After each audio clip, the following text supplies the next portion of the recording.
WFAN FM HD1, New York, and Odyssey Sports Station. WFAN Sports Flash. And brought to you by Chef IQ, precision cooking, effortless results, chefiq.com. Giants fell to 2-11, losing to the Patriots 33-15, and this one was a doozy. Drake May did throw for 282 yards and a couple of touchdowns. You had the hit on Jackson Dart on the sideline. You had the special teams being a complete disaster. Abdul Carter benched for the first two series of the game.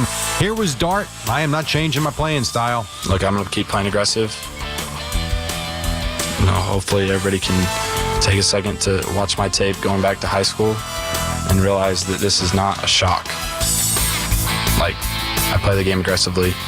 Just has to make sure he stays healthy. As for a missed field goal that really wasn't, there was a missed kick by Younghoe Koo. He went to kick it, then stopped. Why? I wasn't able to kick the ball. The ball was moving when I was driving through, so I just pulled up on it. You pulled up. Your leg didn't get stuck.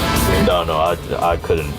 As I was driving through it, the bottom of the ball was slipping out, so I just pulled up on it. Also of note, Tyrone Tracy did leave the game with a hip injury. The Giants are 2-11 into their bye. Joe Shane will meet the media today at 1:45. The Mets agreed to sign Devin Williams to a 3-year contract worth $51 million. Nets beat the Hornets 116-103. Knicks in Boston tonight. We'll have Rutgers and number 1 Purdue on the Fan this evening at 8 p.m.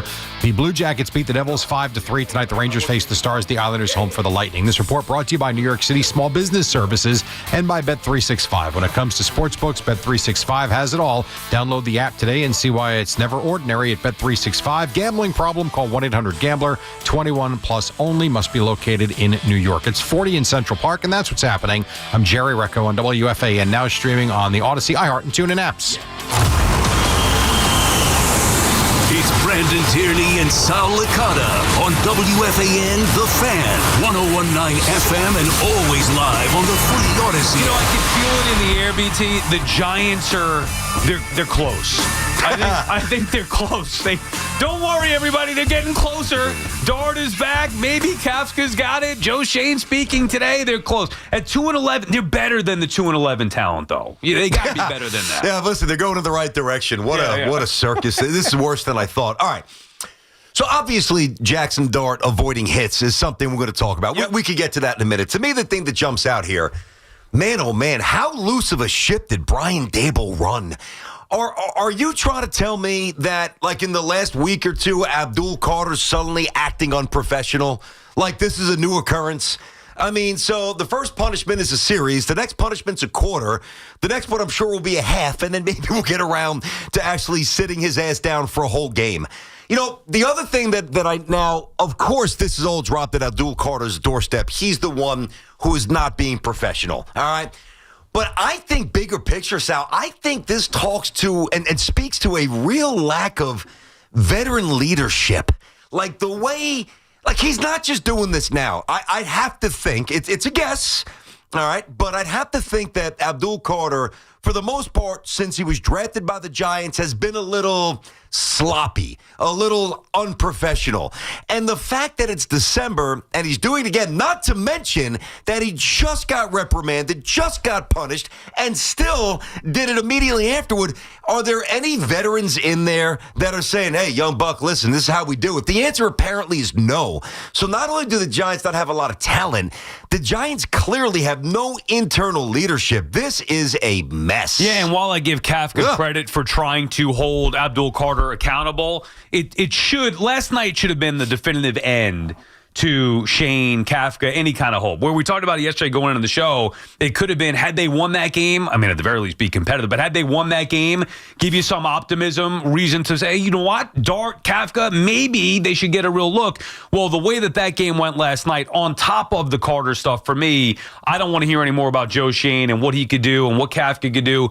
Clean break. That's what we said a while ago. Fire everybody. And you have to then question, I mean, we talk about Carter and his attitude. Well, who picked him? We could sit here and say, you know what, we loved Carter and he would have been my first player off the board. I'm not interviewing him. I don't know his makeup or his work ethic. That's on them to figure it out. And I was shocked and disappointed with the first instance. How could you have this happen again for a young player? So you're right. It's beyond just the results of another lost season at 2-11. It's beyond they've got some talent, Sal. I think they're going to be all right. It's definitively over. They need to get rid of everybody, clean house totally, and bring somebody in, an adult who's going to be in charge and hold these players accountable from the beginning. Yeah, and listen, I was saying yesterday, and I was even saying before yesterday that I thought there was a chance that the Giants were really going to try to illuminate, and look for the positives in Kafka.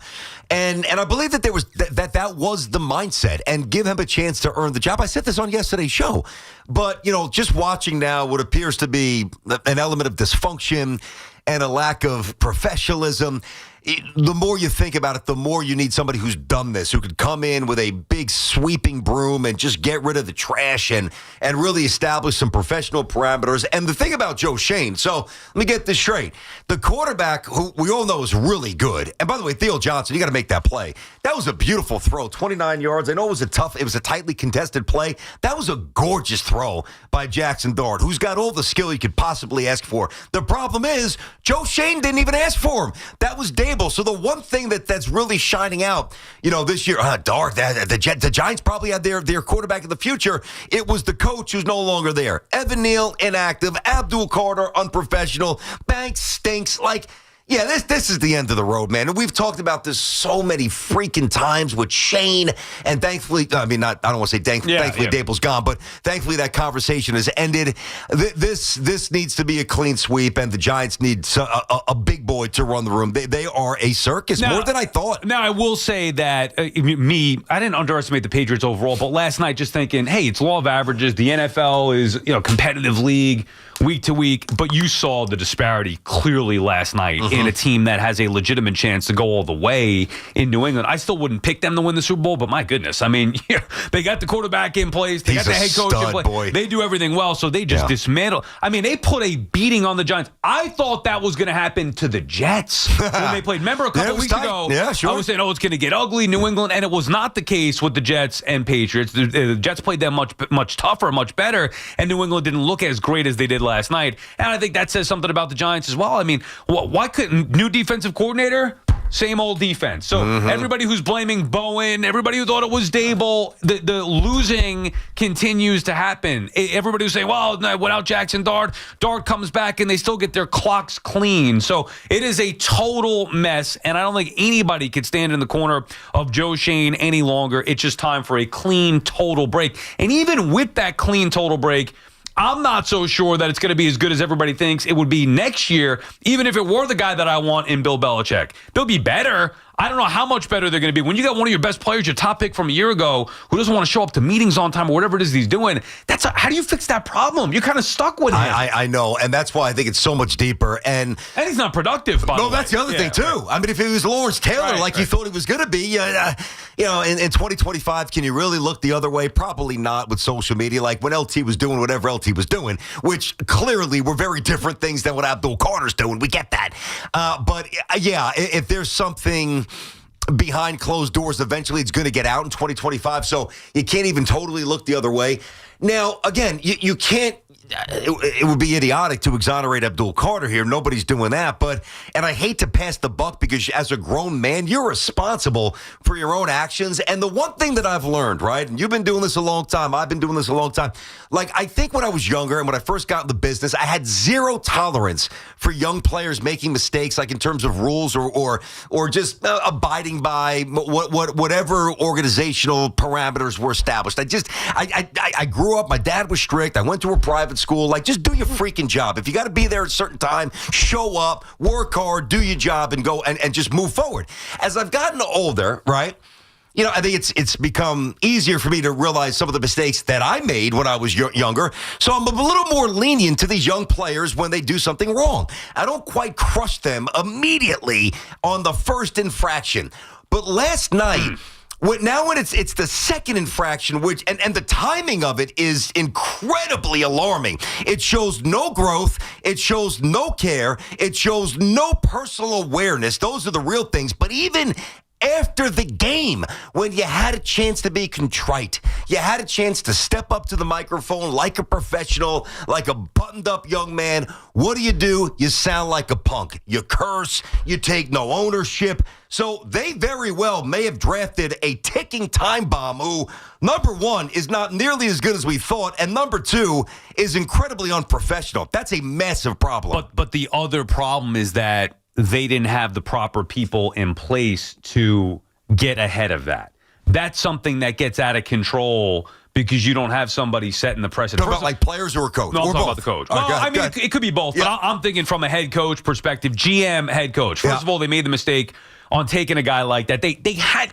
Come on, man. You're drafting somebody third overall. You tell me you're not doing the homework on him. You tell me this is all of a sudden Abdul Carter got to the NFL and he's falling asleep. This wasn't happening in college. There were whispers that he had some problems. Okay, so they had to be aware of that. That's number one. Okay, you want to overlook that? I'm all for that because you believe in the talent. Yep.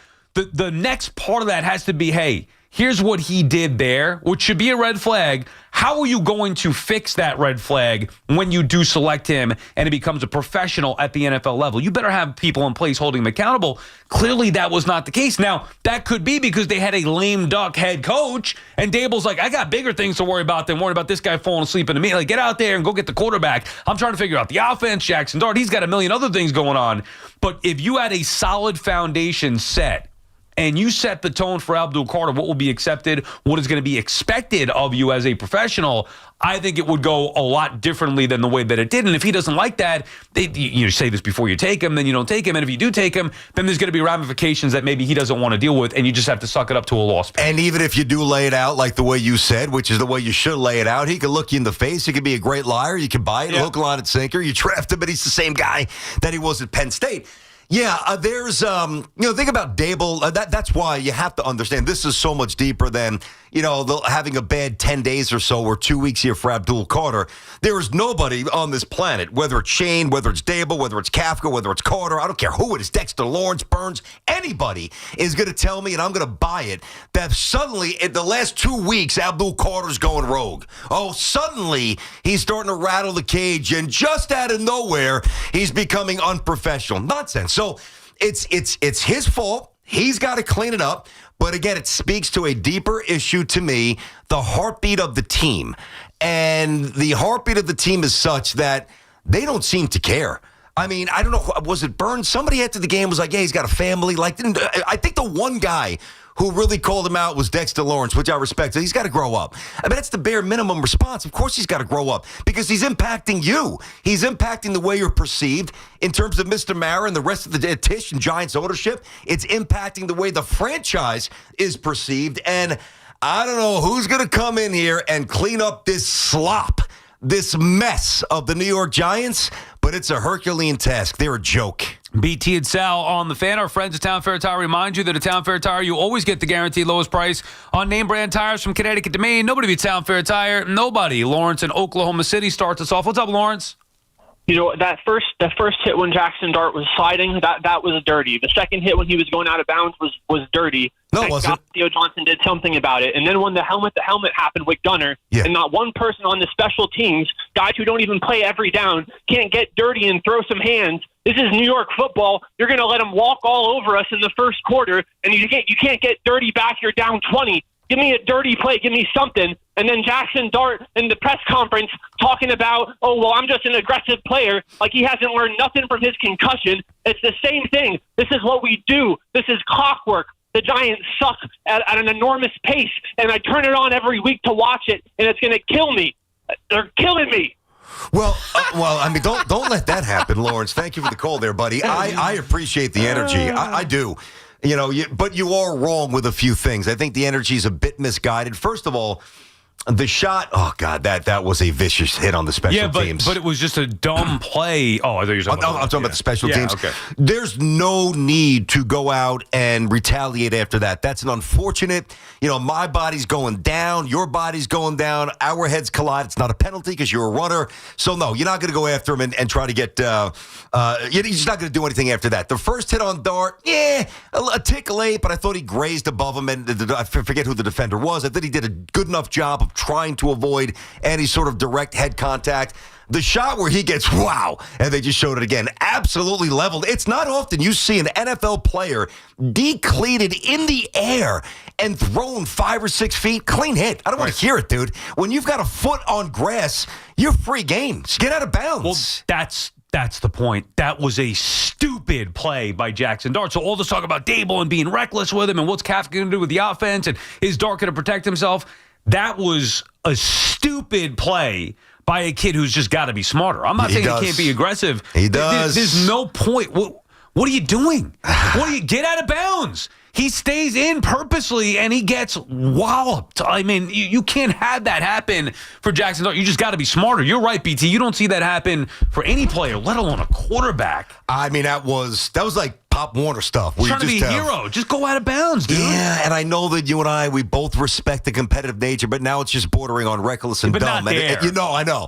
What, are you going to get an extra yard? Yeah, I'm with you for a first down and a key spot. Sure. Diving instead of sliding. Yeah. Or putting your head down. And that play, when you're running out of bounds anyway, pick your battles. Pick your battles. Now, I thought the broadcast team, Buck and Troy and whoever the rules official was, thought they did a really good job. Yeah. Where, because there were some people who were legitimately confused on that. First of all, when your cleat is inbounds, you are fair game. That's just common sense. Now, in real speed, I wanted to see if his foot was on the boundary or in bounds. He was clearly in bounds, clean hit.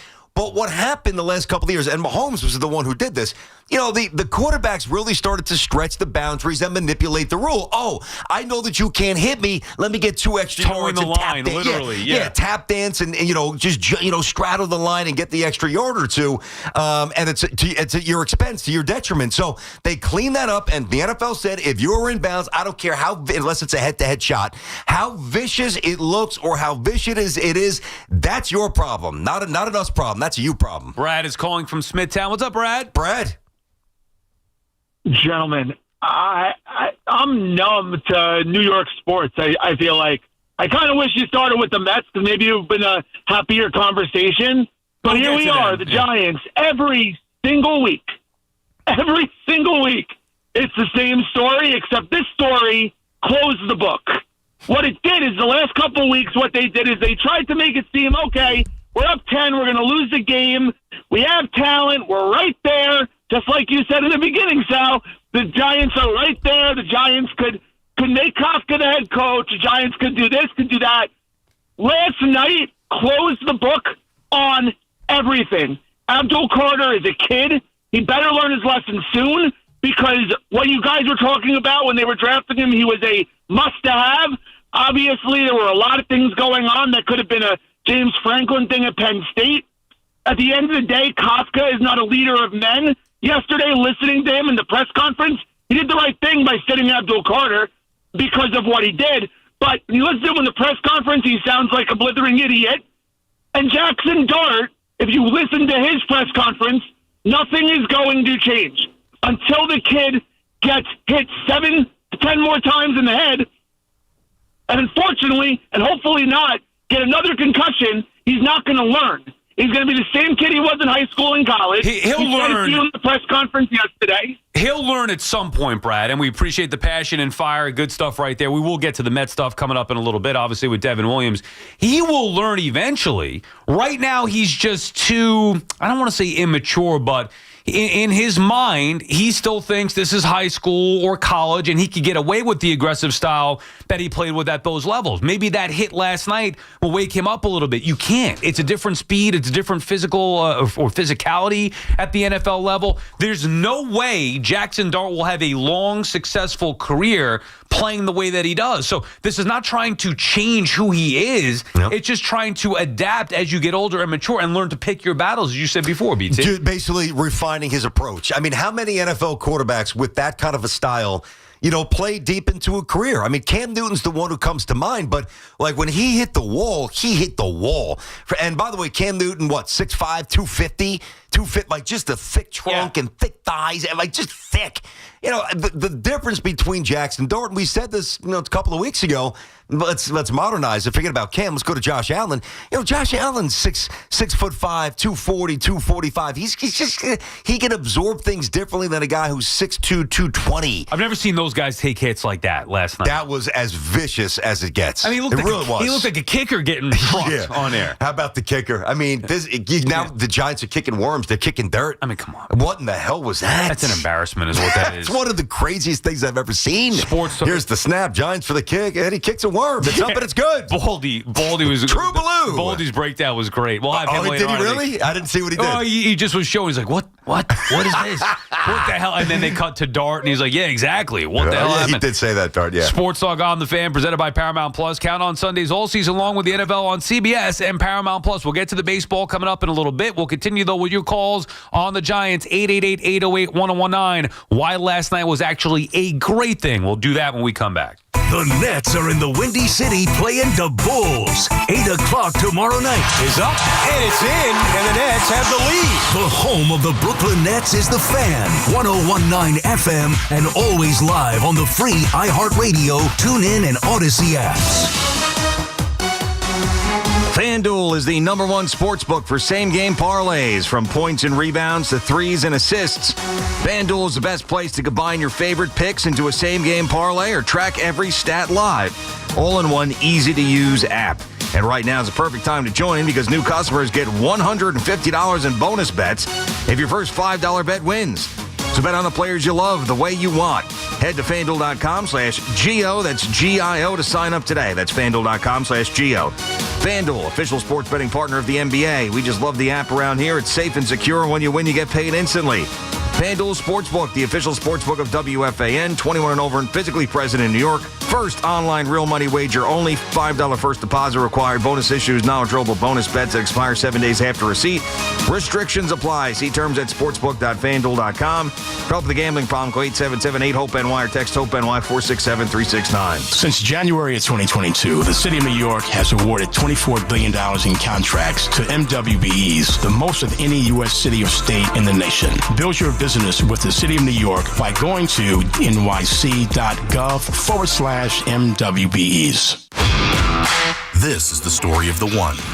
As the purchasing manager at a manufacturing plant, she knows the only thing more important than having the right safety gear is having it there when you need it. That's why she partners with Grainger for auto reordering, so her team members can count on her to have cut-resistant gloves on hand, and each shift can run safely and efficiently. Call 1-800-GRAINGER, click Grainger.com, or just stop by.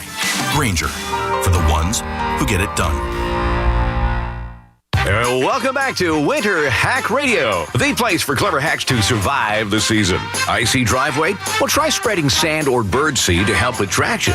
Snowy puppy paws? Well, grab a whisk, brush it off, done. Catch COVID-19? Well, just get...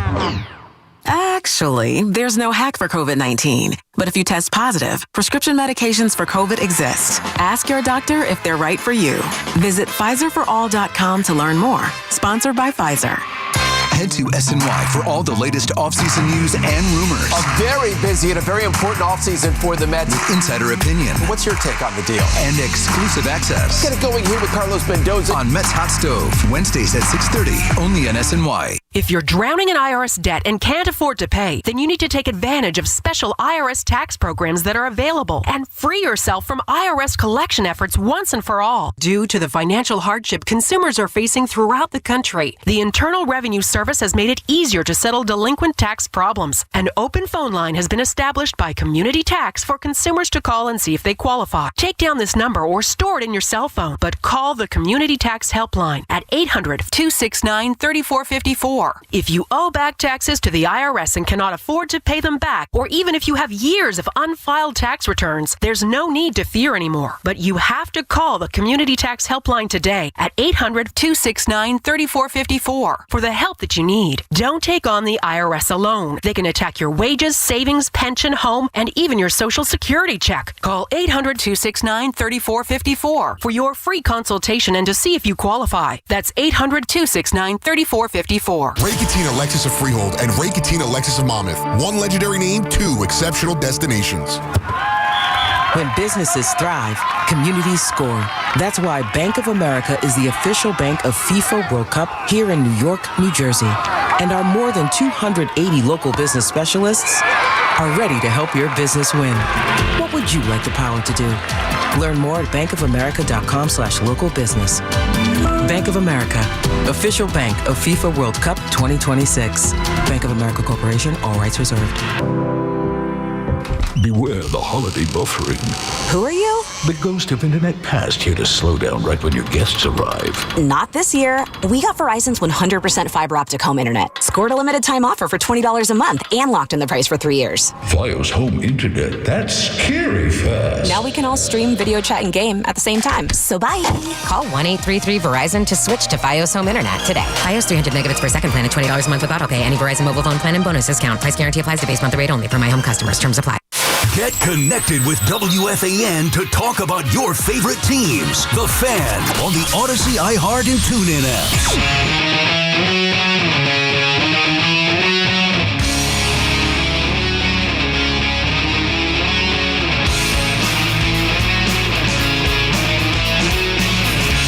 Back on the Fan. This is your favorite, isn't it? I wouldn't say favorite, but I'm a big fan. Come on, who doesn't like? You don't like this song? No. Well, the song. The group. The group. You're an idiot. What? What? Bush? Remember Hoff got me the Bush shirt for Christmas? That's right. That's, well, he knows that's how a much 70s thing, my man. Yeah. No. Even though it's a 90s band. So last night was a great thing for the Giants because ultimately, like we alluded to before, it has to. They got embarrassed on national TV. Yeah, well, no, meaning you're going to probably have to do something drastic at this point. Correct. Obviously, the result is not what any Giant fan wanted. You're thinking, let's beat the Patriots one more time, bragging rights, see Kafka and Dart moving forward and give us some hope. But that was the best thing that could have possibly happened. You get totally embarrassed on Monday Night Football, and now it should be definitively the end. We thought this was going to be the case a while ago. Then there was some thought about Joe Shane. Well, he could keep his job. Maybe he's not necessarily safe, whatever it may be. I don't know how anybody, after watching last night, can say that they want to keep Joe Shane on, which in part would be Kafka would be out, which they also need as well. Just a total cleansing. So that to me is the best. Plus, you get a better draft pick the more you lose here. I think there's a lot more good now that can come of the Giants, to use your term, BT, when you talked about the Yankees years ago, bleeding out. I think they'd be better off with that being the case. Yeah, I mean, that's probably what's going to happen here. I'm very worried about like the guts of the locker room. They seem pretty directionless at this point. They seem to be without real veteran leadership. Now, leaders, you're kind of a leader from day one. So it's not like this is Burns' first year. He's been here, 2 years now. Dex has been here for a long time. There's been some others that have been here. Karike's been here a couple of years. If you're not leading now and trying to lead Abdul Carter to the promised land, then what are you waiting for, man? And when you make a mistake, I'm certainly going to grant you, especially when you're young, and it's not an egregious, like a devious criminal act, that's different. But if it's, late or whatever, some team infraction, all right, dude, it happens. Learn how to button yourself up, learn how to be a pro.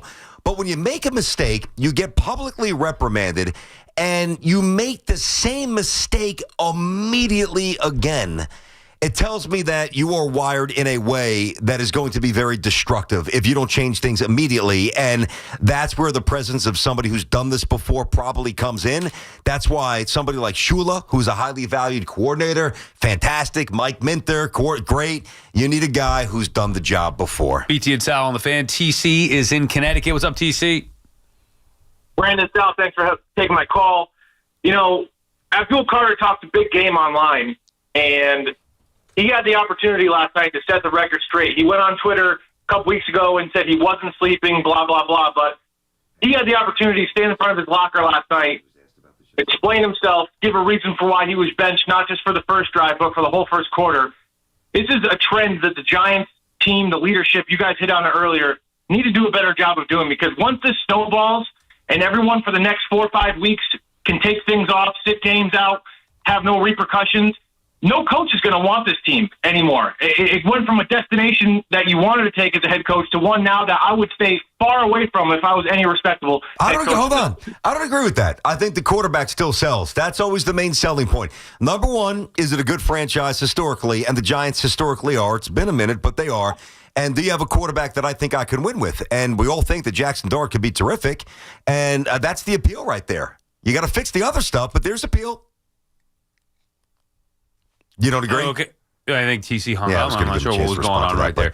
Yeah, I mean, look, the Giants are just a total mess right now, and you could even believe in Jackson Dart. We have no idea what he's going to be, how he's going to adapt and change his style of play. There are no guarantees. I think it's a total mess that needs not a full rebuild, but needs an overhaul, and I would not go with Mike McCarthy in this spot. We've talked about it. Belichick would be my guy, but somebody like that to come in and just be a stabilizing force for this Giants team to try to raise the floor from where it's been for so long. See what you have with Dart. See if you can maximize what you have on defense. Somebody that could come in and identify who needs to go, who should stay, all those different things that, to me, these guys aren't capable of doing. Yeah, they're apparently. I guess the job is too big for these people at this point. So you're going to have to go, with a big boy, with a leader, with somebody who's done it.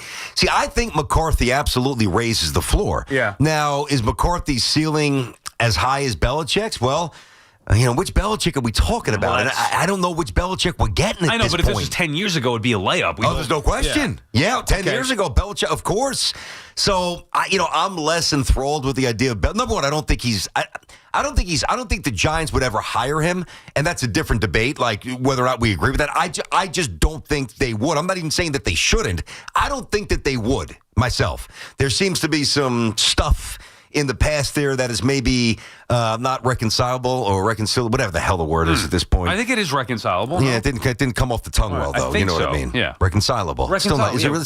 Reconcilable. RECONCIABLE? Wait, what else would it be? I don't know. Yeah, reconcilable. I don't know how to spell it. Dove, give me a synonym, not an antonym, not a homonym. Dove has no idea. He's sleeping. Mark is in Houston, Texas. What's up, Mark? Hey, guys. How are you? Good. What's up? I love you, Sal. Got to disagree on the Belichick. Kind of reminds me of Pete Carroll last year. I think as great as these coaches are, I think of my dad at 73, right? I think of, I just don't know if he's, look at the last few years in New England, this year at North Carolina, he's going to have, I don't know if the Mariners going to want this little girl running around. I kind of got to go with, if my first choice, I don't know if we're going to get him, is going to be Tomlin. But he's not available, so I wouldn't disagree with that, Mark. If he's available, and maybe he does shake free, we talked about that a little bit yesterday. If he does, then I'd have to recalculate based on the options right now. All I could tell you, my personal opinion, I want Bill Belichick for the Giants. I hear you, and I do agree. I got to be honest. I'm ashamed to say this. I was on the fence on Shane until last night. He's got to go. Yeah, you're right. He's got to go. I mean, I don't know how you could even defend him prior to last night, but I don't think anybody could defend him at all after last night. I mean, they're 2-11. Yeah, and even the premium picks. Yeah, boss. I know. I mean, Neal's not even active, dude. Evan Neal was not a third-round pick. He was drafted inside the top 10. He didn't even dress. Thibodeau's okay. He's not what he was supposed to be. Carter's a train wreck at this point. Dable was the one who really stood on the table and banged the table for the quarterback, so you can't give that to Joe Shane. And they're going to make a change. I believe that. And that's just the premium picks. Yeah. And then they made Dable the scapegoat. They haven't won since he was fired. Yeah. Bowen was the scapegoat last week. Their defense got run over last night. Not to mention the special teams mess. Oh when he's in charge of the roster, the clerical stuff, the kickers. Come on. Oh, man. It's somehow gotten worse. It's gotten worse. He's got to go. It's nothing personal. It's been 4 years, or really the last 3 years, progressively getting worse for the Giants. Well, they are trying to tell us, and they did last year, well, the roster's better than what we think. I know we have talent. Okay, then my answer or retort to that last year was, well, if your roster's so good and the draft is so good, how come you haven't won? That was a year ago. They're saying the same thing now. Oh, the roster is much. You're 2-11. Like, add it up. Last year, this year. Yeah. This is how people get fired in sports. I'm sorry. And by the way, did you see that? I don't know if maybe you shut it off at this point. We're just zapping through the game on fast forward. Did you see the graphic that they put up last night where they had the teams with the 5 most snaps taken by rookies? Did you see that? No, I did not see that. I don't know. Maybe I think it was third quarter. I think it was shortly after halftime. They were just talking about how well the Pats have drafted and the opposite of the Giants, obviously. And of the 5 teams, the total snaps taken by rookies, the Patriots were on that list, like over 3,000 snaps taken by rookies. Some of the other teams on the list, the Jets, which kind of makes me feel good, the Titans, were the Raiders on there? The Browns. all horrendous teams except the Pats, who very well might be the top seed in the AFC. So if you want an example of what good team building and drafting looks like, look at the Pats. Alan is calling from Freehold, New Jersey. What's up, Alan? Good morning, gentlemen. I hope you had a long and happy holiday weekend. Yeah, you too. Of all, thank you. Yep. We want to talk about Jackson Dart. I hear this all the time. Like, nobody drops a ball. First of all, BT, to answer your question, he was out of bounds if he caught the ball. No, he wasn't. He was out. No, he wasn't. His feet landed out of bounds. Number one. Did you talk about the interception that the defender had right in his gut? Okay. You didn't mention that. It happens to everybody. So Alan, let me just get to the root of your call. If you're saying that me or others, but I'll keep it to me, if I'm overstating what Jackson Dart is, well, then let's have a conversation about that. You think I'm saying he's better than he is? Stroud. How about Stroud in his rookie year? Everybody had him in the Hall of Fame. I understand that. I'm just reacting to his talent. He has potential. He has potential. Okay. Like Sal said. He could be, but we don't know yet. Well, obviously, Alan. He's only played 8 games. You make it sound like, and everybody else said, I'm a Giant fan. Okay. So let's hold it down. Number 2, Sal, when you talk about he'll learn, he just got out of concussion protocol, and he's been whacked in the head. And what he does last night, trying to get that extra yard because he would have won the Super Bowl, and he got decleated and sent into the stands, and it was a legal hit. When's he going to learn? Well, Alan, it's not going to take overnight. He's a rookie still. He hasn't even played a full season of games, not even close. So now I understand, but he just came out of it's like me getting an F or Abdul Carter sleeping or watching whatever he's watching, but he does it the next week. Were you alluding to a Wes Steinberg tweet? Yeah, that was. Could you imagine that was true? I don't know what he's watching.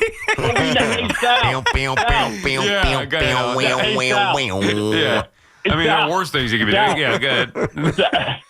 We know one thing. True. He's not watching film. Yeah, not the film you should be watching. And thank you for the call. That was a funny call. Thank you, Alan. Here's what I would say before you just give up. And I'm more with you, Alan, than BT, who loves Jackson Dart. A lot of people love Jackson Dart. I'm not saying he can't be great or he can't be a stud. I'm saying that we need to see it. Nothing to me has been proven yet, other than wow, he's got potential versus oh my God, this kid looks overmatched and could be a bust. So he's got potential to be a star. I love a lot of the character traits that he possesses, or even a lot of the skill set that he possesses. As for the learning part of it, that is going to take time. You can't just knock the snot out of him on one game or have him come back from one concussion and be like, wake up and be like, okay, I'm changing my game totally. No, it's going to be a progressive learning thing for him throughout the course of his rookie season, maybe better coaching in the offseason and training camp, teaching him why what he did last night was just a beyond idiotic thing to do. Okay, so I'm going to try to weave the Dart Carter situation into one hopefully interesting take. So the Carter stuff is basically insubordination. That's a young player who's just not adhering to the rules, and he either gets it or he doesn't. And if he doesn't, he's a colossal bust. The stuff with Dart, it's not insubordination, even though the coaches are hey, dude, get out of bounds. You were just in the blue tent. Get out of bounds. That is still born out of effort, out of desire to win, and really the exact opposite of Carter, who doesn't want to go to meetings on time. So it's a different level of frustration. The Carter stuff, you're just not a pro. You're still a child in terms of how you comport yourself in the building. Dart just has to learn that he's going to get hurt and hopefully not very seriously. But the thing about Dart that does concern me, where he might not get it soon enough, it's not like this was 3 games from now. You know that every day they drilled this in his head. Hey, you just got out of protocol. If tonight, Monday night, you get a chance to get out of bounds, just get out of bounds. And he couldn't even do it the first game after they drilled that repeatedly in his head over and over.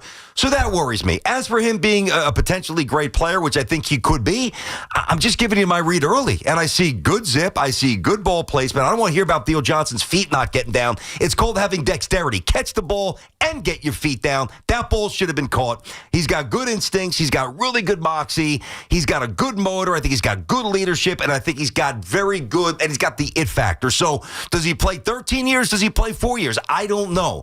But when I look at the quarterback factory, that when you get stamped with all the possible traits, really, Sal, outside of elite size, to me, he's got everything else. We'll see where it goes. BT and Sal on the Fan. Islander hockey is here. Grab an ice-cold Surfside to enjoy while you cheer on your Islanders on the ice. Surfside is only 100 calories, 2 grams of sugar, and 0 bubbles, so it's easy to sip and enjoy. It's not a seltzer. It's a Surfside. For me, it was love at first sip. Official partner of the New York Islanders. Must be 21. Please drink responsibly. It's Evan and Kiki. Afternoons on the Fan, 101.9 FM.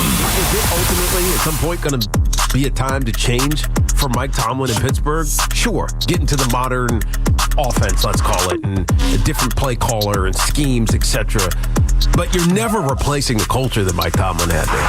Listen to Evan and Kiki on demand on Apple Podcasts, Spotify, or wherever you get your podcasts.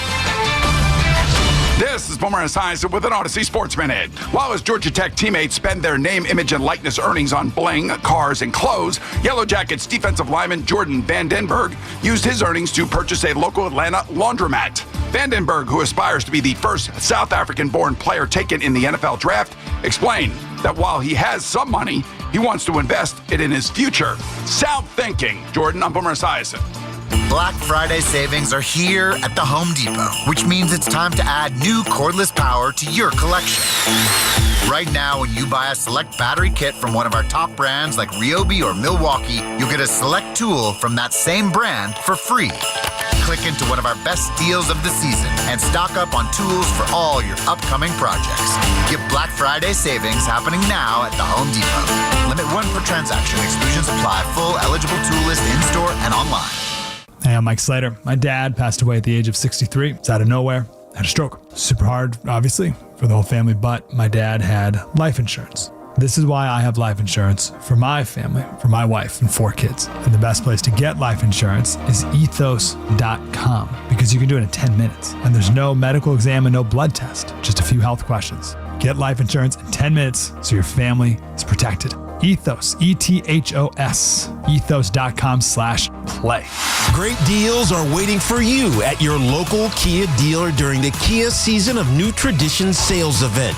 So, gift yourself some savings and drive home a capable Kia SUV or powerful Kia sedan today. For over 100 years, Sloman's has been your trusted partner in comfort. When it comes to home heating oil, they deliver more than just quality fuel. They deliver peace of mind. With price protection, automatic deliveries, and 24/7 service, their dedicated team is just a call away, ensuring you stay warm and comfortable all winter long. Sloman's, the Tri-State's largest heating oil provider, proudly serving their community for generations. Give them a call today at 866-GET-HEAT or visit oil.slomans.com. At Town Fair Tire, New England's largest name brand discount tire dealer, you get it all. The guaranteed lowest price, the most free services, and we accept all valid rebates from any manufacturer and from our competition. Yes, we accept them all, even competitor rebates. Town Fair Tire, New England's largest discount tire dealer. Now with over 120 stores from Connecticut to Maine. Nobody beats Town Fair Tire. Nobody. Name brands at discount prices. Town Fair Tire. Tune into the BT and Sal Show weekdays from 10 to 2 on The Fan. Presented by your Tri-State Cadillac dealers. Cadillac is the official luxury vehicle of the New York Giants. Every now and then I rinse it out, and I need to be rinsed tonight. She got me rinsed, and I need it more. My kick myself bad, and the smell never leaves. I don't know what to do. I'm always in the dark. The sweating dead short smells like a dark car. I'm Downy rinsing tonight. Downy Rinse fights stubborn odors in just one wash. When impossible odors get stuck in, Rinse it out.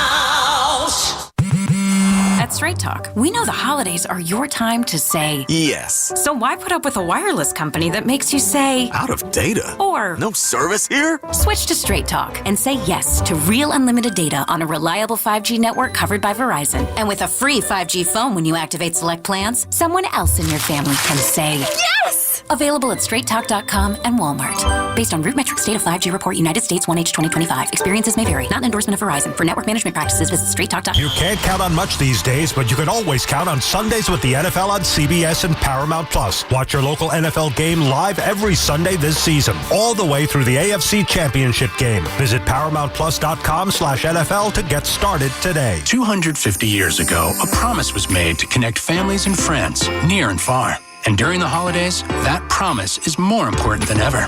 That's why USPS is building a better network to meet your needs, with timely deliveries, easy and affordable ways to ship, and everything you need to make your season full of holiday cheer.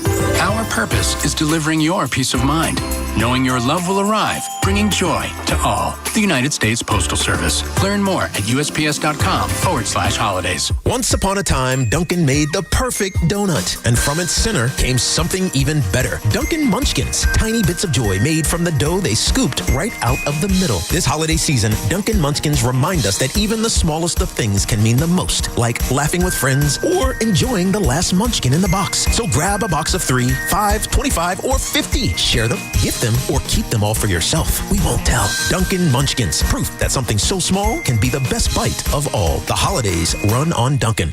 Get the scuttlebutt on your favorite team, the Fan, on the Odyssey, iHeart, and TuneIn apps.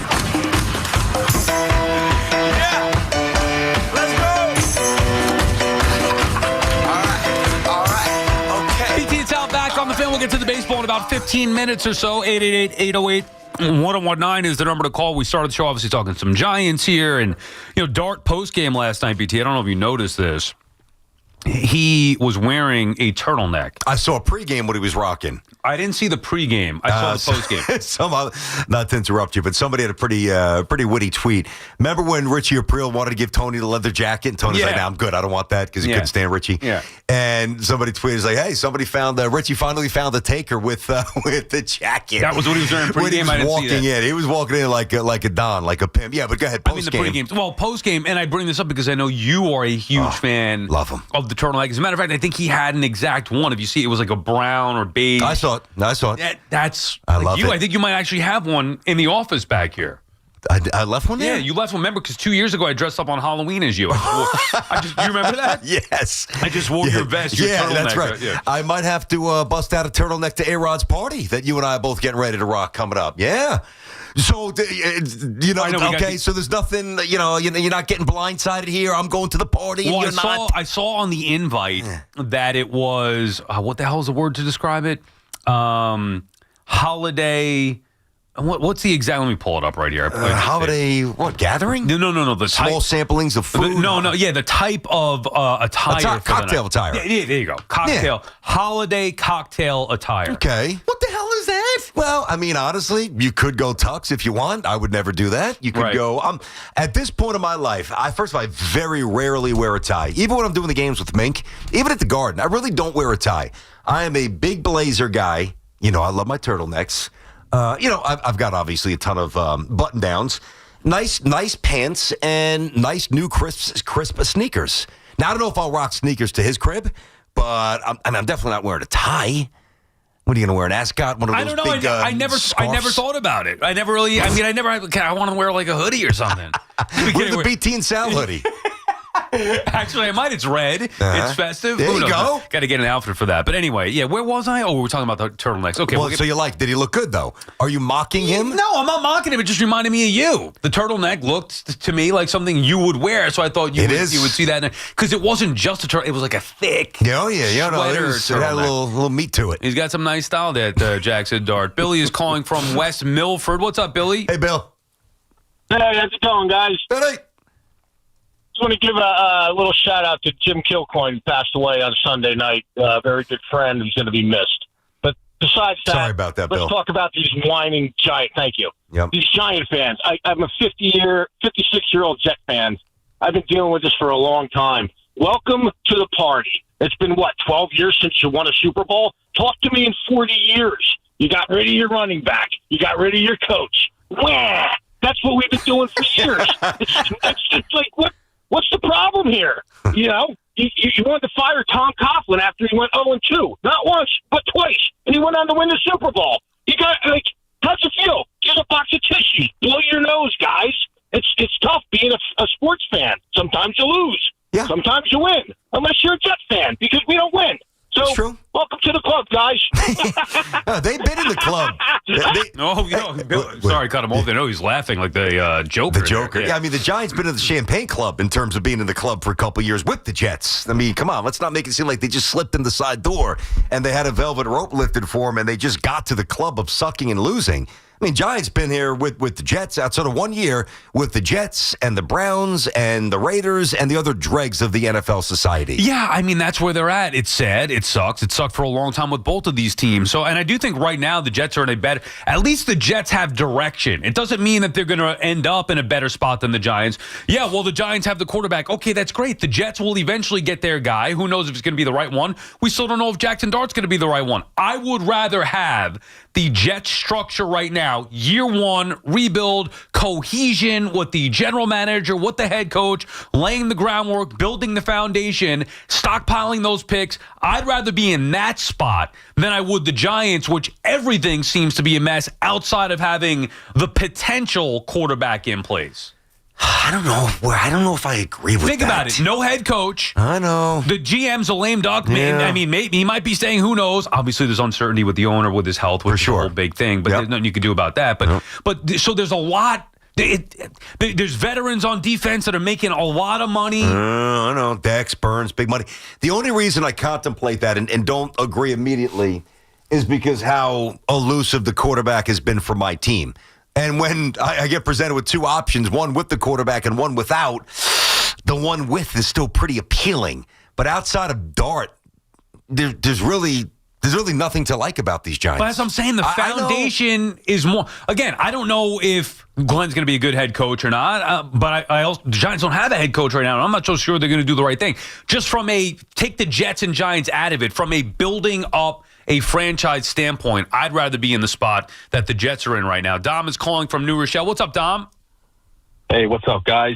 This all falls on Joe Schoen in my mind. He doesn't draft enough winning and finishing foundational players. Besides Dart and Neighbors, he has missed on so many first and second round pieces that need to be foundational guys in that building. Abdul Carter, you drafted third overall, and you have the nerve to ask for LT's number. I don't know what evaluation test Shane runs on these guys before he drafts them, and I'm so sick of everybody saying this team is the best 2-11 team ever. There's so much talent on this team. Yeah, there's talent, but at the end of the day, you're 2-11. I don't care if you're 2-11 with talent or 2-11 with talent. You're still 2-11. You get embarrassed on prime time. I watch every game of my father for the past 32 years, and this is at an all-time low. As far as the coach for next year, nobody sticks out to me right now as a clear number one guy that I want running that organization. Well, Dom, let me ask you this, Dom. All right, so there's no clear number one, and I understand why you'd say that because as I'm touting McCarthy, he's not even a home run. To me, he's a solid stand-up double. So and Sal wants Belichick, which I get. I don't think it'll happen, but I get it. There's no clear, if you can't come up with a clear number one, you got to have somebody. That's why I ended up landing on Belichick. Okay, so Dom,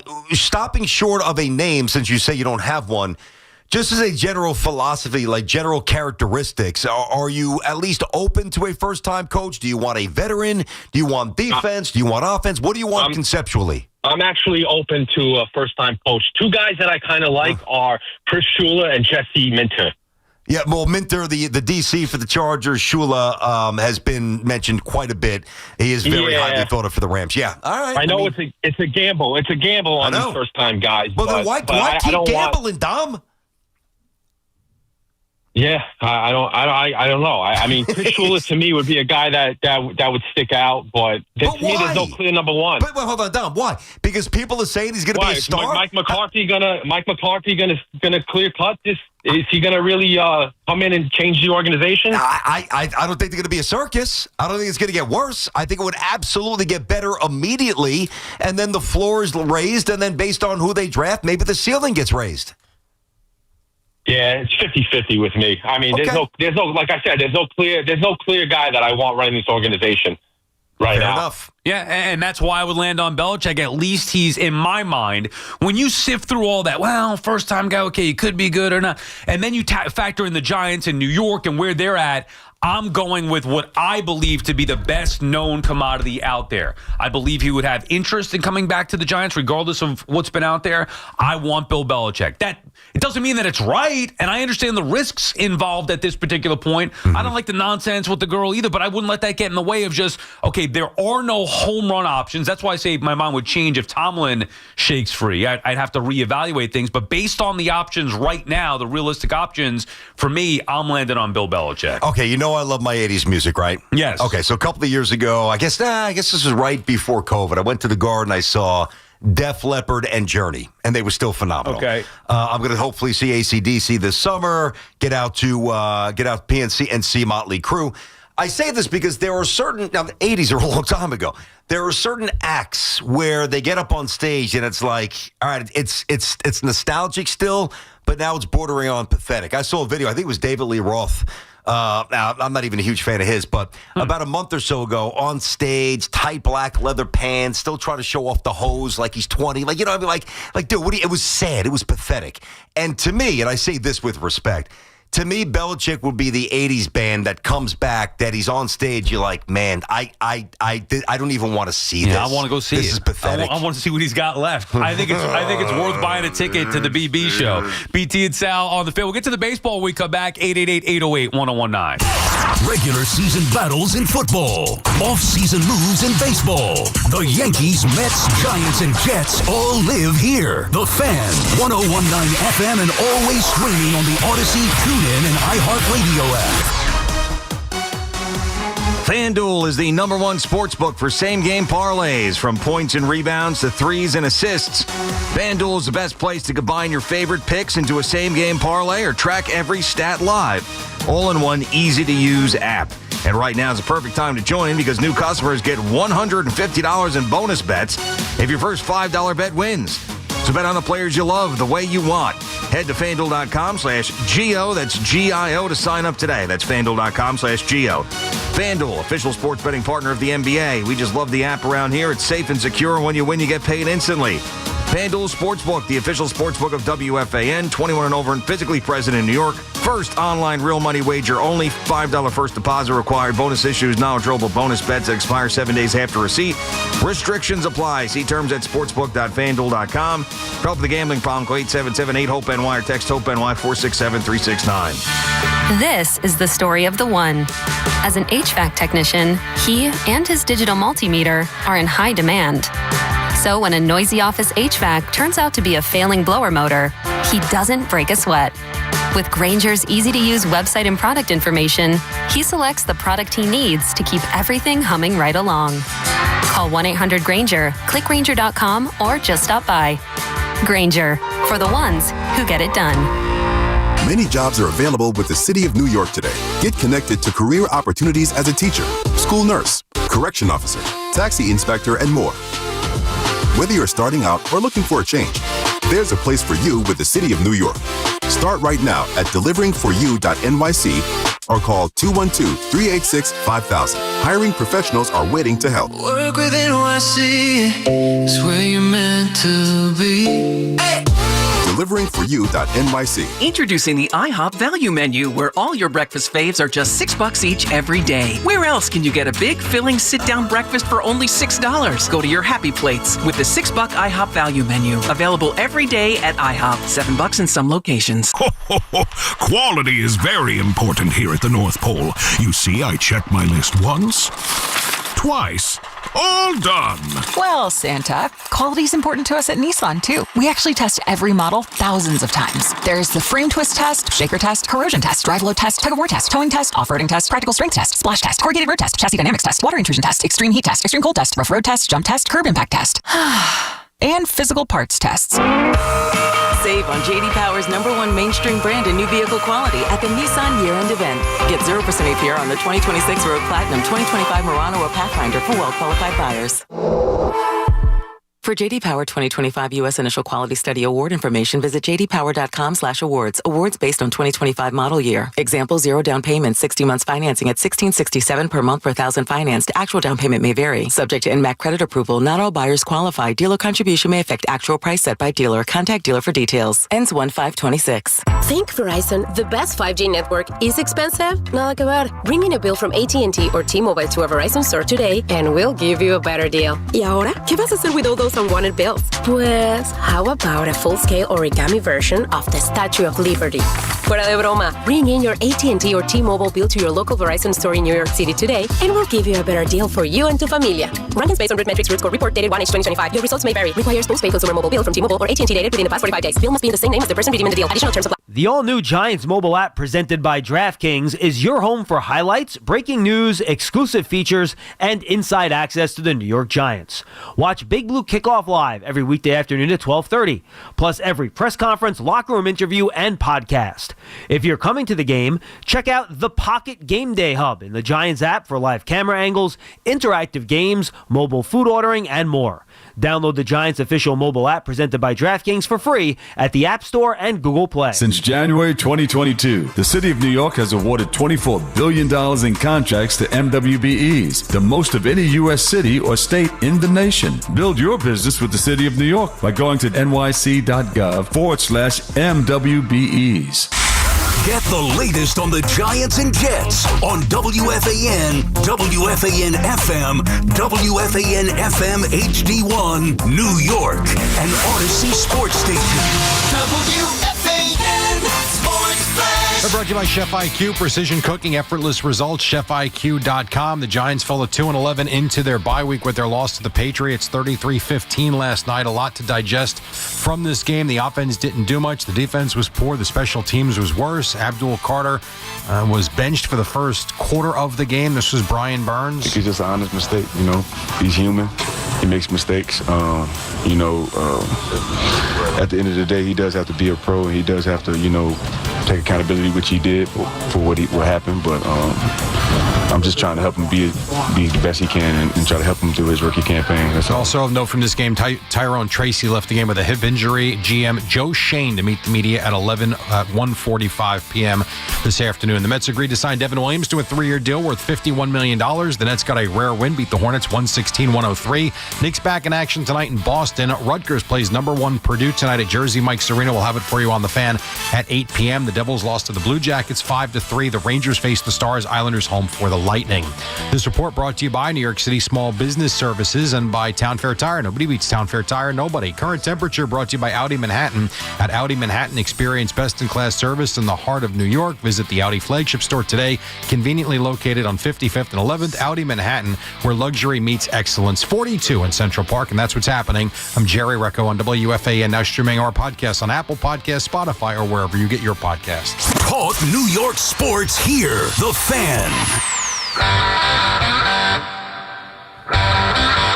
Sally, what do you know about this song, Sal? A little Georgie T? What do you know about this? Come on, Sal. What's the movie? I think Problem Child. You know the movie Problem Child? Who's in it? John Ritter, Jack Ritter. Oh, he passed away. Three's Company. John Ritter? John Ritter. John Ritter, yeah. Because his name was Jack Tripper in Three's Company. John Ritter. By the way, one of the great physical comedian or comedic actors of all time.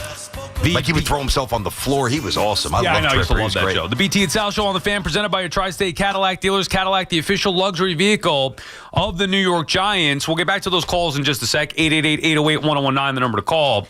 So, would you make your first reaction to Devin Williams signing last night? My first reaction was, the Mets, obviously. Yeah, of course. You better make sure. First, I was a little surprised by the amount of money. So, my first reaction was... Too much or what? I think it's too much money. Okay. Now, unless was it's it going to be 51 for 3 years, Yeah, right? I mean, what setup man is making 3 years, $17, $18 million a year? All right, but it's only a lot of money. years. I understand that, but... Diaz was just making 5 for 100. Yeah, but Diaz is the closer. No, Diaz is... I mean, Williams might be a closer. That was real. Again, yes, the whole reaction was, okay, if he's the closer, that's a steal. And I think that Devin Williams is still good. I think he got off to a rough start.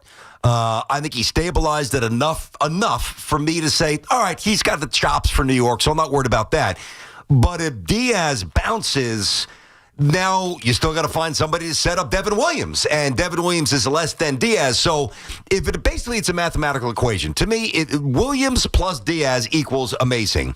Williams minus Diaz equals problematic unless they are able to solve that with another stud closer. But they're not paying him, I don't think, unless they are going bonkers and they're going to have a $400 million payroll, which I guess it wouldn't surprise me at this point with Cohen. If he is the setup man, legitimately $17 million a year, that would surprise me. So I kind of feel like Diaz is going to bounce, but I don't know for sure. Okay, so let's just take this in isolation of Devin Williams first. Okay. If this were last offseason, this to me would be a home run move. 3 years, 51 for. I agree with that. Okay, so now we're letting 1 year in New York, which, by the way, he handled adversity well. Mm-hmm. To show that you can, remember I was saying like the Yankees are kind of like a breeding ground for the Mets, or vice versa. If you could handle New York, the Mets have gotten a lot of former Yankees. It just continues to happen. Soto, Clay Holmes, Luis Severino, and now It Devin better Williams. not be Bellinger next, by the way. Well, I mean, who knows? But got to draw the line somewhere. The point is, at least they weren't taking the chance on Williams in New York. The Yankees did that, and then there were some struggles, but then he figured it out. And now, so now they know that he can handle adversity, a closer's role, being moved from that closer's role, being moved back, whatever. He can handle postseason. He can handle those things. And they got to see that firsthand watching the Yankees. And now they get him, a guy who was considered last offseason the best closer in the game, or the best one available, and certainly one of the top closers in the game for sure. No They question. get him for 3 years, $51 million. If you factor in Diaz for 5 years, $100 million, I know you're just saying, well, it's money. What's the difference? And I still think that they could get Diaz. I mean, the reports are Andy Martino was saying that they're still in on Edwin Diaz. So I think that that's the idea, the dream bullpen 8-9. But if Diaz wants 5 years, $100 million, dude, that's insane for a closer. So you think if those are the the demands, which they will be, you think Cohen and Stearns balk and they just say, okay, this is our plan B and we're good with our plan B? At this point, I believe that they will. Now, I don't know that. I'm just doing the math. Why wouldn't you sign, if your true plan was Diaz first and then Williams as the eighth inning guy, why wouldn't you make sure you lock Diaz up first and see where you're at and then see if you could fit Williams in? They went the other way, which makes me think they've got some intel that maybe he's going to go. Well, Diaz, or they don't want to give him the number. Correct. He's at a number where they're like, well, we're not going to bend for that, so let's go get the airbender and bring him in here at what they think is a good value, 3 years, $50 million. And at worst case, if they can't come to an agreement with Diaz, which they feel would be fair, they at least have their closer in Williams, who was one of the best closers in the game. And I'd rather have this situation where at least you secure an option in case, and now you can still negotiate with Diaz, and you make the decision. Do you want to give him that kind of loot or do you not? And then you pivot. Now, if you wouldn't have signed Williams and Williams would have signed elsewhere, and then Diaz says goes to the Dodgers, or I was talking to somebody last night. I know I told you who I was talking to, so don't say it. But I was talking to somebody last night in baseball. We were texting last night, you and I said I just got off the phone with somebody. That somebody told me he wouldn't be surprised if Diaz goes to Toronto. So we'll see.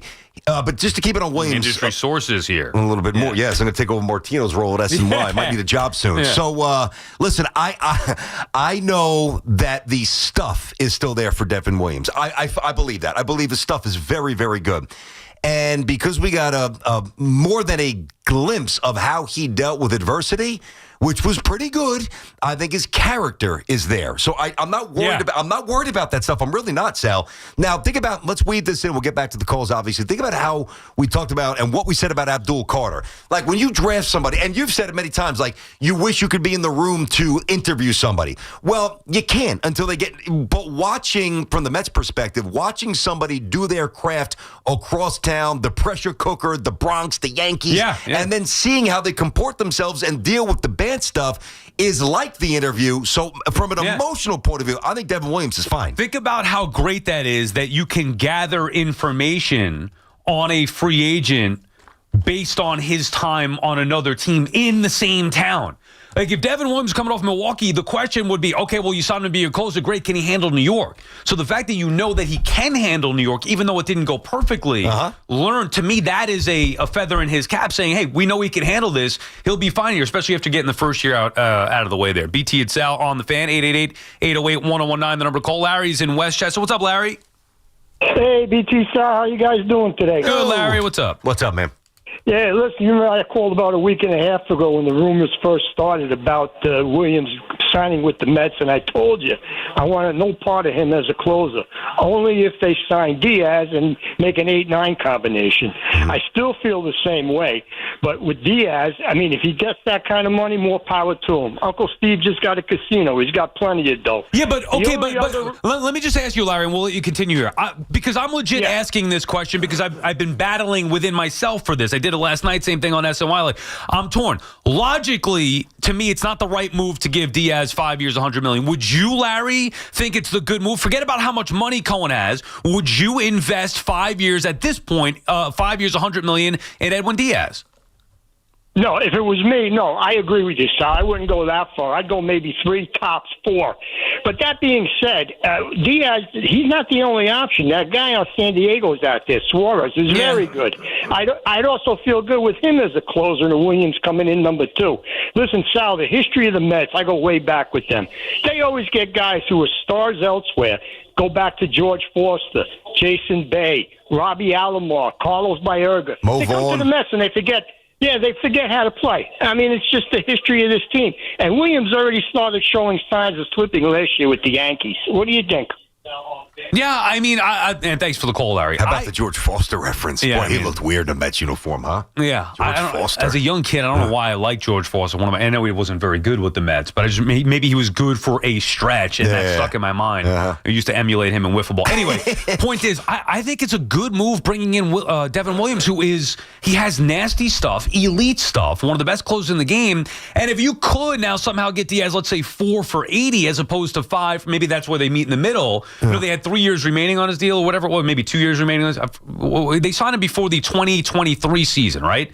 So 2023, 2024, 20. So that means they had 2 years remaining on his deal. He opts out. So if you give him an extra year, would equate to the extra year, 3 years for 80, 85. And now you could get Diaz and Williams for $130 million total. Yeah. That's something I'd be willing to do. Oh, you're going to go to $100 million for a closer? Listen, here's one thing that I like about the approach early on this offseason with the Mets. They are finally open to everything. Yeah. It's not, let's run it back with Nimmo, let's run it back with this guy. No, they know that they've got to do some radical stuff. Now, maybe the Diaz situation is not radical. Maybe he's back and you've got a lights out 8-9 combination.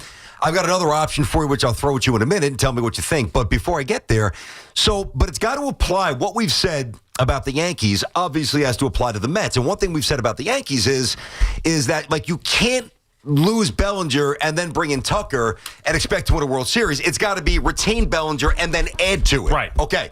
So I would say the same thing for the Mets. It can't be lose Diaz and then just replace him. It's got to be bring back Diaz and add to it, which would be the Devin Williams situation. Well, you could just replace Diaz with Williams. Again, I'm not saying that's ideal. I know the idea would be to pair the two together. But you can replace Diaz with Williams and still build a better ball club everywhere else. But I'd also like to see, but I feel better about that if I know somebody is in the 8th inning, which leads me to a possible option here. All right, so the Mets have been tied to Valdez. I mean, I wouldn't give him $200 million, but it ain't my money. I do like him, and they need pitching. Let's say they get Valdez, and let's say they trade for... Oh, God, I'd love to say Skubal. So I'm going to be aggressive. I'm going to think best of the best here for the Mets today. Trade for Skubal, sign Valdez. At that point, you could take Clay Holmes and make him your 8th inning man if Diaz leaves. Right. You could do that. I mean, they still need starting pitching. We'll but I'm saying if you get Valdez Well, I know, and you get Skubal. But you're still going to need some starting. But you got Peterson, you got McClain. If Senga stays, and Senga says he wants to stay. Maybe that's a part of their thinking, like, hey, you know what, the Holmes experiment, he was solid, but are we going to rely on a guy? I'm not sure. I mean, we'd have to actually do some intel. I could ask some people maybe to do some reporting on that or whatever, find out. But I'm not sure what they think of Clay Holmes long term. It certainly would be an option. I don't think they even need to go there. Think about it, BT. Bullpens should not be the most important part of a team, especially in the offseason. You can't tell me that. I know it would hurt to lose Diaz. You can't tell me that it would be such a significant difference from Diaz to Devin Williams. The Yankees last year overcame. Devin was supposed to be their closer, and they figured it out. Luke Weaver wasn't even any good, and they figured out they went and got Bednar. There's no guarantee that Bednar is going to be some stud closer. These things are so fickle. Bullpens are year to year that I have a hard time investing big money in it, and I also don't think it makes that big of a difference. Diaz, best closer in the game last year. They won 83 games. Well, I'm with you on that. It's everything else: defense, starting pitching, the offense. Like there's a lot more to invest in. This would be for before your time. I know you know the name, but, when Neil Allen was coming up, don't know if you remember Neil Allen. I think he was number 13. Not when he was on the Cardinals as part of the trade, but when he was on the Mets, and he was a closer. And he wasn't like a Hall of Famer, but he was one of the few bright spots on the team. And I'm talking about those wretched Met teams, late 70s, early 80s, like the Kingmans, just the awful teams. Mazzilli, and we love Maz, but those teams were bad. Pat Zachary, etc. It doesn't do you any good to have a borderline all-star closer if you're a 68-win team.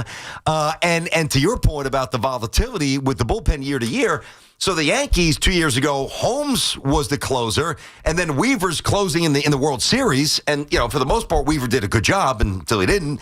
And last year, Williams was the closer, and then it's Bednar, who wasn't even on the team until the trade deadline. So, I am a staunch believer in if you've got to address like a top of the rotation or a big-time potent bat, you do that now. But the closer stuff, you can always find a way to fix it in the season. Sports Talk on the Fan, presented by Paramount Plus. Count on Sundays all season long with the NFL on CBS and Paramount Plus. Chris is in the Bronx. What's up, Chris? Hey, good morning, guys. Hey, Chris. Hey, guys, on Devin Williams, listen, I'm glad the Yankees didn't sign him. Sal, you are right. The season ended with him better than it started, but all of those losses, the blown saves, count. And remember, the Yankees lost the division by 1 game. Otherwise, we would have won the division, and maybe we don't use all our starters in a wild card round, and we'll never know what would happen, obviously. But the point is, it wasn't a great start for him. We lost games thanks to him, and I just didn't have confidence in him. And he's going to have a new start now with the Mets with just as much pressure, or you could argue more, based on the way the Mets have gone all in. So I'm not sure about this guy. Yeah, I mean, I can understand that, and thank you for the call, Chris. I can understand the Yankee fans wanting to move on from Williams and having reservations about him, but I'm a big believer in bounce back years, especially with bullpen. So last year, and the same way, the opposite, like last year, you and I had this conversation when the Yankees traded for Williams, and it was, well, Williams is going to be the best closer in the game. And I'm like, well, there's no guarantee that that's going to happen. Just because his numbers say one thing, year to year, new market, you just don't know. And now it's the opposite. Now it's like, well, Williams is not any good. You know what I'm saying? Yeah, I know. Now it's Williams is not any good. And now I would expect him to maybe revert to form a little bit, especially after handling adversity. It wasn't like he had a god-awful year and he couldn't rebound and have success with the Yankees. He handled adversity all year long. Was it great? No, obviously it wasn't. But now maybe he can put it all together and regain that top tier form with the Mets. I think he could. And by the way, I would almost guarantee that he does. Like I trust me, I don't think we're sitting here in April, whether he's setting up Diaz or he is Diaz. I don't think he's going to have an ERA of 9 in April, which is what he had a year ago for the Yankees. Now, when he was scuffling, right, and I'm talking about the height of his scuffles, as a guy whose primary pitch, and it's an all-time changeup, as a changeup, if you don't have a fastball, like there's got to be a differentiation between the fastball and the changeup, and it can't be 8 or 9 miles. Like it's got to be greater than that. And his fastball, I don't know why. I'm not a pitching coach, but I know his fastball was not there in April. And when it's not there in April, and you throw the changeup, he'll start guys with the changeup. Like I tell my kids that I coach, I mean young kids, don't throw back-to-back changeups. Don't throw a changeup on the first pitch because it's just like a slow meatball batting practice fastball. Obviously, in the pros, it's very different. Point being, once his fastball got back to where it usually was, it rendered his changeup a lot more effective, and he kind of went back to being Devin Williams. BT and Sal on the Fan. Joey Clams is in Brooklyn talking about some Giants football. What's up, Joey Clams? What's this? It's the jacket. The jacket. I took it off Rocket the Mail. He thought he was the toughest guy in that town. It's the jacket, though. He's the jacket. What's this? Hey, Sally boy. BT. I still sport the black leather jacket. Cougine to the max. The Cougine. But that's a word I haven't heard in a while. I got you. Hey, listen. Sal, you're right. This team needs discipline, the Giants. You got to bring Bill Bellichic in here. The special teams were atrocious. They cost 17 points last night. They can't tackle. Their secondary is terrible. Belichick always had a great secondary. And you bring in Mike Lombardi to run to be the general manager. Bring the discipline back. And stop with the substitute teachers. You got to bring discipline back. And you two guys' daughters play softball. Yes. Go get Gabriella Fredette to to train him, the best middle infielder shortstop that ever came through Bergen County. Ooh, Bergen NJ County. Prospect. All right, there you go. There we go. Yeah. I'm not sure. Thank you for the call, Joey Clems. Not sure little Sammy's going to be playing softball anytime soon. But Well, Southside going to be out there getting thrown out of a game? No. I'll tell you, anybody that gets thrown out of a youth game, I'll tell you, they should. Where was I the other day that I ran into somebody? Oh, did they bring that up? Yeah. Well, tell me what happened. Where the hell was I? Where did I go this weekend? I can't remember. You went to the movies to see Wicked 2. No, it wasn't there. You were very strangely enthused about that as well. How was it? You never told me. It was good, not great. Gotcha. Yeah, Okay. it was strangely enthused. Yeah, it's gotta be honest. Meanwhile, you asked me if I dressed up to go there. I'm like, no, I'm not dressed up. Everybody was dressed up. I People told wore you. Costumes, I and told Glinda you. costumes, and Wicked Witch costumes. It was good, not good. The first one was great. I couldn't love it anymore. Second one was good. I'd still say must watch to finish the story. Okay. But God, I can't remember where the hell I was recently. Somebody but comes somebody up to came you. up to me and said, hey, love the show. I coach with BT. And I might have been at Rails, actually. Coach is with me or against me? No, against you. Okay. I might have been at Rails picking up dessert. Okay. And they came up to me. I think that's where it was. It was like I coach with BT against BT, and then he was saying he was. What was he saying? He was I mean, that's the whole point of the conversation, good or bad. He was actually protecting you. He said he thought you went a little over the top, but thought that the ump did have it in for you. There you go. I was like, "Are you sure?" I go, "No cameras are here, not on mic. You could tell me the truth." And he did say that. He's like, BT may want a little bit. I'm like, I'm sure that he did, but he said the ump he thought had it in for you, and it was more the ump's fault than Well, I appreciate that. Further exoneration here. I did nothing wrong. Yeah. I actually showed you the video when I got back from vacation, which I didn't post because I just wanted it to end. Trust me, I did not want to be in the news in the New York Post with a picture of me pointing and say with my name and the bold had ejected from Little League game, whatever it said. But I did show you that, and I showed Boomer and Gio because they were the ones who were talking about it more than anybody. Yeah. And somebody called into their show, and of course they were talking about it. And I showed both of you guys, and I'm like, do I look guilty here? And I showed you, and I showed them, and I was pretty clean. Yeah. You saw the video. Yeah. Wait, what is that? You're not going to back me up with that? No, the video. Yes. Oh, okay. The video. Now, it was also hard to see. I'm like, where are you again? The video. BT and Sal, the fan, 888-808-1019, the number to call. Get back to your calls on the side. Obviously, talking some Mets, Yankees, free agency with Devin Williams. I'm expecting a lot of action next week with, is it next week? December Winter meetings, yeah. Is going to be probably, you would think, with the Mets and Yankees, with all they have to offer, I would expect a very action-packed week at the winter meetings next week. But obviously, the Devin Williams stuff with the Mets signing him away from the Yankees, and the Giants lost last night, 888-808-1019. It may be the offseason for the Bombers and Amazons, but there's no offseason for Yankees and Mets talk.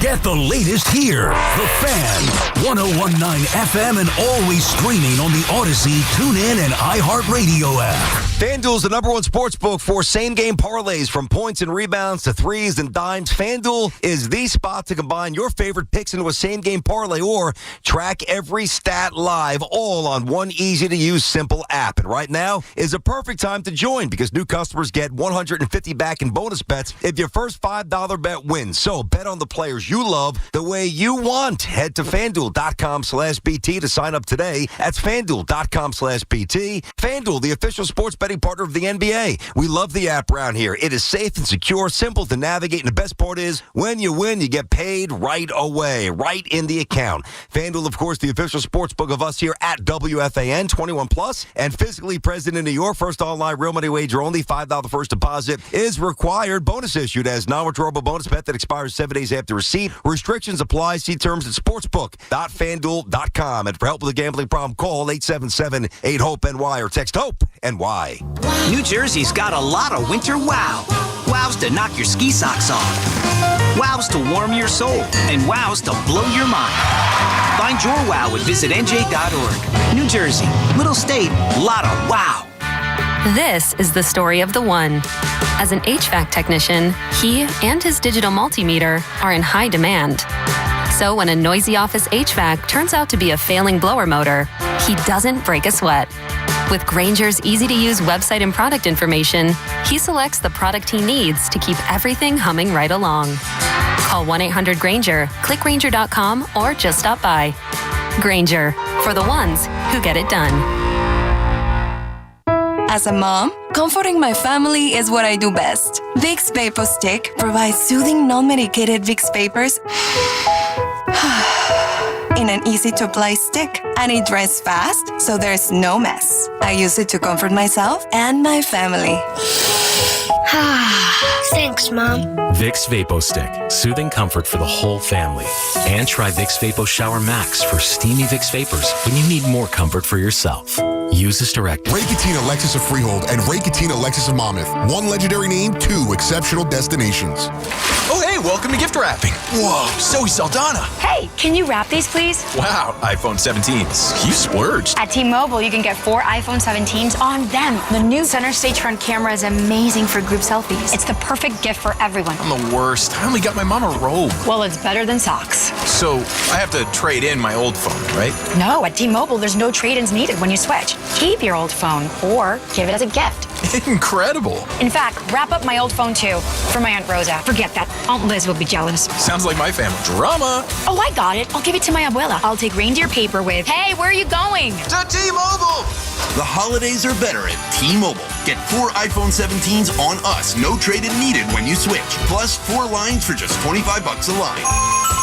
With 24 monthly bill credits and 4 eligible port-ins on essentials for well-qualified customers. Auto pay plus taxes, fees, and $35 device connection charge. Credits ended. Balance due if you pay off early or cancel. Contact us. Finance agreement 256 gigabytes, $830 required. Visit T-Mobile.com. A wintry mix with a high around 42. Weather brought to you by Staples. Have an easy holiday at Staples. Save on top tech and gaming gifts, shipping supplies and services to get your packages there safely, even custom cards and wrapping paper. Staples. That was easy. 250 years ago, a promise was made to connect families and friends, near and far. And during the holidays, that promise is more important than ever. That's why USPS is building a better network to meet your needs, with timely deliveries, easy and affordable ways to ship, and everything you need to make your season full of holiday cheer.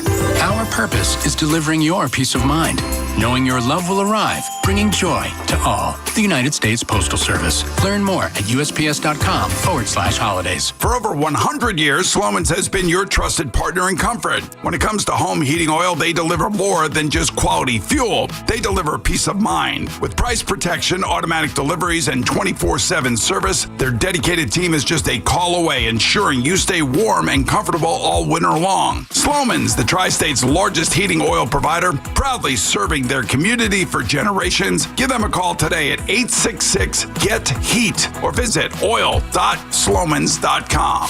Get connected with WFAN to talk about your favorite teams. The Fan on the Odyssey, iHeart, and TuneIn apps.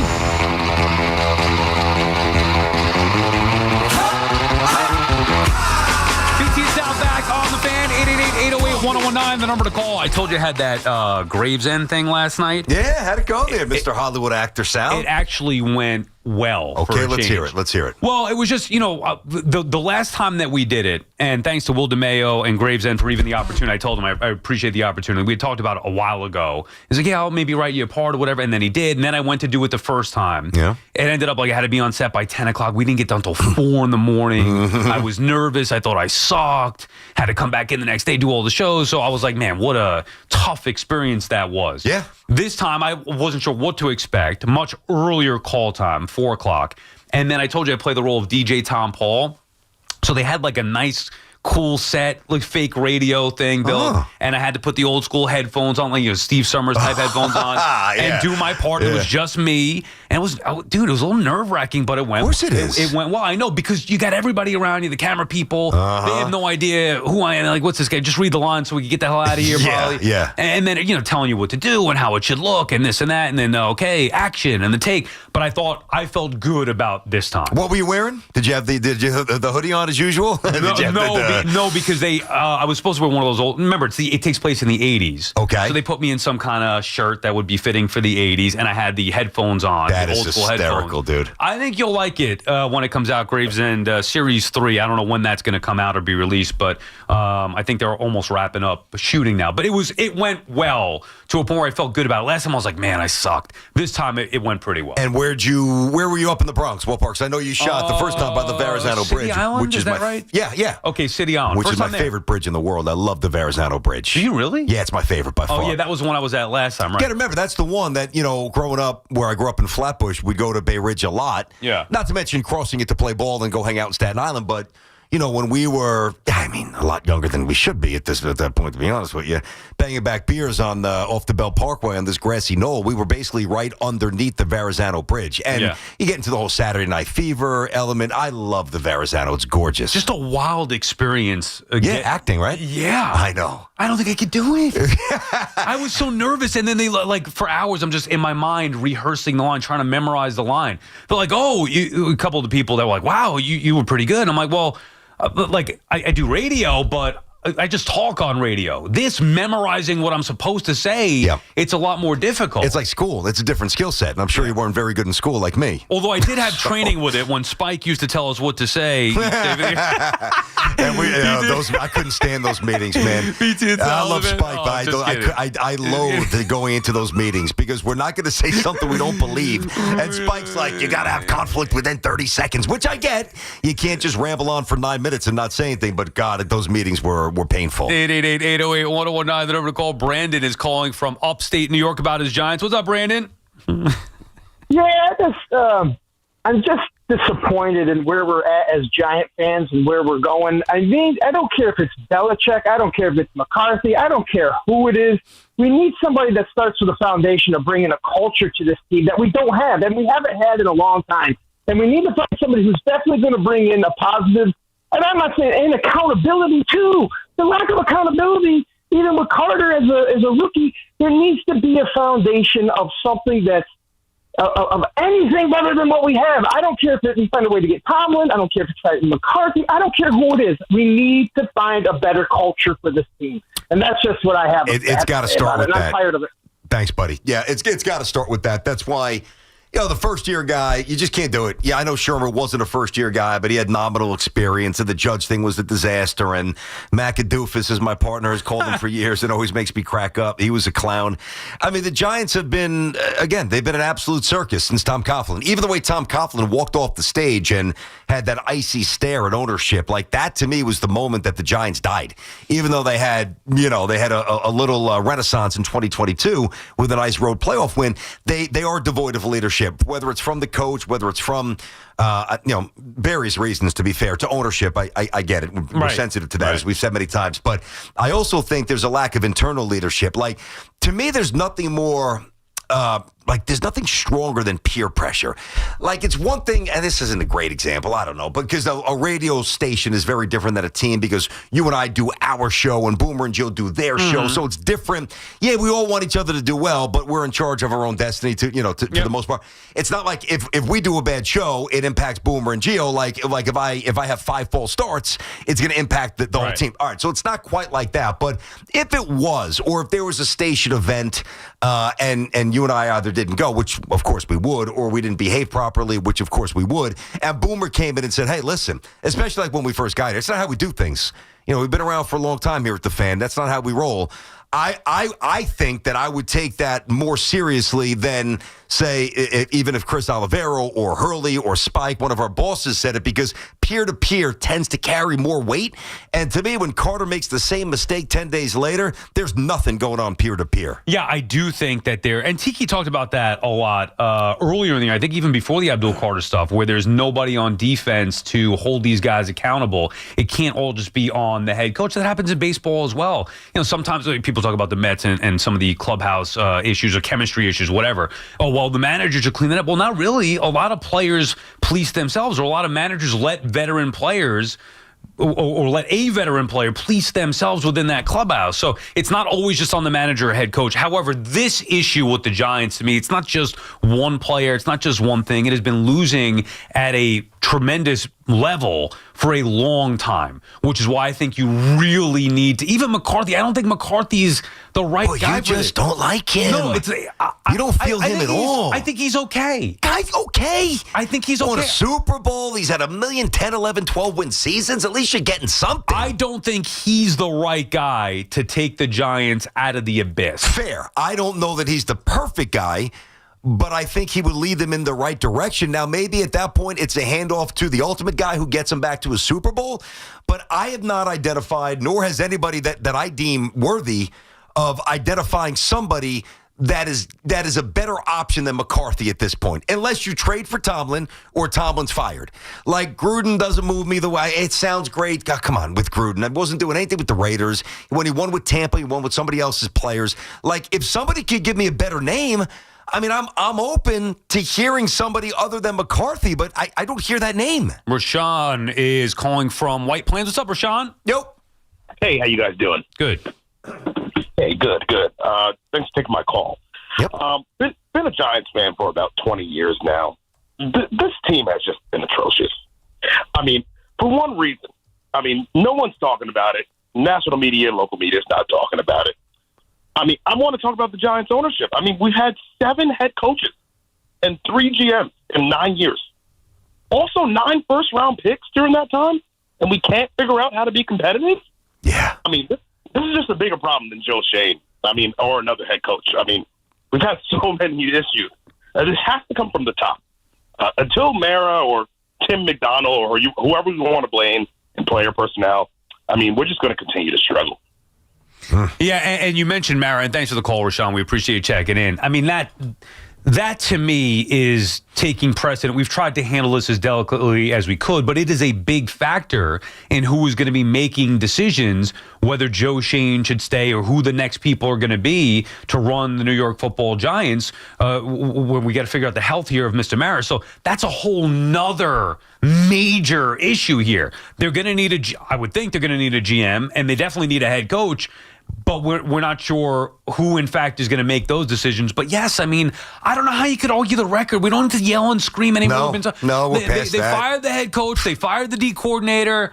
What's left to do here? They're 2-11. They keep losing football games. It's progressively gotten worse. Their top star pick is sleeping through meetings and have to be penalized because of it or disciplined because of it. The other guy's not even dressed. He's inactive, and Evan Neal. Yeah, come on. You know, the thing, too, and again, you're right. If you're new to the show, okay, or if you've been with us for a while, but you just haven't heard this take, and I'm not going to reset it very deeply. I'll just keep it moving here. But, you know, with the health of Mr. Mara, there is a sensitivity to how we address the instability with the Giants. We're at our core, we're good. We might be loud. We might get a little nuts. We're good people, and we want good people to be healthy, okay? Having said that, you know, the Giants, you know, whether it's 3-13, 5-11, 4-12. This is in succession, by the way. 6-10, 4-13, then the 9-7, 1, then 6-3-2. Like, you know, Mr. Mara just got sick. I just ripped off 10, 12 years of absolute disaster. Right. You know what I'm saying? It's been going on for a while, of course. That's my only point. BT and Sal on the fan. 888-808-1019 is the number to call. All right, Sal, got a little something here for you. Hey, this winter, celebrate the joy of the season in a new all-electric SUV from Cadillac. Make every drive exciting with the innovative technology and the optic. And, Sal, you can also arrive comfortably, as you and I both have, in our different electric Cadillacs that they gave us for a month or so, which was awesome, with the sophisticated stylings of the Lyric. Yeah, and discover the comfort of the spacious 3-row Vistic as well. Experience EV luxury like never before at the season's best sales event. Visit your Tri-State Cadillac dealer. The BT and Sal Show presented by your Tri-State Cadillac dealers. Cadillac, the official luxury vehicle of the New York Giants. It's Boomer and Gio, mornings on the Fan, 101.9 FM. I don't know who the consensus number 1 overall pick is. I know the Jets are going to have to pick a quarterback. Maybe they'd still get their guy like the Giants did with Jackson Dart later in the first round. Listen to Boomer and Gio on demand on Apple Podcasts, Spotify, or wherever you get your podcasts. This is Maggie Gray with an Odyssey Sports Minute. Lane Kiffin bailing on Ole Miss for LSU right before the playoffs isn't new. Coaches have always walked whenever they want. Players finally have more freedom now with transfers and NIL, but that was long overdue.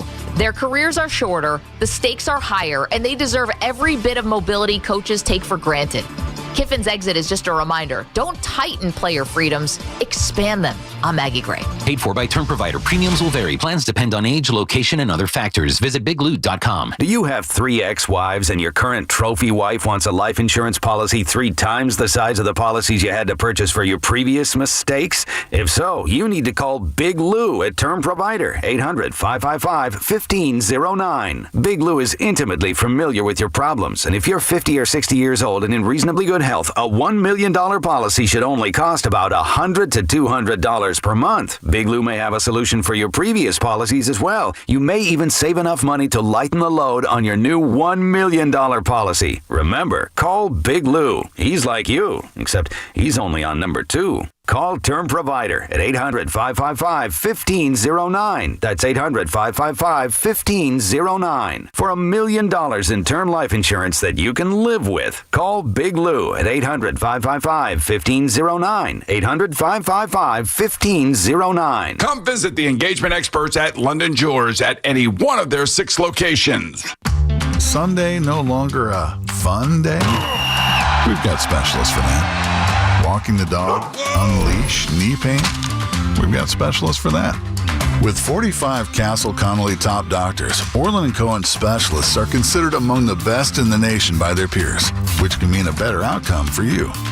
From Staten Island to Southampton, our network is open 7 days a week, so you can feel better, faster. Visit OrlandCohen.com. Want to turn up the heat and turn up the savings this winter? Go with Petro. Switch now and get $125 free heating oil with reliable delivery in any weather, flexible pricing plans, an easy budget plan, and live 24/7 service and support. Go with your local HVAC pros at Petro for best-in-class service and comfort you can count on. Use propane? Ask about special offers. Go to Petro.com now to get your $125 free heating oil or call 1-888-PETRO02 today. Propane not available in all areas. Looking for the lowest price on name brand tires? Get to Town Fair Tire and get the guaranteed lowest price on any name brand tire. Nobody beats a Town Fair Tire deal. Nobody. Name brands at discount prices. Town Fair Tire. Dunkin's $6 meal deal is here for the holidays. Enjoy a bacon, egg, and cheese sandwich, 6-piece hash browns, and a medium hot or iced coffee, all for $6. It's got everything you need to keep your holiday season running. Get it now in Dunkin' stores or order ahead directly on the Dunkin' app. After all, the holidays run on Dunkin'. No substitutions. Participation times may vary. Offer price varies in California and Hawaii. Limited time offer cannot be combined with other offers. Exclusions and terms apply.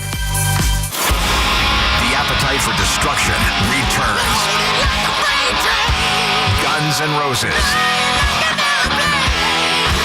World Tour 2026. One night. MetLife Stadium, August 12th.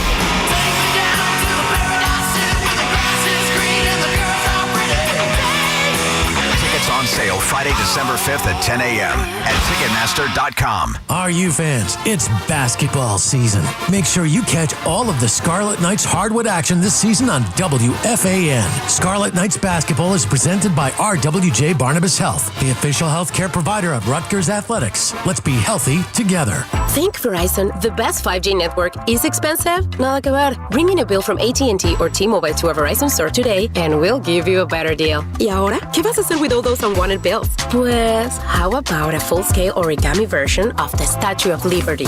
Fuera de broma. Bring in your AT&T or T-Mobile bill to your local Verizon store in New York City today and we'll give you a better deal for you and tu familia. Rankings based on RIT Root Score report dated 1H2025. Your results may vary. Requires postpaid consumer mobile bill from T-Mobile or AT&T dated within the past 45 days. Bill must be in the same name as the person redeeming the deal. Additional terms apply. Boomer here. If you love cooking as much as I do, you got to listen up. The Chef IQ Mini Oven is your all-in-one kitchen hero. It bakes, broils, air fries, dehydrates, slow cooks, toasts, and more. It's got Wi-Fi, Bluetooth, a color touchscreen, a soft closed door. It even syncs with the Chef IQ app and pair it with the IQ Sense thermometer for perfect USDA-safe temps every single time you cook. So why not grab yours right now at chefiq.com. Use my name, code word Boomer, to save 30% at checkout.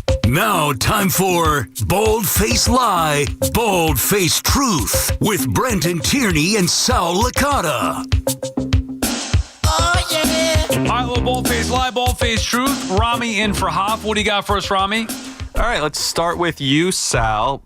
You talked about some of Joe Shane's missed draft picks, not getting a second contract, and with all the things going on with Abdul Carter will not get a second contract with the New York Giants? I don't think that he will. I think that's a bald-faced truth. He will not get a second contract. I can't imagine. Doesn't mean he's going to be a total bust here, but, I mean, come on. The guy hasn't been productive. Usually you know about edge rushers right away, as it's one thing that's easily transferable from the college game to the NFL game, you would think. And plus the disciplinary stuff already, I would say there's no chance he gets a second contract. This is where I'm not going to get hung up too much in the emotion of what he's done. I'm going to say that's a bald-faced lie. You're going to get a grown man in here, a big boy, who's going to make him toe the line.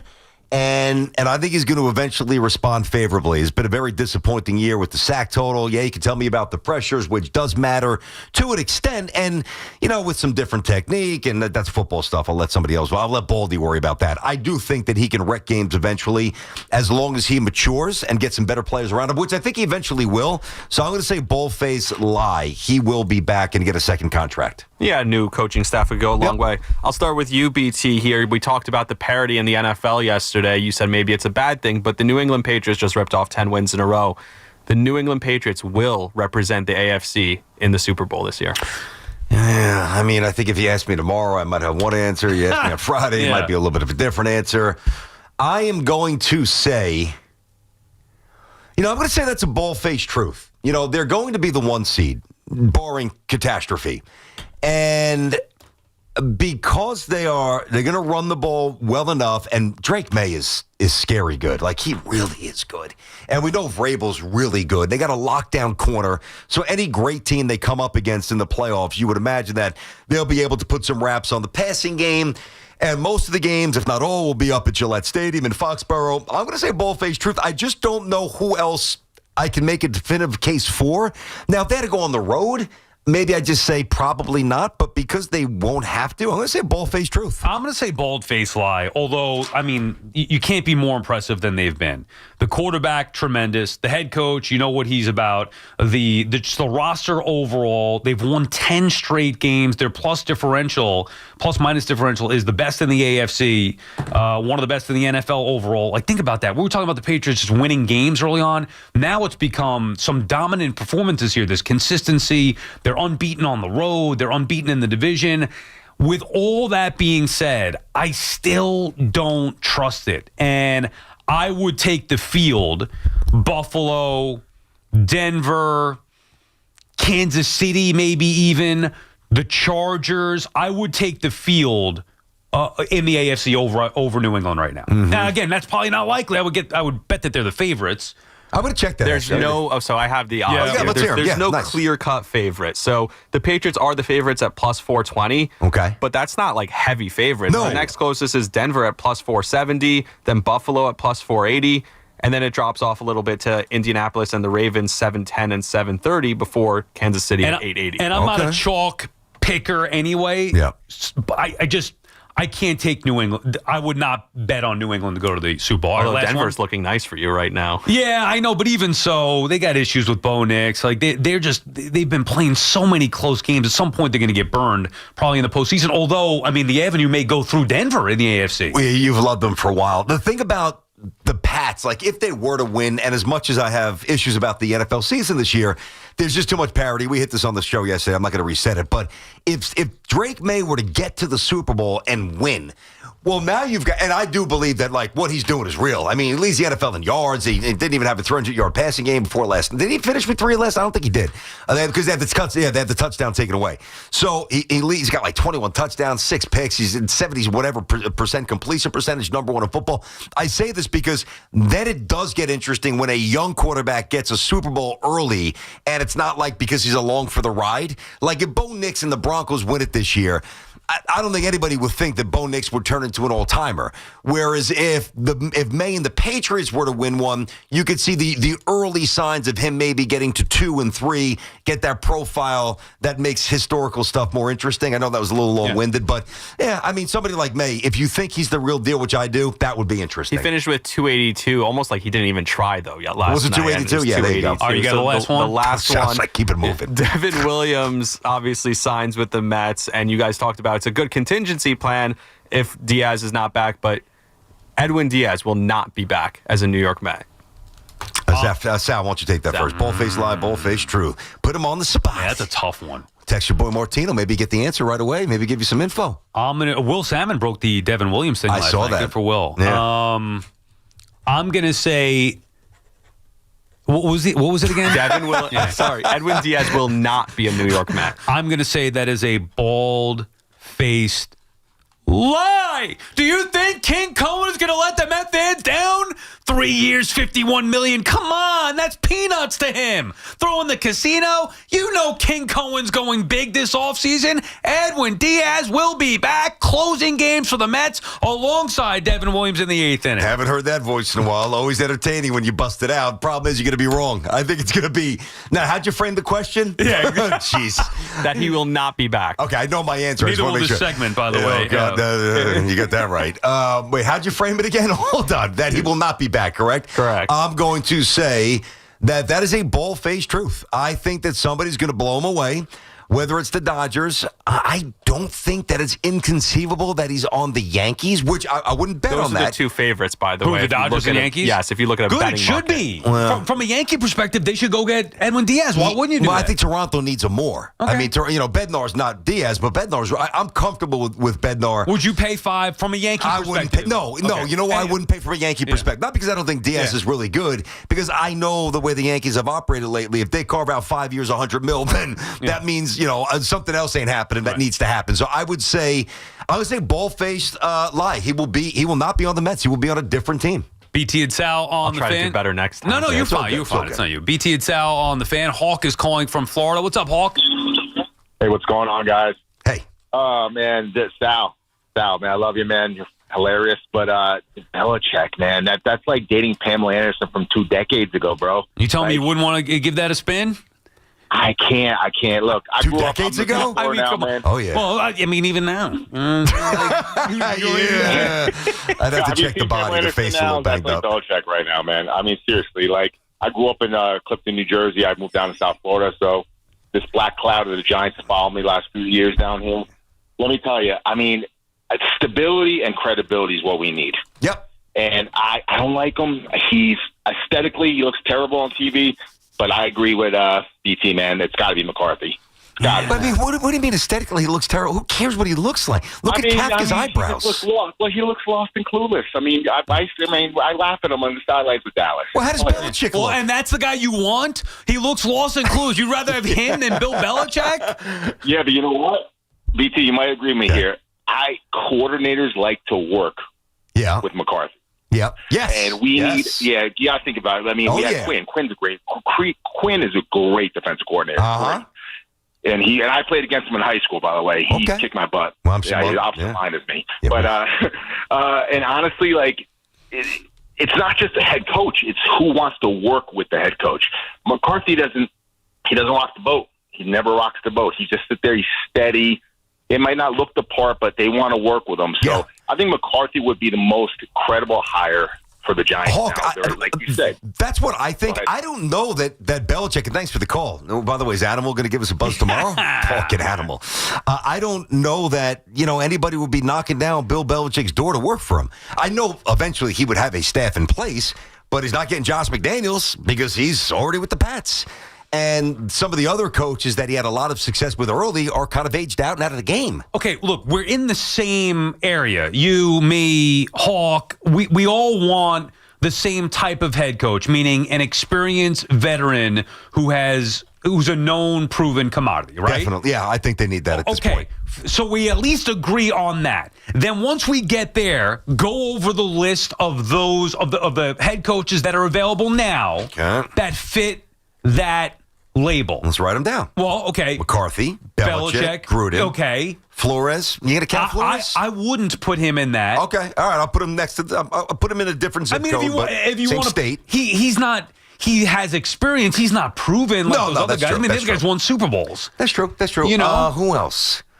How about Tomlin with an asterisk? I mean, if Tomlin's available, but that's a different story. You knock down doors to get Mike Tomlin. Okay, agreed. Yeah. Because he's going to be here a long time. He's going to build this thing up, sustainable, whatever. So Tomlin aside, because I don't look at him as realistic, if those are your three, Gruden, McCarthy, Belichick, as the biggest names, proven Super Bowl winning head coaches, of those three, I'm going with Bill Belichick. And I understand the risks at this point.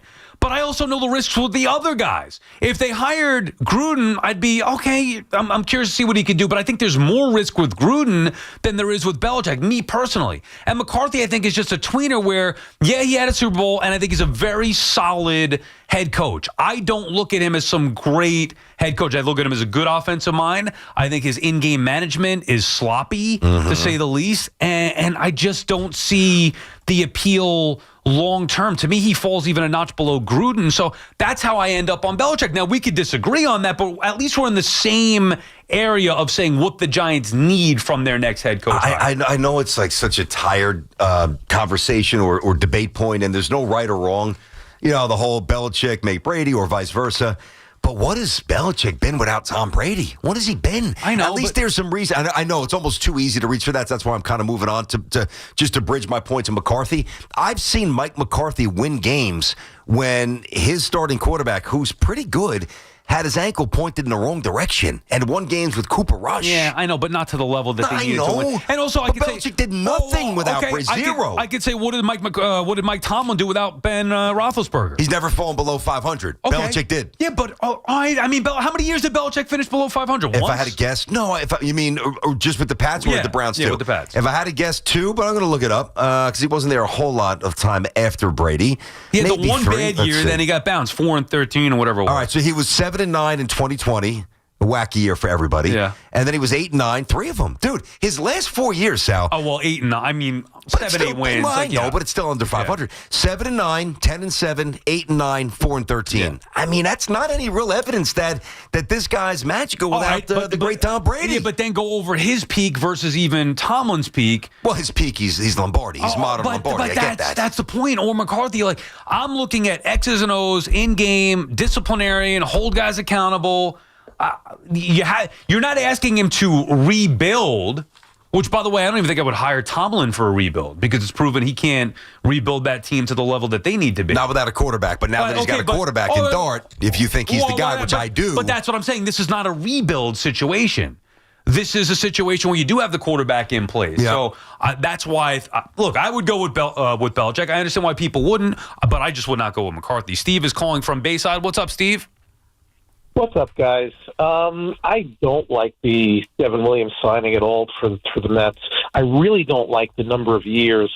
Look, I'm a Yankee fan. When he signed with the Yankees last year, I saw some stuff being written about how his fastball was declining even then. Like, when he was at his peak, he was like mid 95 miles per hour. He was down, I think, at 93.8 last year with the Yankees, and there was also it was higher than that. It was higher, but keep going. It was 94.6. Keep going, but it was higher. Okay. Well, it was. I saw that was his average fastball. No, his average fastball is 94.1. I've dug into this. You're close, but 93 is different from 94, especially when your best pitch is a changeup. That's all I'm saying. I've also seen some stuff where the horizontal movement was more, and it wasn't going down as much, and some other stuff that I don't know if we need to get into. But I'm you just put Sal to sleep with that stuff. Well, yeah, I know. I got you. So. But anyway, look, it's just I'm concerned about him having a steady decline in his fastball, and a guy, you had brought this up yourself, BT, about how a guy that throws the changeup as his main out pitch, as a swing and miss pitch, when the differential is shrinking year on year, that can be something that really worries you. I don't like having him for 3 years. Listen, I understand that. I truly do. I got it. Thanks for the call there, Steve. It's fair. I don't even check the horizontal stuff, even though it's applicable. But what about 2 years? You know what I'm saying? Like, any one of these contracts, it's never going to be, Max Fried. Well, I don't like the 8th year, 7th or 8th year. Okay, but you understand that going in with any of these contracts. So let's say Williams is good for the first 2 and not good for the 3rd year. That's why with a reliever especially, you want to minimize the amount of years you're committing because there is little to no chance Diaz will be great for 5 years. So if you do agree. that, you know what I'm saying? If you do, probably not even 4, honestly. But if you do that deal, you're doing it based on the first couple. So you figure with the Mets, okay, well, they believe that they could get at least 2 good years from Williams of those 3 years, whichever way you want to take it. And it's a $51 million risk. It's not that big of a commitment. Double that for Diaz. And there's no way, as dominant as Diaz is, he's double the results producer as Devin Williams could be. Double. I think that's, double. No, that's fair. I mean, especially if Devin Williams stabilizes, which he's going to. I believe that last April was an anomaly, and, we've kind of touched on a lot of things here if you guys missed it, so we're not redundant. Free Odyssey app, go check it out. I like it. I would love it if Devin Williams is setting up Edwin Diaz. We don't know if that's going to happen. I actually think Diaz will be on a different team. Sal doesn't. We'll eventually get the answer. And by the way, just to button it up with the fastball, because it does matter, and I did look this stuff up. I had it written down. But I just wanted to see, so in 2022, which was one of his best years, obviously, Devin Williams, that was actually his lowest fastball.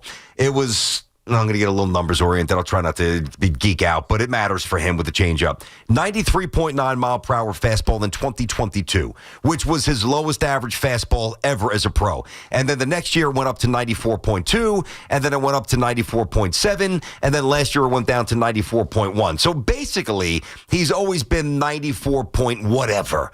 Whereas, now, if he dropped from 94 to 92.3, that's more problematic. I'm not really worried about that. I think it's a bit of an overstatement or an oversell or trying to find reasons for a guy who was historically basically untouchable. Like, it's not like he was good. Some of Devin Williams' seasons were filthy, historically filthy. And when you're not filthy, we want to know why. And sometimes I think people kind of lean on the numbers too much. His fastball's fine. His changeup is elite. BT and Sal on the Fan. We'll continue the conversation when we come back. 888-808-1019. After beating UNLV Thursday in Las Vegas, Rutgers is back home at Jersey Mike's Arena. Hi, this is Jerry Recco. Join myself and Chris Carlin as the Scarlet Knights play host to the #1 team in the country, the Purdue Boilermakers, in their Big Ten opener. Tonight at 8 p.m. right here on The Fan, 101.9 FM and the free Odyssey app. I'm Barry Colstein. I am a violin maker. Precision is part of my profession.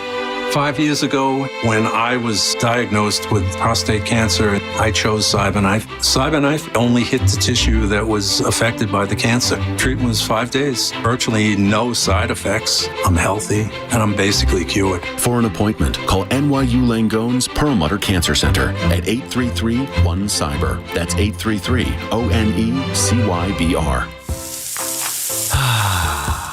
That's the sound of James adding long-lasting Gain scent boosters to his laundry this morning. Several hours later, James sniffs the irresistible scent of Gain on his shirt. Gain. Several hours later, James has even caught the attention of his mother-in-law, and she never gives him attention. Ooh, you smell amazing, James. Oh, thanks, Mom. I love you too. I never said that.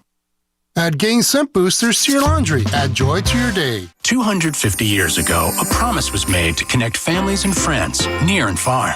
And during the holidays, that promise is more important than ever. That's why USPS is building a better network to meet your needs with timely deliveries, easy and affordable ways to ship, and everything you need to make your season full of holiday cheer. Our purpose is delivering your peace of mind, knowing your love will arrive, bringing joy to all. The United States Postal Service. Learn more at USPS.com/holidays. Experience the magic of the season during the Mercedes-Benz Holiday Love Celebration. Enjoy exclusive holiday offers at Mercedes-Benz of Edison, Mercedes-Benz of Union, and Ray Cattina of Freehold. 3 powerhouse locations, 1 legendary name, Ray Cattina. Discover the power of 3 at benzfam.com. We love talking about the Knicks and Nets on WFAN, WFAN FM, WFAN FM HD1 New York, and Odyssey Sports Station. WFAN Sports Flash. Good afternoon at 12 o'clock. I'm Andrew Bogish. Your Sports Flash is sponsored by Chef IQ. Precision cooking, effortless results, chefiq.com. And by Ray Cattina. Experience the power of 3. Visit benzfam.com.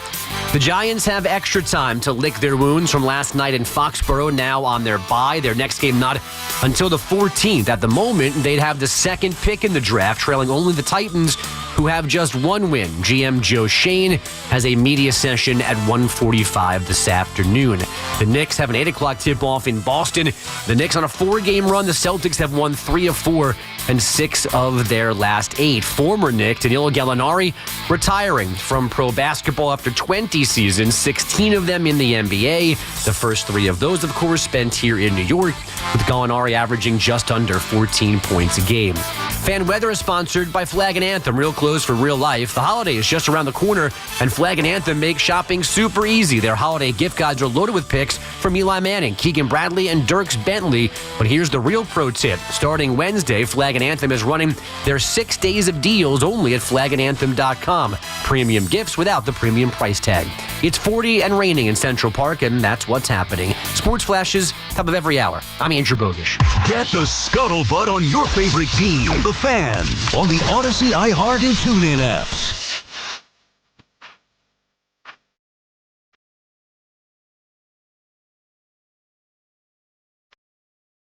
BT and Sal back on the Fan. We'll continue the conversation. Started the show a couple hours ago talking about the Giants and their disastrous performance last night. Less about the performance and obviously more about this needs to be the end of the Shane Kafka experiment. They had an opportunity here.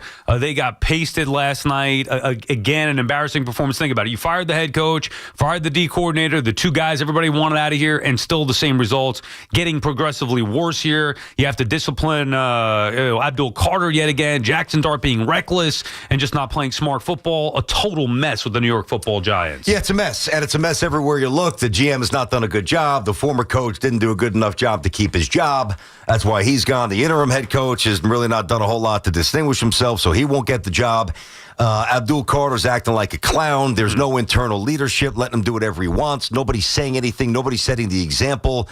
And now the special teams are collapsing, and the Giants were a national joke last night, you know, basically kicking divots further than footballs as they attempted field goals. So it's just an ugly, Who do you blame for that? Scene. You blaming Shane Bowen for that? You blaming Brian Dable for that? Or is it Joe Shane? Like, come on. Oh, you talking about the well, no, I'm talking about the special teams overall. Yeah, it was the special teams have been a disaster. Night. Aaron Glenn and the Jets have put an emphasis on that because he believes it helps them win games, which, by the way, it does. It's a part of the game that should not get overlooked. Joe Shane and the Giants special teams since he's been here have been abysmal. Well, listen, you and I have played golf with Francesa. Yeah. I have played more than you. Not good. I have played lefty, which is how I swung a bat my entire life, and I didn't start playing golf until I was older. And, you know, when I was 22 after college and I started playing it, I could just try to smash the ball like a young kid and swing from the heels. And when I would catch it, I would smash it and I would bomb it, and then I hurt my back. Then I had back surgery. Then I started trying to play righty, and then basically I'm a mess, and that's what I'm doing now. I say that because I have taken golf swings where I've hit divots and missed the ball on the tee like the kicker did last night. I mean, but that's me after, 3 or 4 beers and whatever I'm doing on the golf course. I mean, for this guy, to kick the ground before the ball, yeah, it's a little weird. A little weird. Yeah. And then his explanation was not even consistent. He's like, well, the ball wasn't down. It was down. That was the highlight of a season of complete ineptitude. And it is just bereft of any sort of order. And then obviously that leads us to who do we want to be the next head coach of the New York Football Giants. For me, I want BB to be the next HC of the NYG. I said that last week, BT, when you were out, so I still believe in that. We don't know if Tomlin's going to be available. I know you want Mike McCarthy, so we had that conversation. And then the baseball as well with the Mets signing Devin Williams. It is bizarre how many former Yankees the Mets and David Stearns have signed away to be with the Mets here. Clay Holmes, Luis Severino, obviously Soto, different animal. And now Devin Williams, the latest, 3 years, $51 million. Just remember something. It's always better to be first. Yeah, I know it is true. Unless it's Soto. Then you take what you can get. They're like 4th or 5th, and it's still good. Although it is an interesting dynamic that both the Mets and the Yankees have. The Yankees could do the same thing, although I look at it differently. Would the Yankees really evaluate somebody with the Mets his first year in New York and be like, oh, well, he can make it in New York, we'll take a chance on him. Versus the Yankees, it feels like, because the Yankees they're just... You could say it, they're the Yankees. Yeah, exactly. They're level up. I mean, they're the Yankees. You can say they're the Yankees. I don't want to admit Let that, it come out. No, it's true. I'm not a liar. I mean, you got to be honest with everybody. It's a way, right? We know what the Yankees are. So the Mets kind of have that... They use the Yankees, or not use the Yankees, but they could see what the Yankees do and they say, well, this guy succeeded or failed with them. Let's bring him into New York. Although Stearns didn't, this is where he was a knucklehead, he didn't use that when it came to Frankie Montas, who was a disaster with the Yankees. He should have used that information. Listen, the Yankees have sniffed a few Mets as well. Beltran late in his career, but a couple of others here. Do you think that Bellinger's going to absolutely be back with the Yankees? I do. I'd be stunned if they lost Bellinger. Yeah. Where are you at with that? I was pretty confident, a little rattled after the conversation with somebody last night. that does not think the Yankees will go quite as far. What are we as looking some. at? What are we looking at terms-wise? Well, either? if it gets to 7 years. Yeah, well, 7 years. Well, no, but the people think it might. 7 years absurd. I wouldn't do 7 years. Yeah. All right. Well, we'll see. I mean, 6 years, whatever. I would say that would be. I think the Yankees are going to bring back. Well, what's the alternative? He's going to get 6 years. What's the alternative? Okay, well, that's different. If you're telling me they're going to go hard after Tucker, I told you that because they loved him last year. Oh. It's similar thought with Williams. If this were last offseason, you and every other Yankee fan would be like, oh, you got to get Tucker going. You were saying that. I know. And now because he had a down year with the Cubs in which he was hurt, it's like, we don't really need Tucker. But I think the Yankees like Tucker, and maybe they make a bigger play for him, saying he's the better value overall, investing bigger money in him longer term than Cody Bellinger, who's been inconsistent. I think he's a great Yankee and could be a great Yankee, but maybe he goes the way of LeMahieu, where Tucker could be a stud for years to come. I still think that both of these teams have big trades up their sleeves. I really do. And I hinted at that as we started the offseason. Yankees have a couple of pitchers at, double, triple A that are just about ready, flame-throwing. I'm not saying there's quite Schlittler, who seems to be different, but thought of very highly that other teams would want. I also think there's a chance they trade Jazz Chisholm. I think that's on the table. I think that if Skubal was made available, I think the Yankees would be very aggressive. I know the Mets will. So we're focused on Bellinger and Pete and this and Spenny and Tucker. I don't think both teams are making trades. BT and Sal on the Fan. Our friends at Town Fair Tire remind you that at Town Fair Tire, you always get the guaranteed lowest price on name brand tires from Connecticut to Maine. Nobody beats Town Fair Tire. Nobody. Mike is in Fairlawn about his Giants. What's up, Mike? Hey, Mike. Hello? Yeah, what's up, Mike? Come on, Mike. All right, so let's put it this way. Belichick's record without Brady is 83-104. That's 187 games. That's a 44% winning record. Okay. Are you happy with 44% now? No, but I think Bill Belichick's the greatest head coach that I've ever seen. Remember, and you also have but why would you take Mike? Why do you do this? Mike, hold on. Less money. He was taking a lot less money so they could bring in more players. Okay, so what? Mike, add up now all the great head coaches of all time minus their best player. I mean, come on. Who brought in Brady? You're talking about almost 200 games. 200 games you have a season. Who brought in Brady? He did, but Brady took less money every year. It's not better. Mike, what is your point? What is your point? Do you think Bill Belichick's not a good head coach? My point is, I think Belichick is a joke. Okay, and I think you're a joke for saying that, and thank you for the call. Thank you. I mean, the guy has the greatest head coaching record of all time, and yet he's a joke. Now, you can say you don't think he's the right fit now. Yeah, obviously, that's what it comes down to for me. Yeah, okay, understood. And you and I have had this argument many times. Mike's not alone in thinking that Belichick is a product of Brady. I think that's asinine. What's Bill Walsh's record without Joe Montana? I mean, look at what's Chuck Noll's record without Terry Bradshaw? I mean, come on, go over all the great players that these great head coaches have had. Shula without Marino. Yeah, I mean, there's a correlation there. I mean, come on. For sure. I'm not saying that it's a guaranteed. Like Parcells to me was the great. We always say with that, he's just the best program builder of our lifetime. It's my all-time certainly. favorite. He could go anywhere and turn a crappy football program into a respectable, sound, good, if not great, football program. Proven. He's done it multiple spots. Belichick hasn't done that. However, he did turn the Patriots into a dynasty with longevity and sustained success that has been unmatched. Like, you can't just take it away because of the quarterback who, by the way, he drafted and developed. Okay. All right. So there's a lot there. The Belichick stuff is fascinating. So this is maybe unfair, but it happened. And then I've got a question for you. Let me just write down the question before I forget. A lot going on today. Okay, I got that. I'll ask you that in a moment. Now, I don't know if Belichick. I'm actually going to ask you the question now. I think it's worth asking.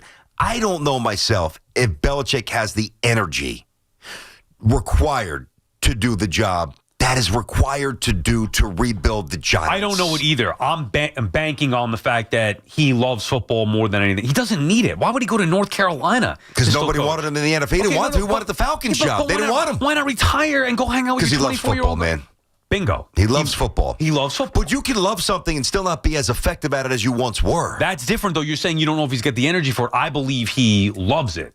He's never been an energetic person. No, when I say energy, I mean like devoting. I don't mean like being rah-rah. Yeah. I mean just being so immersed in your craft 12, 13, 15 hours a day. You know, the sun's going down, the sun's coming up. Bill's still in the office grinding through film. I don't know. I mean, not to sound crass, but are you doing that when there's a 24-year-old waiting for you in bed? I don't know. And obviously those are things. Well, I mean, he's going to North Carolina, the coach. That's what I'm saying. So I don't know. Those are things you'd have to go over in the interview with him. I do believe, though, he's got a passion and love for football that is unmatched, even at this age. And as far as X's and O's go, discipline, accountability, I know all those things are going to be in place with him. I think I've got something that I think you'll love here. All right, so I'm going to incorporate Patino for a minute. Rick is basically the same age. What's Rick, 72? Right. Okay. And I think Bill is 73 or 74. Same exact neighborhood. Now, forget about the fact that Rick just projects much more youthfully. That's, Rick's just lucky and he keeps himself in shape, whatever. Looks younger than Bill, acts younger than Bill. So Rick Pitino has been able to adapt to the changing climate in college basketball. First of all, I mean, going back to Providence when he was the first to embrace the three-point shot. So he's always been an innovator. When others were reluctant, it's a low efficient shot. He's like, no, we're doing the math and we're taking 20 a game, and it worked out. And he got that Providence team with Donovan to the Final Four when they had no business being there. So he's evolved as a coach in terms of how he instructs his players to play, how he demands that they play. But he's also evolved to the new age world. Right. NIL money. Every year I got to get 80% of a new roster, which you had to do this year with the exception of Zuby and 2 or 3 other meaningful players. Whereas I don't think, and this is a long distance read, I don't think that Bill Belichick has the adaptability to the young modern athlete and the changes that have engulfed the sport. That's fair, but that's a different argument than saying Bill Belichick is overrated because he had the greatest head coach, greatest quarterback of all time. Agreed. That's just one reason why I wouldn't want Belichick for the Giants. I can agree with that. Now, I disagree. I would take a chance, but I can understand that argument. I can't tolerate the argument of, what has Belichick ever done without Brady? It's the dumbest argument. What has Phil Jackson ever done without the greatest players of all time, Jordan and Kobe and Shaq? So is Phil Jackson a great head coach or not? I mean, Phil Jackson was such a great head coach, but yet didn't have the guts to come down and coach. Now, I know basketball is different than football, but didn't want to coach because he knows he didn't have the greatest players with the Knicks, meaning he didn't want to come down and coach. Forget about the greatest. Of course. So obviously, every great head coach is going to be helped along the way. Would Belichick be the dynastic head coach that he was with New England, if not for the greatness of Tom Brady? No chance. Okay, Zero but then chance. you can say that about pretty much anybody. Yeah, and that's still at the baseline, he's still elite, as good as anybody else. X's and O's, accountability, and setting a disciplined program in place. That's why I'll never dismiss his greatness because of the Brady influence here, because it's impossible to fully quantify and this percentage Belichick, this was because of I don't know. The other thing too, now this might not be fair, but you want an exercise in futility. Carve out, I've done this. I just don't have the notepad with me. It's in my home office because I remember doing this years ago with Tiki. It came up, I think the Jets were looking for coach, whatever the hell it was. Maybe Gase, I don't even know. But I have it somewhere at home, and I could bring it in tomorrow. So look at from 2000 until now. Look at all the head coaches, general managers, and quarterbacks that the Jets, the Dolphins, and the Bills, the 3 other teams in the AFC East that Belichick had to play. Right. That's 6 wins in the bag. All right, maybe you lose a rivalry game up in Buffalo, or they didn't play well in Miami a lot, which is inexcusable and inexplicable. Like I can't explain it, but you're not going to win every game is my point. Point is, they were never in there with the Steelers or the Ravens or like Seattle and the Niners and the Rams. In the postseason. Yeah, but they always had a bye and they always had home field advantage because they had basically a 6-win cushion. So they're bagging 11, 12, 13, 14 wins a year because they were playing 3 of the worst run franchises for 20 plus years. Just that's not to diminish Bill's greatness. I'm not trying. That's just a little context. Anthony calling from Brooklyn. What's up, Ant? Yo, BT Sal, what's going on, fellas? How are you, Ant? Not much. If you're going to ask me who should be the Giants' next head coach, BT, I think he hit it right on the head. I think Belichick's a little too old school for these new school guys. I don't think it would work out. if you're going to ask me, I think you need a guy to come in, light a fire under there. You know what? I think Gruden's the guy. I think Gruden should be the guy. And if you're going to ask me who a dream hire would be as a defensive coordinator, I think you bring in Antonio Pierce, another champion, another guy that could light a fire under these guys and get them motivated to play football. Yeah, I mean, I like the idea of Pierce, and thank you for the call, Anthony. I like the idea of Pierce as a D coordinator, or at least just somewhere in the organization, in the building, on the sideline. He bleeds giant blue, obviously a Super Bowl champion. I do think he can connect to today's player. He's passionate. I was just watching an interview with him on social media somewhere. I'm not sure exactly where I saw it, but I'm a believer in Pierce. I wouldn't hire him to be the head coach, and I don't know if I would go the way of Gruden. All the things that everybody's knocking about Belichick, at least to me, Belichick was the greatest winner of all time, and I know those discipline things and all that's going to be in place.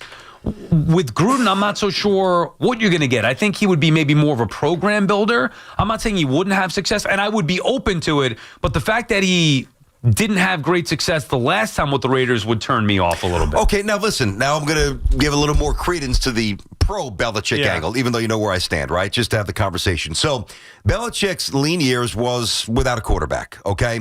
I mean, applies to a lot of people, as you said. I get that. But I mean, really, an island of misfits. Mac Jones, Brissett, just scrubs. For that, even though Brissett's playing okay now, you know what I mean? Cam Newton for a minute.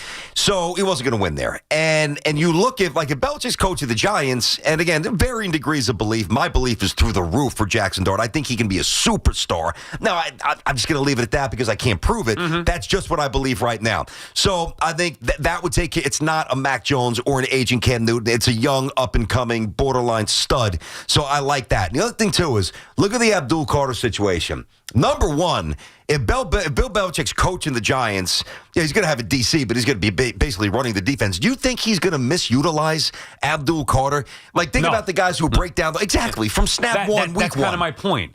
He's not going to. Dexter Lawrence, I think he's going to maximize whatever he can bring. He's going to. So schematically, Dart to be safer and smarter. Yeah. Those things I think would be addressed and they would be taken care of immediately. So schematically, that will line itself up favorably. And the other thing too, Carter, with his lack of professionalism, that would be addressed in such a direct, aggressive, no nonsense way that I believe it would have been rectified in training camp if Belichick was there. So as much as I wouldn't do it, because I don't know how much juice is in the tank and the other things I've said, he still is, I mean, he's still Belichick to an extent. I just don't know to what extent. BT and Sal on the fan. More your calls, 888-808-1019. All right, let me tell you guys about FanDuel. Hey, by the way, Sal, I noticed here, no mention of my red hot streak with a little perfect parlay. Oh, I didn't know. Come on. Were you hitting those? Well, your boys ripped off a few. We'll get to those later. And luckily, I made the same plays on FanDuel, the #1 sports book, so it's been a good week for you, boy. Kind of. For some game parlays, from points and rebounds to threes and dimes, FanDuel's a great spot to combine your favorite picks into a same-game parlay or track every stat live, all in one easy-to-use app. And right now is a great time to join. So new customers get $150 back in bonus bets, and your first $5 bet wins. Bet on the player you love the way you want. There's all different ways to do it. Just head to FanDuel.com/BT to sign up today. That's FanDuel.com/BT. FanDuel, the official sports betting partner of the NBA. And also, as you know, we love the app around here. It is safe and secure. And when you win, you get paid right away. FanDuel, the official sports book of the Fan, 21 plus, and physically present in New York. First online real money wager only. $5 first deposit is required. Dover, you placing those bets? How'd you do last night? Yeah, do a little money line? I did not lose. Oh, good. You didn't win either. You didn't play. $5 first deposit is required. Bonus issued as non-withdrawable bonus bet that expires 7 days after receipt. Restrictions apply. See terms at sportsbook.fanduel.com. And for help with a gambling problem, call 877-8-HOPE-NY or text HOPE-NY. Who will stay? Who will go? Big questions loom for the Yankees and Mets this offseason. Get the latest here. The Fan, 101.9 FM, and always streaming on the Odyssey, TuneIn, and iHeartRadio app. Once upon a time, Dunkin' made the perfect donut, and from its center came something even better. Dunkin' Munchkins, tiny bites of joy made from the dough they scooped right out of the middle. This holiday season, Dunkin' Munchkins remind us that even the smallest of things can mean the most, like laughing with friends or enjoying the last Munchkin in the box. So grab a box of 3, 5, 25, or 50. Share them, gift them, or just keep them all to yourself. We won't tell. It's Dunkin' Munchkins, proof that something so small can be the best bite of all. The holidays run on Dunkin'. This is the story of the one. As an HVAC technician, he and his digital multimeter are in high demand. So when a noisy office HVAC turns out to be a failing blower motor, he doesn't break a sweat. With Grainger's easy-to-use website and product information, he selects the product he needs to keep everything humming right along. Call 1-800-GRAINGER, click Grainger.com, or just stop by. Grainger, for the ones who get it done.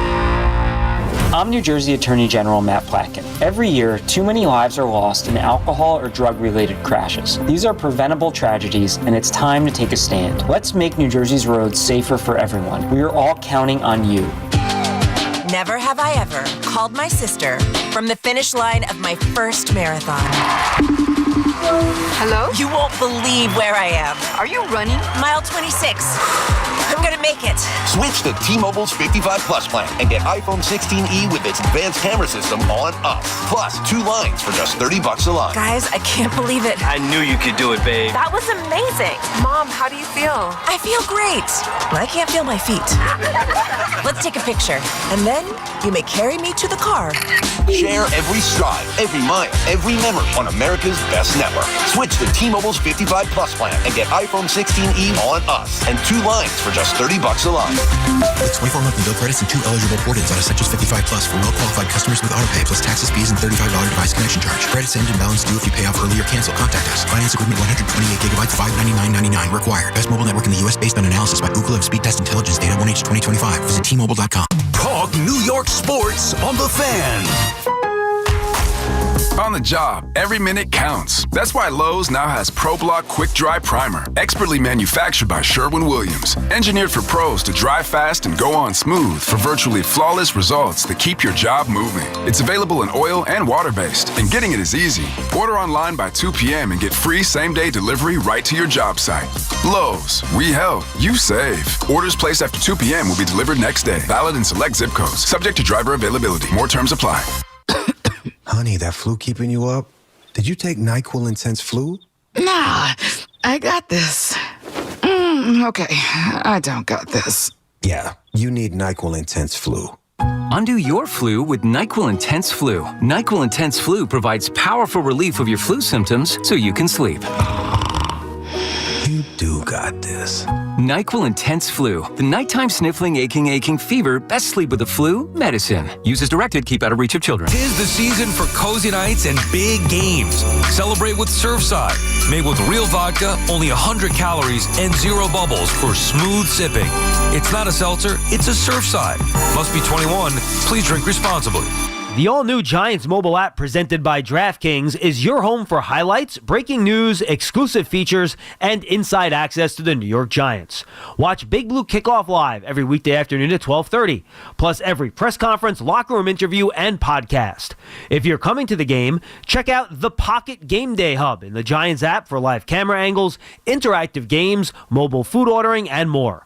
Download the Giants official mobile app presented by DraftKings for free at the App Store and Google Play. I love elves. Hard workers, cheery bunch, but they can sure wreck a bathroom. Luckily, someone's always ready on short notice to save Christmas. The fine folks at Roto-Rooter. Coast is clear, Santa. Thank you. You may want to stick around. Santa needs to get in there. And away goes trouble down the drain. Roto-Rooter. Now get out of my bathroom.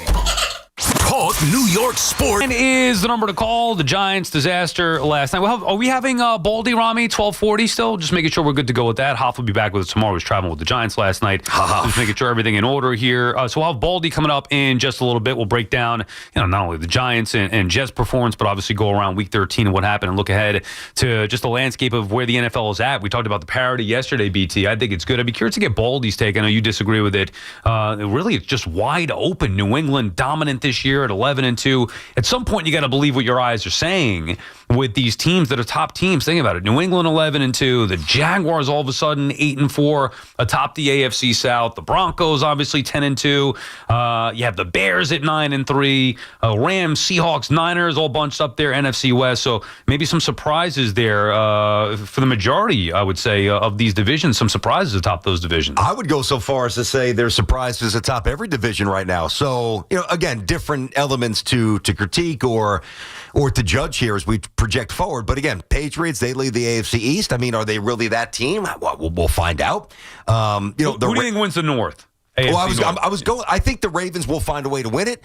I know their defense has gotten better as they've gotten healthier, but Lamar's not physically right this year, so there's a little question there. And since he worked their way back in, I don't think so. I'm not. You gonna give him a little. And they just beat up on Baltimore. I mean, it's going to be a long road. I don't think so. I'd have to check the Ravens' schedule in terms of and same for the Bengals and head-to-head stuff, tiebreakers, Bengals whatever. they play in Buffalo this weekend, loss, and then home against the Ravens. So if they could win those two games, I mean, that's a big if. Then maybe they're. But I don't think the Steelers are any good. I don't. I'm not counting. I do think the Ravens find a way to win the division, but I'm still not sold on them like I've been sold on previous Ravens teams, which is my point. The Jaguars in the South. Now, the Colts have lost 2 straight. Jones is banged up. Gardner's out maybe for the year, whatever. We'll see. The Jaguars, all right, the Jaguars are interesting. Their point differential is 70 points less than the Colts, who are going in the wrong direction. Do you fully believe in the Jags? I don't know how you do. What about the Texans? I respect their surge. I mean, to say that I fully believe in them would be nonsensical at this point. They're 7-5. Right, but they've won 4 straight. They're 7-5, and they got arguably the best defense in the NFL. Their defense is very good. It's kind of right there with Denver, so you're not wrong with that. They're 1 game back. Colts are going the wrong way. The Texans schedule, they play at Kansas City, which is going to be Kansas City loses this game, they're done. They can't make they're toast. Oh, they have to win. I still don't think they're getting it no matter what they do. Exactly. I really don't. So they have to win this game. So that's going to be a tough one. Texans then home against the Cardinals, home against the Raiders, at Chargers, home against the Colts to close it out. There's a couple of wins for sure. First 2 baked in. But then you go to the West. All right, Denver's amazing. Their defense is great. You love the coach here. But, I'm not sold on them getting to the Super Bowl. And then think about when you go to the NFC, all the critiques and concerns we've had about the Eagles. I mean, they blow a 21-zip lead in Dallas. Can the Cowboys win that division? No, I don't think that they can. That would very much surprise. Well, I mean, listen, 3-1 in the division, so they have a better record in the division than the Eagles. Can they? Yes. Will they? No. I should have been more definitive on the no. Could they? At Detroit. This is Cowboys. I don't know who the hell's going to win that game. At Detroit Thursday, that's an elimination game. That's a great game. Home against the Vikings. A win. Home against the Chargers. Flip a coin. At the Commanders. At the Giants. They got some wins coming up, man. Yeah, now let me just do That's quick interesting. Philadelphia schedule. Okay. At the Chargers. Yep. Home against the Raiders. Okay. At Commanders. Okay. At Bills. Home against the Commanders. Okay. I mean, is Jaden Daniels getting back at all? Do we know about is he getting back? All right, so the point is it's murky in the NFC East, right? Then you get to the North, and the Bears are a great story. Do you believe in them to get to a Super Bowl? Now, again, you just preface this with division leaders, and I'm going through every division. Tampa Bay. I mean, who doesn't respect the hell out of Baker? I wish he was quarterback at the Jets. I love him. I love his moxie. He's out there with his shoulder hanging up by a thread. Listen, they're going to probably win it, or Carolina. You don't believe in either one in terms of going far.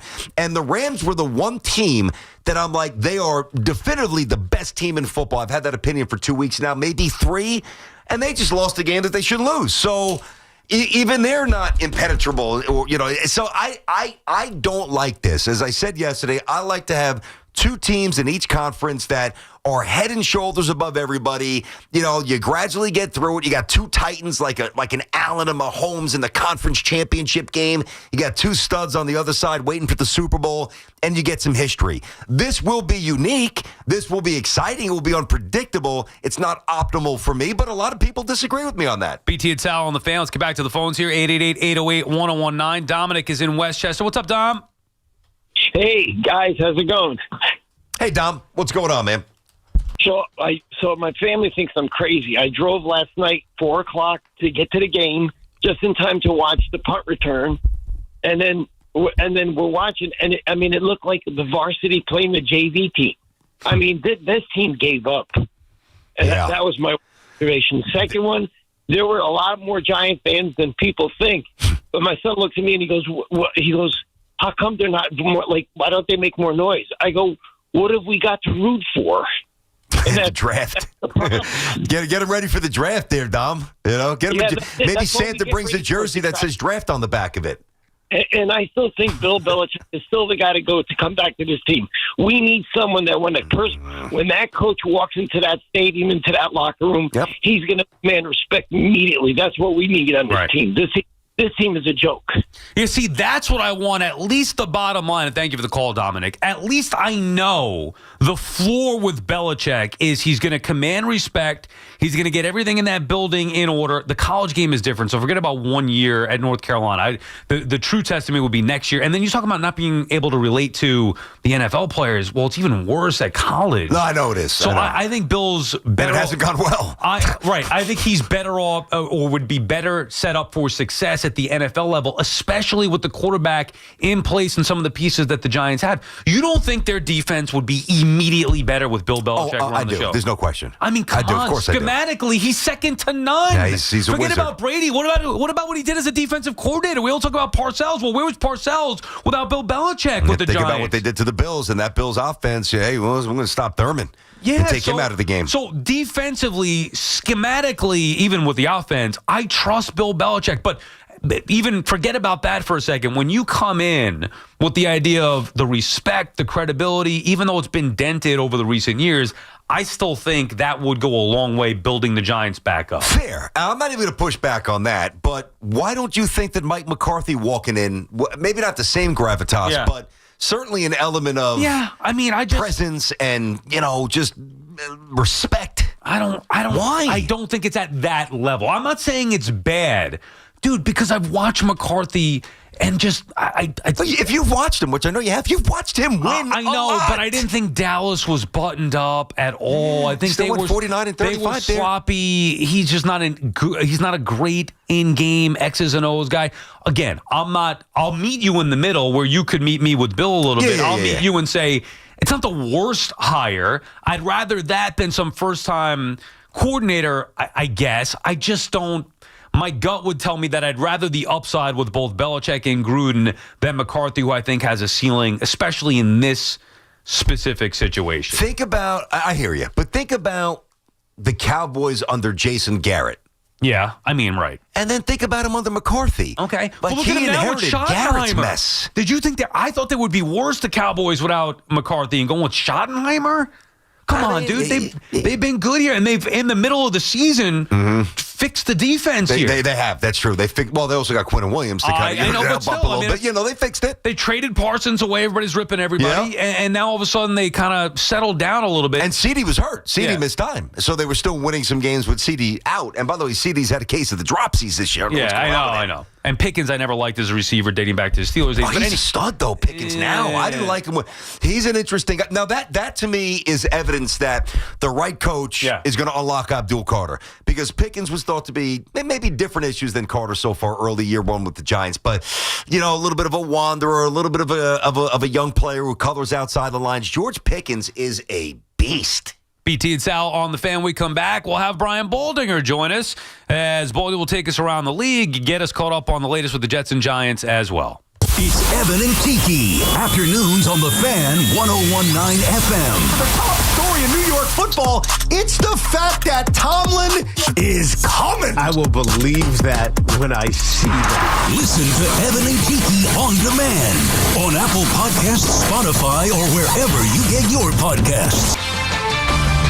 This is Maggie Gray with an Odyssey Sports Minute. Chip Kelly's firing in Las Vegas exposed the Raiders' real problem: dysfunction at the top. Reports say Kelly went off script with play calls, while Pete Carroll forced both coordinators into running his old Seattle schemes. The result? A team getting blown out weekly. Now the Raiders look like a mess with a 74-year-old coach who may want full control and an owner who has to decide whether to give it to him or start over. I'm Maggie Gray. With Black Friday savings at the Home Depot, you can get up to $1,400 off, plus get free delivery on select innovative appliances like GE Profile. Add a touch of ease to your holiday with the all-in-one combo to wash and dry your laundry in one machine. And refrigerators with built-in convenient features like the dual dispense autofill water pitcher.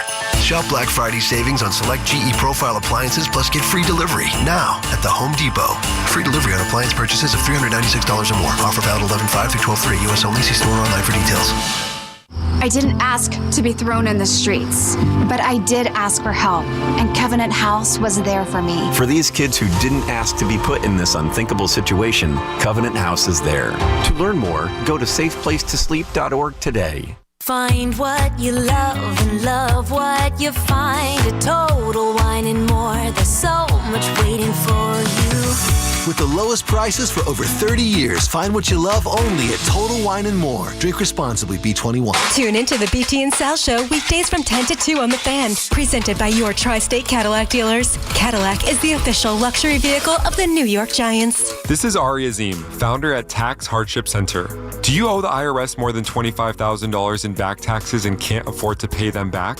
I'm here to bring good news to the taxpayers who are struggling to pay their back taxes. Due to the financial hardship many are facing in the current economic downturn, the IRS has made it easier to settle back taxes through their hardship program called the Fresh Start Initiative. Qualifying for this program is the easiest way to get tax relief. At Tax Hardship Center, we're providing listeners with a free consultation and will let you know if you're a good candidate for the IRS Fresh Start Initiative. So for the listeners out there, call now, 800-299-5811. Let our team of experts at Tax Hardship Center help you see things clearly without poking the bear.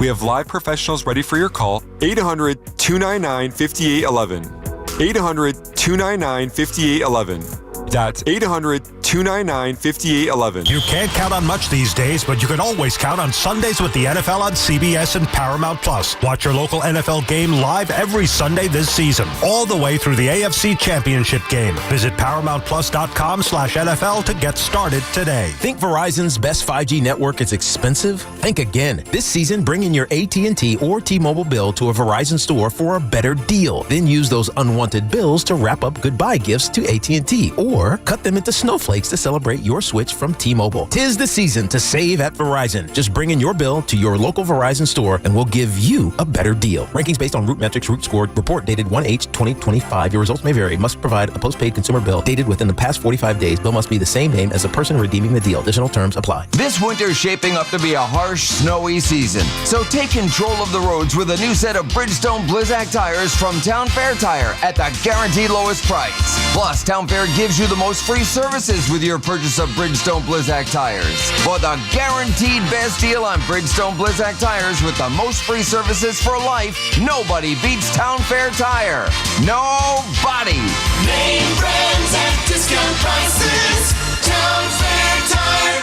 We're here with attorney Mark Miner of the personal injury law firm of Zalman, Schnerman, and Miner. Mark, we've all seen those cracked and uneven sidewalks. Who is responsible for such conditions? Well, property owners are required to maintain their property in a safe condition, and that includes removing hazards from their walkways, parking lots, and driveways. In New York City and many other places, property owners are also required to keep the sidewalk in front of their property in good repair. Well, what should someone do if they're injured in a trip and fall accident? If you call us at 1-800-LAW-LINE for a free consultation, we will inform you of your rights. The sooner you call, the better. Early investigation is often the key to obtaining compensation. Is the property owner always responsible for the condition of the sidewalk? Not always. That is why it is so important to speak with an experienced attorney. The city, utility company, transit authority, or someone else may be at fault. If you've been injured in an accident, call the personal injury law firm of Zalman, Schnerman, and Miner at 1-800-LAW-LINE. That number again is 1-800-LAW-LINE. Get connected with WFAN to talk about your favorite teams. The Fan on the Odyssey, iHeart, and TuneIn apps. His take, like we said, we had the conversation. We could ask him a couple of things about whether the Giants head coach, where the Jets are at, whatever. Also the parity around the NFL. But I'm not sure what the holdup is. Let's get to the calls, though, here. David is calling from the Bronx. What's up, David?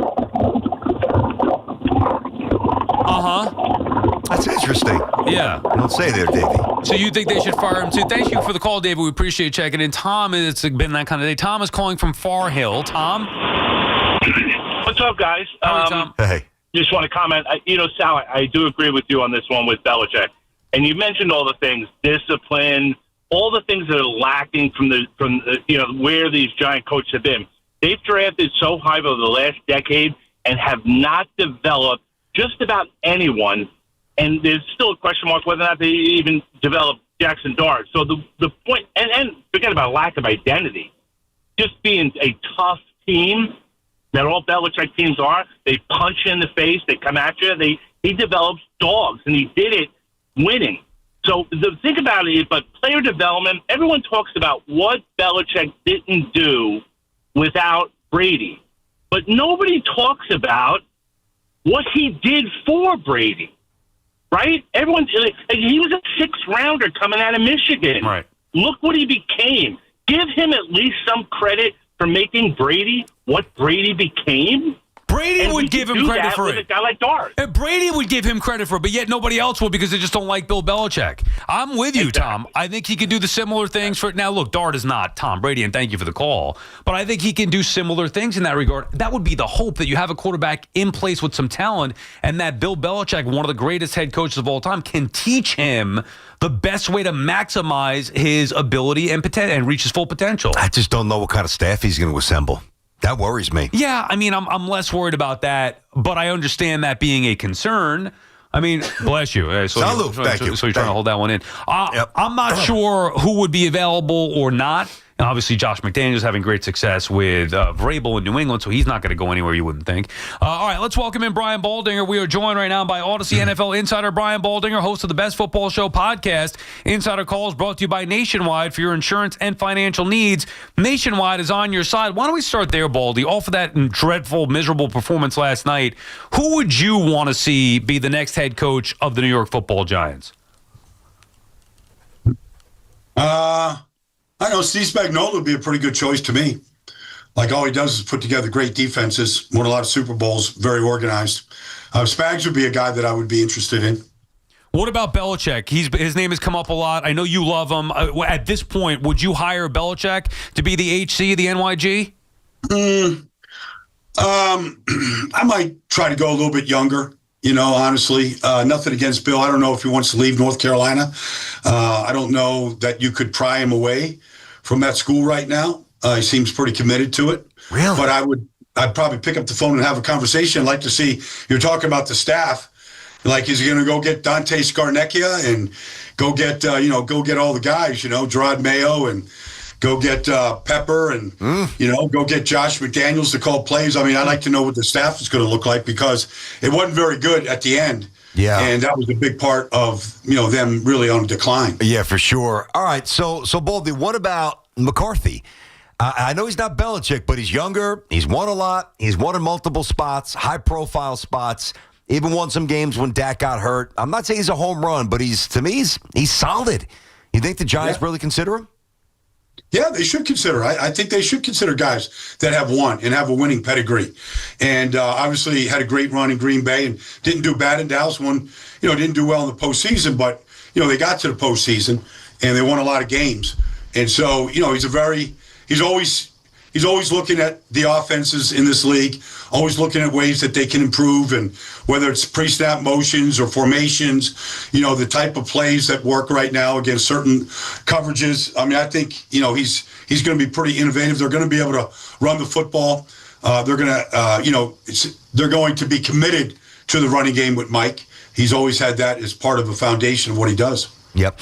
All right. So, Baldy, let's get to the Abdul Carter stuff. All right. So, you make a mistake. All right, you're late. Whatever happened the first time shouldn't happen, but it does. They're humans. Correct it quickly and make sure it doesn't happen again. Instead, he does the exact opposite. He does it again and shows no remorse post-game.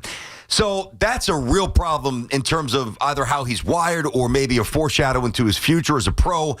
And then I want you to comment on that. But I think almost as big of an issue is that there's no internal leadership. Peer-to-peer leadership is a powerful thing, as you know.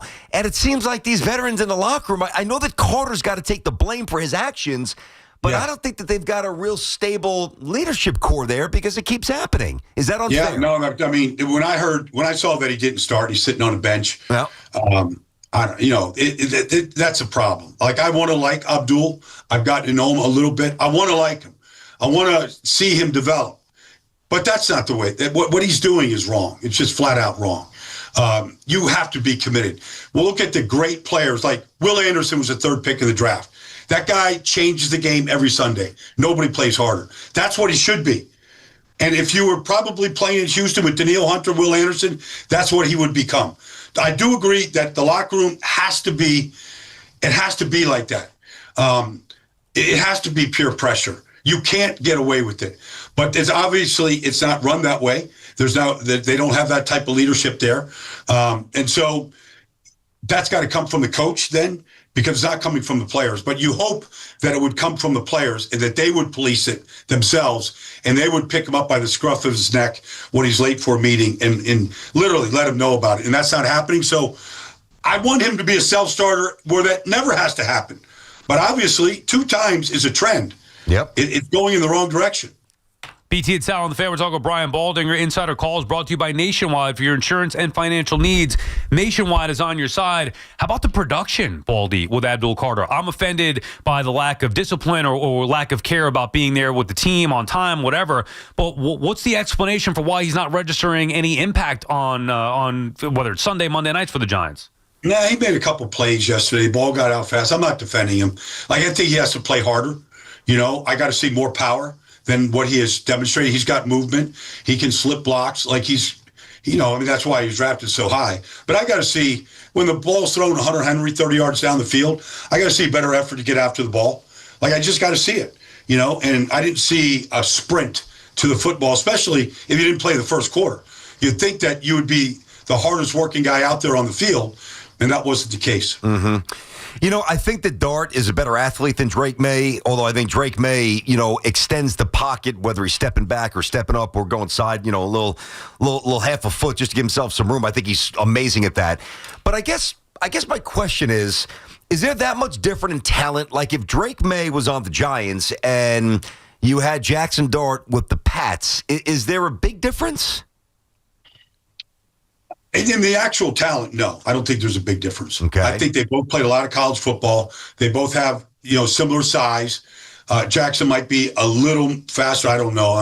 This is very similar.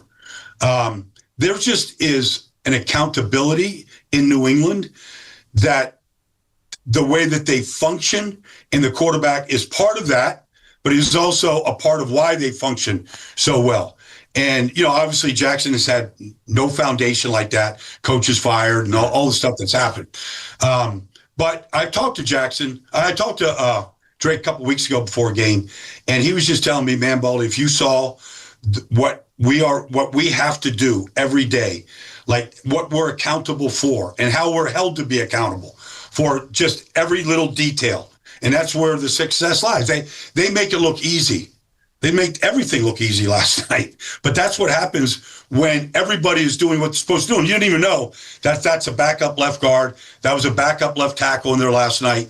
Guys that I didn't know that were even still in the league, but were playing at a good level. Yeah, and yet they just dominated the football game. How about Dart's style of play, Baldy? It's a fine line between letting a player be himself and maximizing his skill set and his attitude, but also teaching him to be smart. He got decleated last night trying to get the first down out of bounds. That to me is just a stupid play. And Dart afterwards saying basically he's not going to change. Go back and watch my high school film. What about his style of play? Well, he's not going to survive. Nobody does. Steve Young ran like that. Wild. When he first took over. We're going way back. But nobody, Troy talked about it last night. You're not going to survive in this league. Christian Ellis isn't even a starting linebacker and knocked the living hell out of him. But that's what every linebacker in the league would be looking to do. He's going to stay in bounds. He's not going out. They're going to go take their shots. And it was a legal shot. It was shoulder to shoulder, and he sent him flying. Now, Jackson popped right up. Great. But nobody at that position, Mike Vick, I don't care, pick a guy. Nobody's surviving in this business. Running reckless like that. That's just not smart. Can't do it. He's got to learn how to protect himself. And I don't care if he ran like that in high school. They're not hitting him like that in high school. Yeah, high school. And they're not hitting him like that in the SEC. Yeah. He's got to change. Yeah. Well, but how? We could say that is that just on the coach to teach him the right way? Is he going to learn eventually? How do you get from where Dart's at and his mental or his mindset, his mental attitude right now? How do you get that to change? Well, hopefully, you get Malik Neighbors out there, you get some elite players that can go win, and get the ball out of his hands on time where he's not holding it, and he feels like he's the only guy that can convert that third down. I got to do it, we're not going to do it. And so, you hope that if you get elite talent, Hunter Henry, Stephon Diggs, you look at what they have in New England right now, that quarterback isn't looking to run. He will do it. He'll run for a couple first downs a game, but he's not looking to do that. The ball's getting out of his hands on time. And so you hope that if you surround him with much better talent and guys that can win and you trust that he's not going to hold the ball and have to run like that. Hey, by the way, is Drake May the MVP right now? Stafford coming off a bad game? Well, he doesn't turn the ball over. He's thrown 23 touchdowns, and they've won 10 in a row. They're the hottest team in football. you would think that maybe Jonathan Taylor, or you sneak a running back in there, if they continue to win, but they're the number one offense in football. But he's in the conversation of the top 3 or 4 guys right now. The throw to Keyshawn Butte is it's a pearl. Yes. It's an absolute pearl in that throw. Yeah. And by the way, Dart had one too. If Theo Johnson could have made that play. Yeah, no question. That was a good throw. So a good way to become competitive, button up special teams, don't turn the ball over, reduce penalties, all things that Aaron Glenn's Jets, Baldy, are suddenly starting to do. Now, when they were 0-7, people were calling us up saying they hired the wrong guy, he should be fired. So let's not go nuts the other way and say that they've got the Super Bowl winning coach in their building. They may or they may not. But he has really stabilized this, and I think even more than that, he has shown a resilience that is necessary to lead a team like the Jets, who's been in the wilderness for so long, out of the darkness. Talk about Glenn, what you see.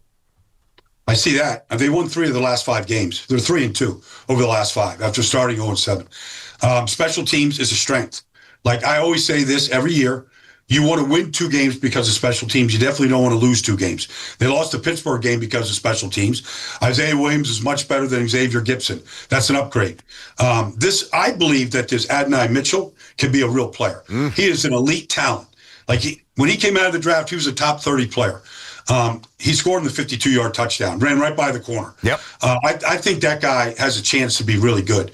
The offensive line has improved. Now, they didn't play great. That's a pretty good front in Atlanta. They didn't play great on Sunday, but it is becoming more cohesive. They're the only team in the league that has started the same 5 guys 12 weeks in a row. So for the first time, however they're practicing, however they're doing it, we used to see guys get hurt every week on that group for years. They're going to start their 13th straight week together. So maybe the way they're practicing is a little bit different than what they've done in the past in a good way. Yep. And so I do see improvement. We're seeing guys that, weren't in this league to start. Jawan Briggs has been a real pleasant surprise. But the special teams is a strength to this football team right now. Yep. And you got to all right, this is one way to win a game. And they won it because of their special teams the other day. The kicker, the operation was perfect. It was excellent. The Giants wish they had a kicker. Just a kicker, that could actually kick, and not be embarrassed. Yep. So, the Jets may win another game or 2. They're not going to be picking top 3 or top 4. Work this scenario through with us here. Let's say they're picking 6 or 7. Right now, they're 6. They've got wide receiver 1 in... and they might have wide receiver 2. They might have tight end 1. They've got running back 1. They got a couple of good old linemen. Obviously, 6 picks, 7. I know you've got to look at the draft more thoroughly. But what is with that kind of a pick? If it's not a quarterback, what position do you think the Jets need to target most? Safety, corner? Where do they go? Safeties don't ever get drafted that high. Oh, unless you're the Jets, like idiots, like Jamal Adams. Jamal Adams, yeah. Who's basically a strong side linebacker. Yeah. You're always looking at pass rush. You're always looking at corner. You're going to get an elite corner. Like Christian Gonzalez is a top 10 pick, and he's an elite player. Every week, he's the best defensive back on the field. But, you're going to need a number 1 corner. Azaria might become a good player. But, if you're picking top 6 or 7, you want to get yourself a game changer, and that's usually pass rush or corner. Bull, do you think the NFL is better with the parity? BT and I were having this conversation yesterday. You think it's better with the feeling of anybody could go out there and get to the Super Bowl and win a Super Bowl, or you like it having the dynasty being in the postseason, having a team try to knock them off? Well, I think it's good this year that Chicago is relevant and playing really good football. New England is back. Seattle is really good. Carolina can go beat the Rams, because, 2 red zone turnovers. It really swung the balance, and, they were able to make a couple plays. I like it. I think right now nobody knows anything. It's a week-to-week league. Does Cincinnati at 4 wins somehow win out and overtake Pittsburgh and Baltimore? I think there's a lot of intrigue coming down the stretch right now. Can Dallas, who was dead in the crypt 3 weeks ago, looks like they're unbeatable right now. So I like the way it's set up right now because nobody can predict anything. You think Kansas City gets in? No. There you go, Baldy. Yes. I'm with you. And I'm with you with the parity, Baldy. I like it, but it's bad for everybody if Kansas City doesn't find a way to at least get in the playoffs. Yeah, well, they play the Chargers in 2 weeks, and that's going to, one of those two teams is going to get bounced out in that game. That's week 15. One of them are going to get bounced out. Thanks, Baldy. We appreciate the time as always. Yeah.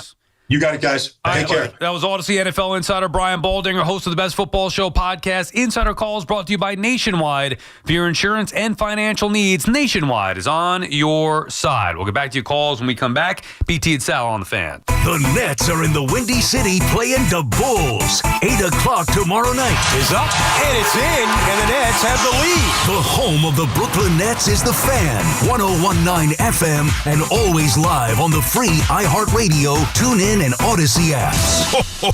Quality is very important here at the North Pole. You see, I check my list once, twice, all done. Well, Santa, quality's important to us at Nissan, too. We actually test every model thousands of times. There's the frame twist test, shaker test, corrosion test, drive load test, tug-of-war test, towing test, off-roading test, practical strength test, splash test, corrugated road test, chassis dynamics test, water intrusion test, extreme heat test, extreme cold test, rough road test, jump test, curb impact test. And physical parts tests. Save on J.D. Power's #1 mainstream brand in new vehicle quality at the Nissan year-end event. Get 0% APR on the 2026 Rogue Platinum, 2025 Murano, or Pathfinder for well-qualified buyers.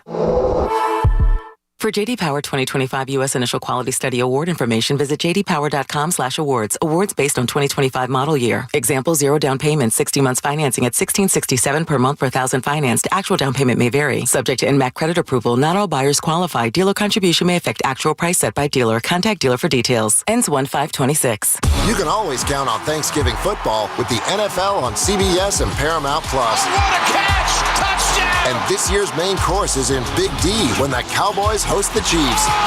Visit ParamountPlus.com/NFL to get started today. We asked parents to share their journey of adopting teens. They changed who I am because I can't see life without them in it. Visit adoptuskids.org to learn more. Brought to you by Adopt US Kids, the U.S. Department of Health and Human Services, and the Ad Council. Some stages celebrate. This one tests everything. Every drive, every approach, every putt. Pressure builds, resilience matters, and history waits for the bold.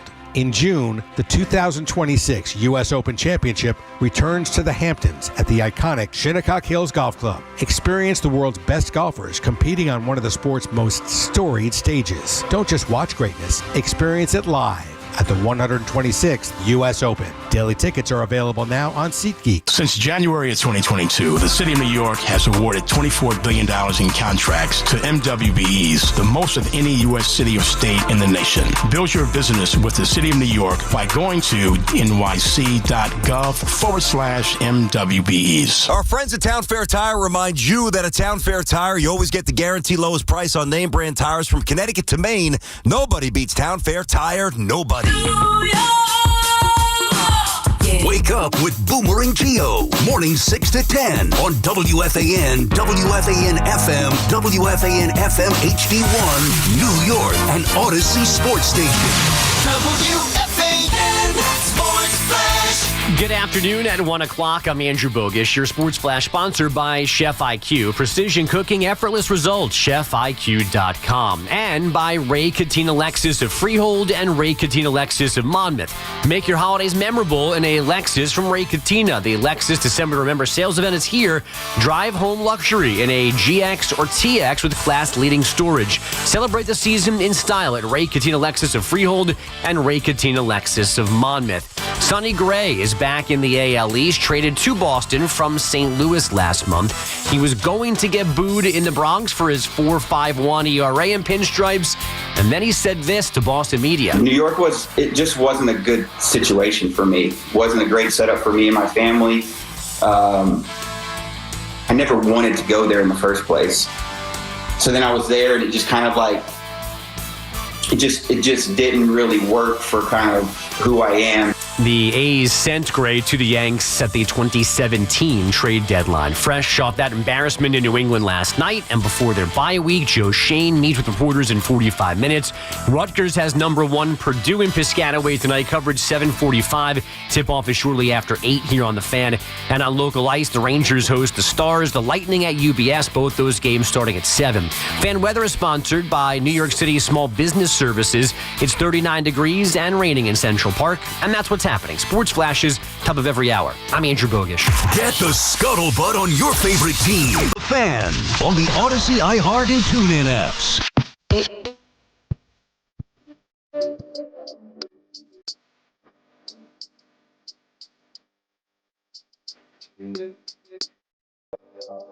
BT and Sal back on the Fan. That was the other point about last night's game. By the way, the BT and Sal show on the Fan, presented by your Tri-State Cadillac dealers. Cadillac, the official luxury vehicle of the New York Giants. That was the other thing about last night's game, is that I thought New England, banged up offensive line, maybe they'd be vulnerable a little bit. Maybe you'd see some life from the Giants defense with the new coordinator. Could not be more wrong. I mean, that was an absolute ass-kicking from start to finish. The Pats looked great. Those great uniforms that they were wearing even. Those are nice. Yeah, that was just a dominant performance against the Giants. We shouldn't be shocked at it at all. I know you picked the Patriots. Like you said, you hit your perfect parlay with that. So good call by you. But I just had a feeling, and even with Dart being back, that they'd be more competitive. You could argue that was one of the worst games that we've seen all year long with the Giants. Oh, for sure. And, it's funny. I had this written down yesterday. I don't know where it is, but, I'm going to include the Jets for a moment. Think about, now, last night was not one of them, but to your point about the competitive losses the Giants have had. Yeah. Think about how many games we've sat there and watch these teams flush wins down the chute. I mean, we've chronicled the Giants because it's been such excruciating pain in the fourth quarter. The Denver game, all the games that we went through, the Bears. But, the Jets have done that 3 or 4 times themselves, started with the Steelers in week 1. So usually when the Jets and the Giants are this miserable, now the Jets are showing some sparks of improvement and a little energy, which is welcome, and maybe a good thing for the future for Aaron Glenn, et cetera. And Darren Muji is the GM. But usually when you have 3 wins and 2 wins and it's December 2nd, you're usually getting whacked each week because you're just very much devoid of talent. Whereas this has been unique in the sense that they've given us a lot of competitive games, and now, you are what you are, as Parcells would say, the record, but we can conceivably have 6, 7, 8 more wins between the two teams. Yeah. Think about that. Yeah, I know. It doesn't cut the check. I know. They still both stink. The records are what they are. I know. I guess my main point is that usually bad teams don't seize as many leads. Whereas at least they gave you a little theater in that regard. Right, but in the league, and that's why when people call and say, "Oh, the Giants are close," it's laughable to me. The league is set up to have extreme parity from one year to the next, in season, game to game. It's designed to be close. So the anomaly should be the blowout. Most games, now I don't know this statistically, but it feels like every weekend there are a bunch of games that come down to, 1 or 2 scores, or a team could be in it. So losing with a close game is not something that I'd hang my hat on and be like, well, we're making progress, because I feel like a lot of the teams, even the losing teams, lose close games. I hear you on that, but I do think there's a difference. Like losing a tight game, say you lose, 30-24, some game, the Cardinals in Seattle, and we didn't watch the game, right? And Seattle's up big, and you maybe get a couple of late cosmetic touchdowns for the Cardinals. You make it seem like, oh, wow, they only lost by 6, or oh, wow, they covered. Yeah, they were right there. They lost by a score. That's one way to lose, even though it literally is only 1 score. But the way the Giants in particular were losing was they were jumping out to these big leads, which is far different than getting a little late backdoor lucky cover. I get it. You either win or you don't. The one thing that I've noticed too, Sal, real fast, is that the home field advantage has really evaporated throughout the NFL. I think it's kind of like that in the NBA now. I know there's been some stats over the years. Why do you think that is? The NBA specifically. My first Knicks have a great home court advantage, or at least they played much better at home. Yeah, Knicks are 10-1 so far. How's the clown doing? Yeah, he's still clowning to me. Yeah. He's just the clown. Come on, dude. Listen, they played well the other night against the Raptors. Yeah. I think this is this could be a completely erroneous theory. It's just the first thing that hits me. I think part of the reason home field advantage has become more benign in all sports, all platforms here, is that the crazy, fanatical fan, like when you and I were younger, going to these stadiums, has been priced out. And for the most part, you get more of kind of a sterile, little antiseptic, the wealthy crowd. Oh, yeah, sure, we got great tickets to although the Garden's different. We got great tickets for the Giants game or the Jets game or whatever game you want to talk about. Sure, I'll go. I'll get to sit in the suite. Yeah, sure. And by the way, a lot of the stadiums, all of them, have the new ones have suites. So when you're in a suite, are you really watching the game, or are you having a conversation, or getting something to eat, or getting another drink, or going to the bathroom without 30 people in your way? I think it's a different level of engagement. I think there's more to do with these these stadiums, particularly in baseball. I think that's one off-the-cuff theory. I would think there would be something to that. Maybe some other factors I'm not considering now, but, BT and Sal on the Fan. We also talked about the baseball with Devin Williams signing with the Mets. Mark is in Kings Park, been holding on that thought. What's up, Mark? Hey, guys. Football as well. So here's my thoughts, and I have 2 points. One on Devin Williams and another point on the Mets. Devin Williams, great if he's a setup man, just like what you guys said, as long as they get back to Diaz. But the signing, I think the Mets' next move, in order to also make this Devin Williams signing relevant, is they need to get another starting pitcher, because if you're still having consistently, like what you've said, Sal, starting pitchers going 3 or 4 innings, doesn't matter who your 8th and 9th inning guys are. You have problems 4 through 7. So I think that's essential. That's going to be the next move. Hopefully it's Michael King. So that's the first point. Sal doesn't want Michael King. Well, I'm not opposed to Michael King. I mean, that's the guy you're hopeful for is the next move. They need 1 or 2 big moves. That to me would. Okay, Yeah, but now you're talking. That's a little bit. Whoever you want, whoever you want. I'm not Skubal, Ranger Suarez, Framber Valdez. Even though I love him, those are. They need to me 1 big trade and 1 big free agent signing. 100%. Yeah, you can insert whoever you want. We just need a major upgrade, and regardless of any of those names, I think they're all big upgrades, because nobody on our rotation, I have a lot of hope, can go 7 innings. So whoever you want, great. Not going to argue. Second point is the Mets have a lot of players that kind of suffer from Ryan Thompson disease or Alex Ochoa disease. Where look at those names. I love those Mets. Hey, I've been calling WFAN since 1987 when Howie Rose was still on WFAN. There you go, Mark. I'm South age. Attaboy. So I called up when I was 7 wanting Pedro Martinez from the Expos. Nice. So I go back there with Sal. I'm you guys' age. That's why I love you guys. But, yeah, so we have a lot of those guys that suffer from Alex Ochoa disease and whatnot, right? And at some point, right, this year's I think it's going to be big for Vientos if he's on a team. Beatty, although I really like him at third base, I think he needs to go in to the season at third base. However, we still have a gluttony of other players, right? And now the biggest asset that I see from inside, right? And obviously you can go outside, right? But you can't get free agents at every single position, right? It's impossible. And so center field is where the Mets are probably going to have to stay in-house, right? And, obviously, we have Carson Bench, right? And we have Tyrone, we don't Tell confusing with the Jets.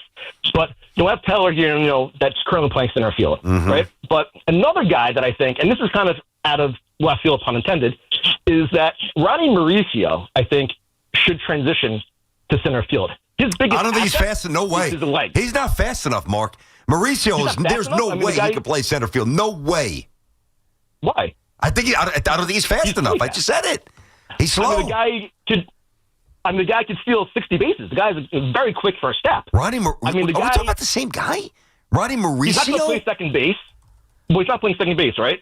Yeah, I've seen him all. I like him. I don't love him. You got to do better than center field Ronnie Mauricio. I don't love him either. Yeah. Right, I don't love him either. Don't get me wrong. Yeah, but he needs to play somewhere though. He's 20. I don't know that he does. First of all, he misses curveballs by a mile. Yeah.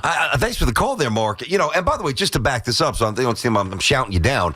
His sprint speed is in the 13th percentile in Major League Baseball. Now, all right, small sample, understood. All right, coming off the bad knee injury, maybe he's got to get it going a little bit. So maybe he's a little quicker. He is not center field quick under any circumstance. I'm not saying that he doesn't have good hands or isn't an interesting player, but no, he might be third base. Yeah, but he could be third. He could be maybe quarter left field at some point. I don't know. He's not playing center. No way. No, they need to get a real center fielder. Whether it's somebody outside the organization or whether it's Carson Bench, Jet Williams could potentially play center field. They have to get a real center fielder. It's not going to be Ronnie Mauricio in center field. And think about all the different options you and I have thrown out from.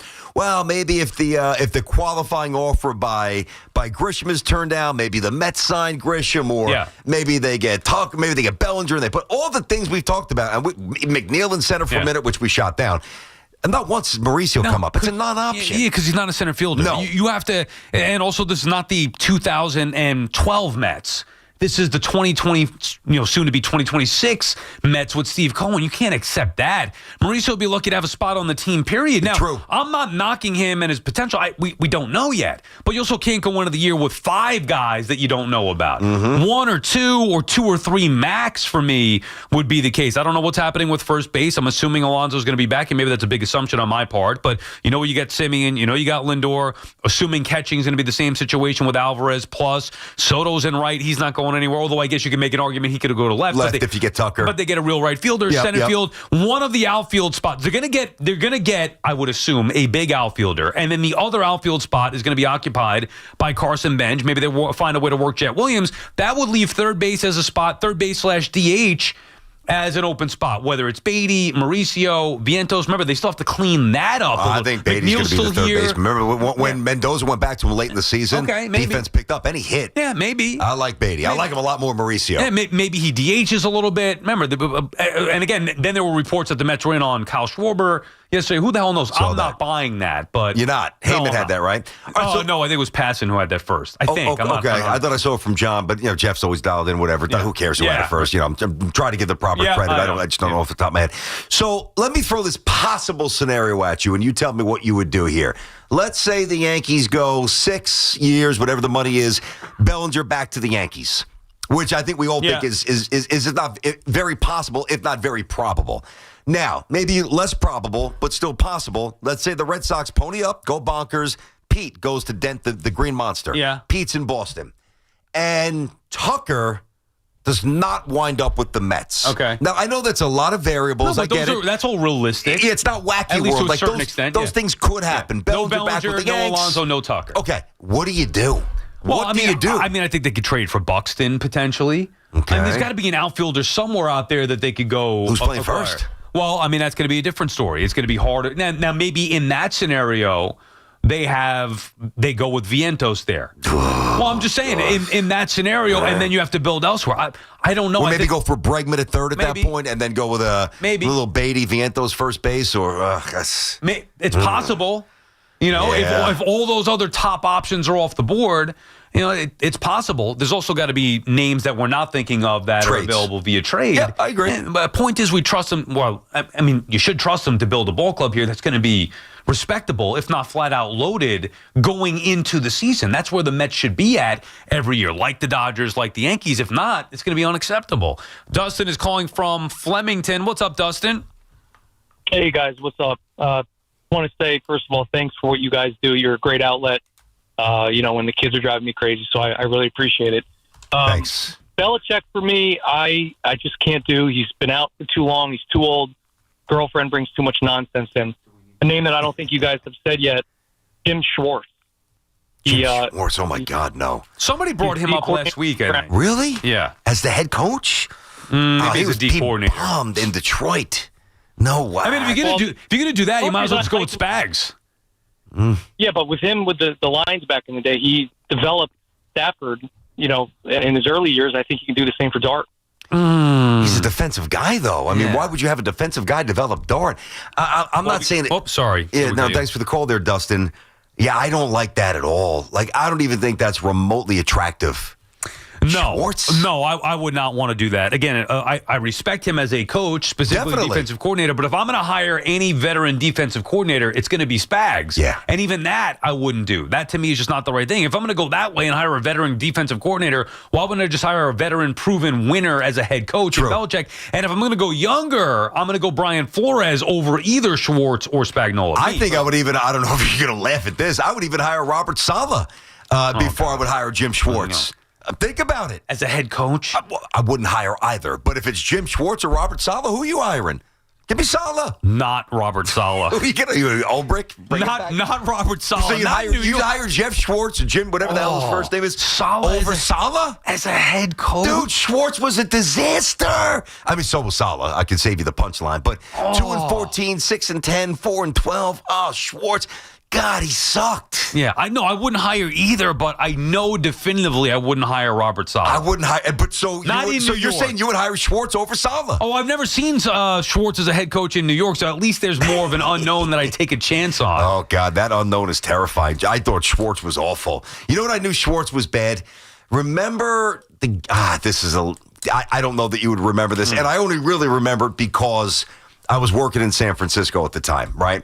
And it's on YouTube. I guess it was Jim Harbaugh's first year.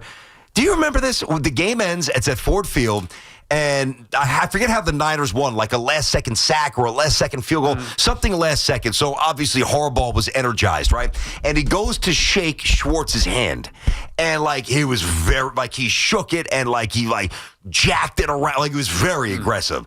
And then Schwartz went back after him. Yeah, he was a fiery guy. I like that. Yeah, no. But then when Jimmy kind of made a U-turn back, Schwartz kind of turtled up. I'm like, nah, that's not the guy you want. Man. Oh yeah, no. Harbaugh owned him. He took his manhood. Yeah, so I'd rather have Saleh instead. Joe is calling from the Bronx. Joe. Hey guys, thanks for taking the call. All right, Joe. So a lot of people have been talking about is Bill out of touch with today's players, and can he relate to them? I think there's no one better that can relate to them. He's going out with someone their age.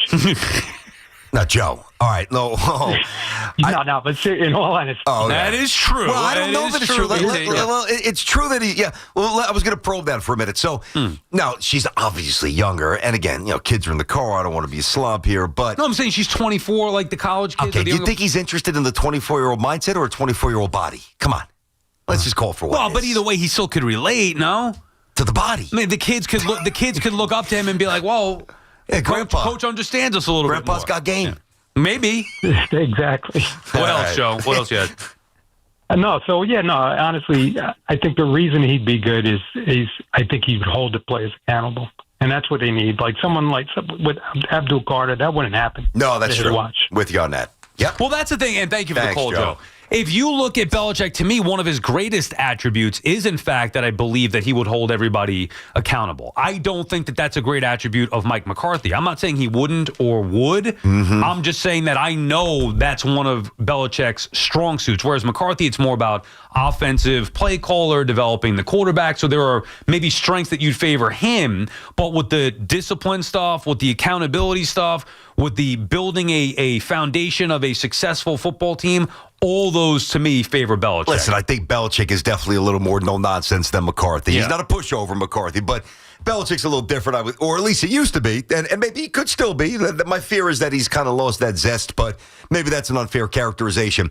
The one thing that we underrate, we really never seem to bring this to the table, and, I'm there all the time. I mean, we think we're so bad in New York and New Jersey and the tri-state area, holding coaches accountable. Try being the Dallas Cowboys head coach, where there's not a second team in town to deflect. And you got Jerry going on the morning show of one of our sister stations, doing press conferences after every single game, which he still does. If nothing else, first of all, McCarthy's won a lot. Don't you think he's battle-tested? I don't think he would be in awe of the magnitude of the stage of New York at all. Me neither. I think it would be a fine, safer hire where there's more risk with Belichick or Gruden, let's say. Yeah. But the upside to me is higher. And I also don't think the floor is as low as some people make it think with Belichick. I mean, it could turn out to be a bust. I'll tell you this. If I'm the idiot Atlanta Falcons, I would get rid of Fontenot and Raheem Morris and hire Belichick the way that they were supposed to do. Last year. Well, a couple years ago, whenever they hired Morris. Ago? Yeah, I think so. Okay.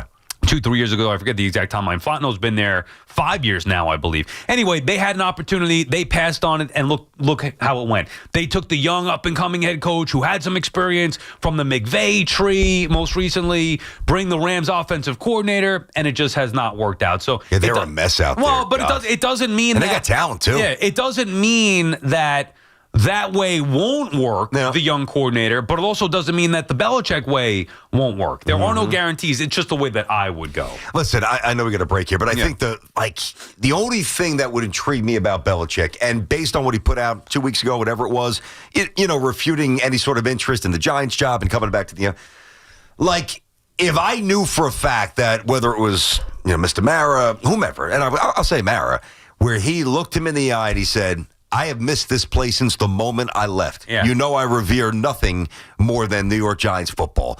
If that was clearly communicated and you really thought that he meant it, which, by the way, if he said it, I believe he would mean it, then that's different. Then I would say all the things that I'm a little fearful of, maybe he lost his fastball, his girlfriend's going to be a pain in the ass, all the things that are out there, that would excite me, and that could lead me to hire him, but I would need to hear it the right way. 888-808-1019. It's BT and Sal on the Fan. Get back to these calls. Evan and Tiki coming up next to 2. All right, let me tell you, Cash App is built for the city.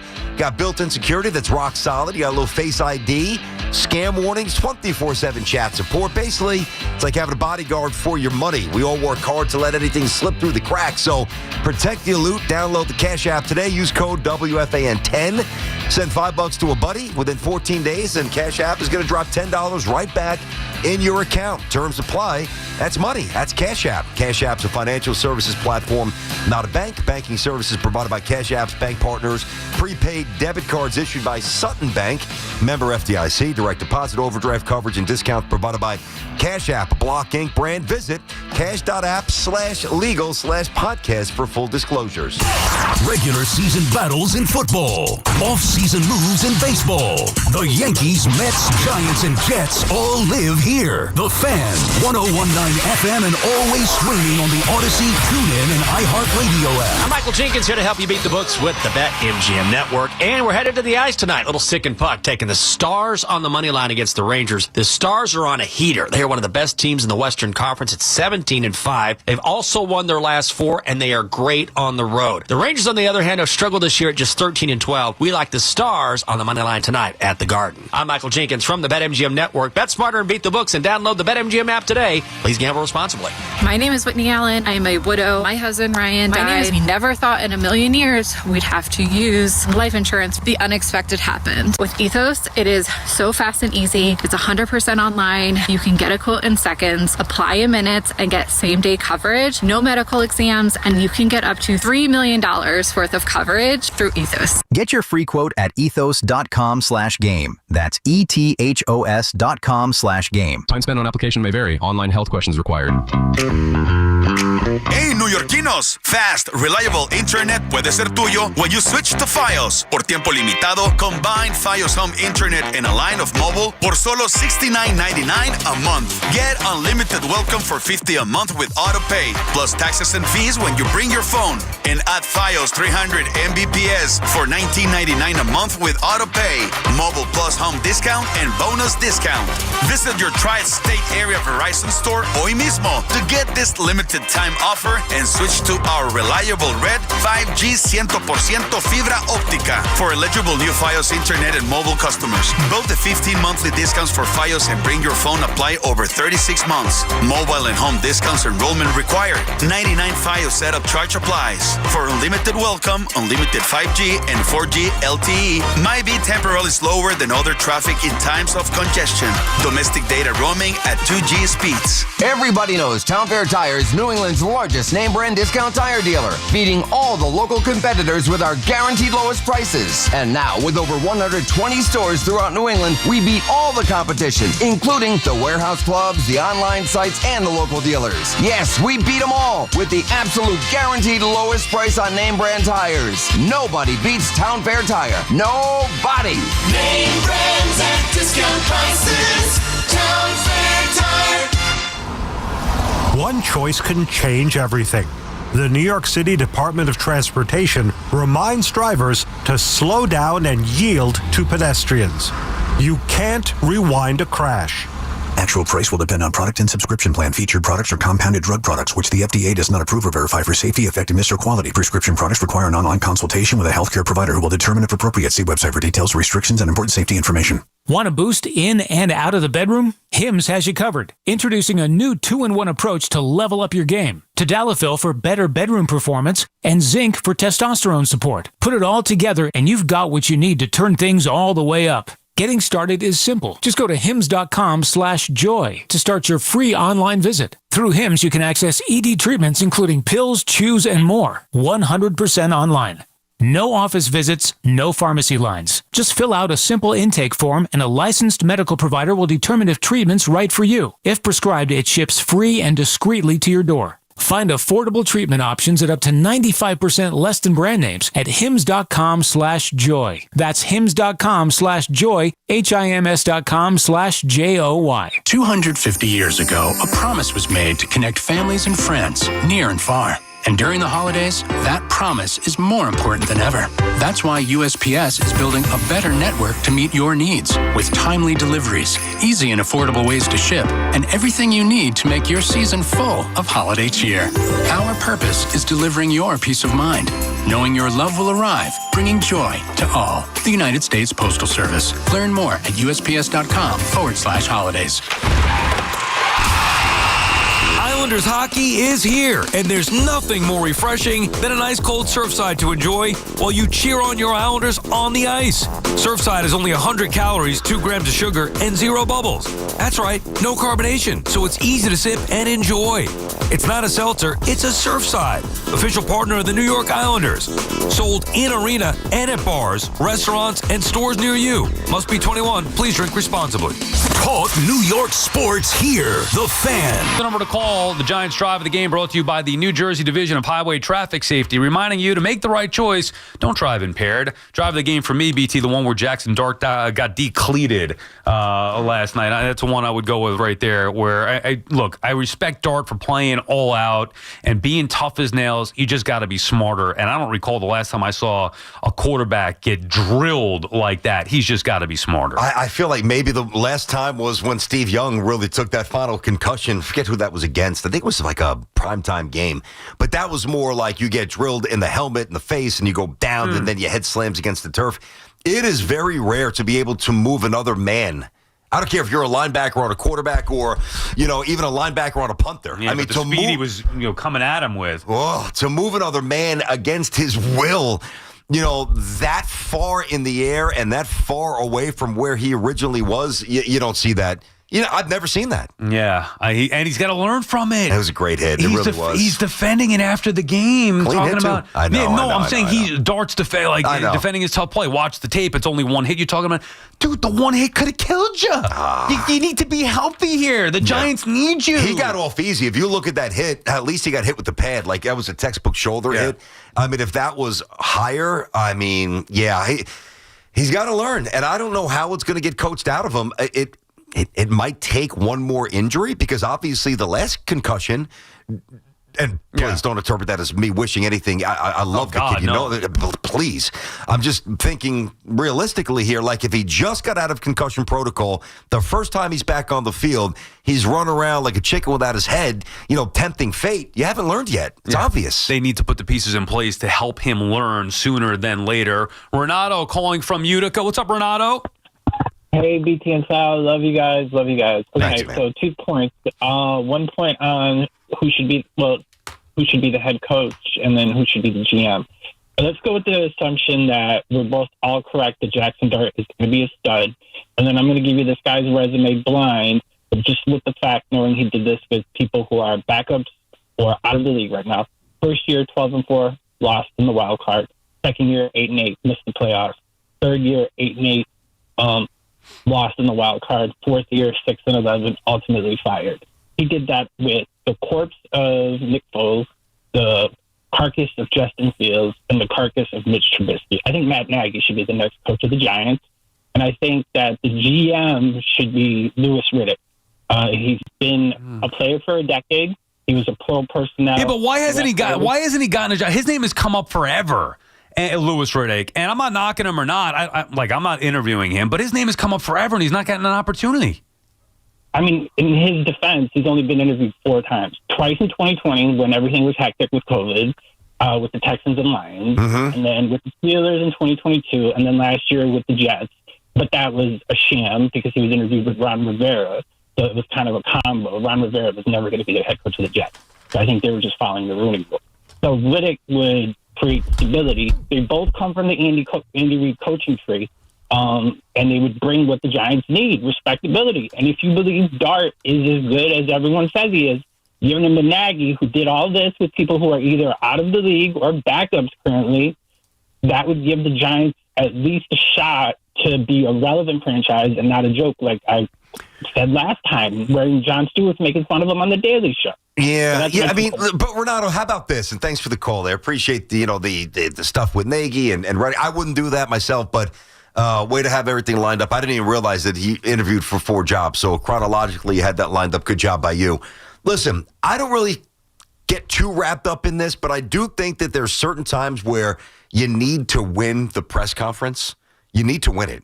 And remember, a couple of years... Riddick did? I'm sorry, BT. Rami was just telling me Riddick interviewed with the Giants in 2017. 2017? That long ago? Yeah, that's what Rami just said, yeah. All right. I didn't realize that was that long ago. Either way. I'm confused. Our last call was suggesting Matt Nagy as Nagy is the coach, and then Riddick is the GM. But I do think that the Giants, where they are perceptually and just where they are literally in terms of the standings and this morbid run of football that we've all been exposed to like a nasty virus, I think whomever gets this job has to walk in with immediate gravitas. Matt Nagy does not do that for you. Belichick would. McCarthy would. Varying degrees for sure. Mike Tomlin would. I remember when Pitino showed up, and I remember even saying to myself, man, having been around St. John's the way I've been around them, Rick Pitino looks right into the camera. He's like, oh, St. John's will be back immediately. You can bank on that. I'm like, how is this guy so confident? And, pretty much immediately they were nationally relevant. And right away, the fears of St. John's fans were alleviated. The enthusiasm just exploded. And I feel like the Giants fan base needs to be picked up and galvanized now. Now, that's not going to necessarily win you games, but I think the press conference matters, and I don't always believe that the press conference matters, but for this situation, I think it does. Yeah, I would not go the Nagy route, the Matt Nagy route. He's a little better than I think some people think with Chicago, with a quarterback who did his best work under him. Yeah, I mean, I get 8-8, 6-11. That's the guy that you want to go with. I'm not. I don't want Matt Nagy, but it's not like somebody said Jeff Schwartz. Jim Schwartz, he was 2-14 and 3 and whatever every year. Calvin's calling from Washington Heights. What's up, Calvin? Hey, I have a couple of points that I wanted to make. Fernando Tatis Jr. will be a perfect fit for the New York Mets. He's the outfielder that the Mets should get. The general manager, his plan is to save runs. He wants to save runs, and you want elite players. He's a way better option than Bellinger. He's a 5'2" player, better player. And you can place him in left or right. He is a Platinum Gold Glove winner. He's probably the best defensive outfielder easily right now in the National League. So if the Mets get him, you're doing what the Mets need. He's also a right-handed bat, what the Mets need as well. The second point I wanted to make is... We brought him up a couple weeks ago. Yep. I don't know if the Mets are going to be willing to take on another massive contract, along with Soto. But I'm with you. I think that because you talk about platinum defender, you can move Soto to left, and you're getting a bat that's going to be a consistent, higher end player, bat. by the way. Yeah. 5'2" player, by the way. Yep. And the point is, I know that you're saying about the contract. To defend my point with the contract is, the second baseman, Marcus Semien, his contract would expire when Tatis' contract salary goes up. I think it goes up to 30-something million. So when his contract expires, you can work with that. The second point I wanted to make is Sandy Alcantara, the starting pitcher for the Miami Marlins, is a perfect option for the Mets. If you're not going to end up and pay the price with the prospects for the Detroit Tigers with the amazing pitcher that they have, let's get Alcantara that's under control. You have the prospects, and he's a 1A pitcher that you can have. That's what you need to do. I feel like if the Mets can get those two options and use their prospects with that, that's perfect. I don't want to clog third base too much because you have a prospect in Pena that could be your shortstop, and in the future you could probably move Lindor to third, or Pena can play third. So you want to keep third base in the short-term commitments and whoever you put out there. And lastly, for the Yankee fans and the Mets, honestly, for the Yankees is a great option as well. There's the 5th best player in baseball. His name is Jose Ramirez. He's in Cleveland. Somebody slang him and bring him either to whichever New York team, and he'll be a perfect fit for Judge. He'll be a perfect fit for whoever. But this is the 5th best player that doesn't get attention. The most. He gets attention. Ramirez gets attention. If Scott Rowland made it to the Hall of Fame, Jose Ramirez is easily in the Hall of Fame. I agree with that. Jose Ramirez is a stud. And thanks for the call. I mean, he's better than Scott Rowland. We know who Ramirez is as a player, and I think now it used to be always the best player that nobody talks about. No, enough people talk about Ramirez with Cleveland. He's that good. Why in the world would Cleveland give him up when he's their best player? I mean, I could see trading other pieces. You're going to trade him for what? And it's not like he's costing them a ton of money. Isn't he locked up for a good price? I'm getting the numbers here. He signed a very team-friendly deal a couple of years ago with the Guardians. I was stunned when I saw the deal. Yeah. So dude, He made $19 million this year. Right. 19. How many more years? Think about Grisham making 22. So next year, Grisham will make more than him. So next year, 21, then 23, then 25. So three more years on the books, 20, 40, 60, $69 million. He's 33, can run, switch hitter, pop, sick fielder, stud. If you're Cleveland, Hall of Famer. If you're Cleveland and you trade him, what are we doing here? I know. Pack up shop. Exactly. Fold up shop. He's your best player. He's in the prime of his career. Yep. He's young and under team control for 3 more years at a great cost. And he's your only marketing chip. Really think about the kids who love the jerseys, the merchandise. It's Ramirez. I mean, it's not going to be Stephen Kwan. They're going to trade him, we would think, at some point. And they've gotten rid of. I mean, nobody's making money. I mean, it's crazy how little money their players make. Now, from our perspective, from the Mets or Yankees, if you want to focus Yankees here, that's fine. Yeah. Then I mean, go try to get, if you could get Ramirez and Kwan. Think of how much of a home run deal that would be. I don't know what it would take to make that happen, but if it's possible, sure. I'm just looking at it realistically from the Guardians' perspective, and I don't see any way possible that they would trade Ramirez. Could be wrong, and if he's available, then both the Mets and Yankees and everybody else in baseball that matters should try to go get him. And I'm sorry. No, I was just going to say, but hard to imagine he'd be available. Yeah, I wouldn't think he would be either. You got to keep one staple. I mean, you really do. Although, back in the day, the Royals, when they were really having financial issues, they got rid of Damon and Beltran, those players you thought would be around forever. We know what happened with the Expos. That was a different set of, financial issues. But the other thing about him, he plays every day. You go back to the COVID condensed season, played 58 out of 60 games, and then in the last 5 years, 152, 157, 156, 158, 159. Names in the lineup every day. BT and Sal on the Fan will finish up on the phones. We come back, 888-808-1019. It's Chris McMonagle overnights on the Fan, 1019 FM. When you're 0-7, is there a right direction? That's what I'm so tired of both of these teams. Is there even a right direction at 0-7? I don't know. Listen to CMAC on demand on Apple Podcasts, Spotify, or wherever you get your podcasts. This is Andrew Perloff with an Odyssey Sports Minute. Drake May's numbers are so ridiculous they almost look fake. The Patriots' second-year quarterback leads the league in passing yards and passer rating. He's incredibly efficient throwing the ball down the field. And most importantly, New England has the best record in the NFL at 11-2. He almost seems too good to be true. But he's here, and Patriots fans could not be happier. I'm Andrew Perloff. This is the story of the one. As the purchasing manager at a manufacturing plant, she knows the only thing more important than having the right safety gear is having it there when you need it. That's why she partners with Grainger for auto reordering, so her team members can count on her to have cut-resistant gloves on hand, and each shift can run safely and efficiently. Call 1-800-GRAINGER, click Grainger.com, or just stop by. Grainger, for the ones who get it done. Some people just know you can save money on car insurance by checking Allstate first. Like to check the weather first, before wearing face paint to the game. Bro, your Go Cats is dripping into your nachos. Oh, and now paint is in my eyes. Interception! Did you see that? No! Yeah, checking first is smart. So check Allstate first and see what you could save. You're in good hands with Allstate. Potential savings vary, including based on how you buy, subject to terms, conditions, and availability. Allstate North American Insurance Company and affiliates, Northbrook, Illinois. Come visit the engagement experts at London Jewelers at any one of their 6 locations. Jingle bells, jingle all the way. Nick, what are you doing? Well, Adam, Thanksgiving is over, so it's officially time for the holidays. And it's time for our Legacy Box Cyber Monday sale. Legacy Box is the most meaningful gift you can give this holiday season. It's simple, safe, and has been trusted by millions. That's right. It's our best sale of the year. Right now, when you go to LegacyBox.com, you can save an unreal 65% on your Legacy Box. And for a limited time, you can preserve your tapes, film reels, and photos for as low as $27, saving you hundreds. Hurry, our best sale of the year won't last long. Visit LegacyBox.com for an unreal 65% off during our Cyber Week sale.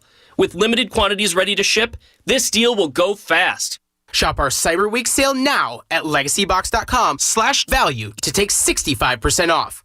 Buy your Legacy Box today and send in when you're ready.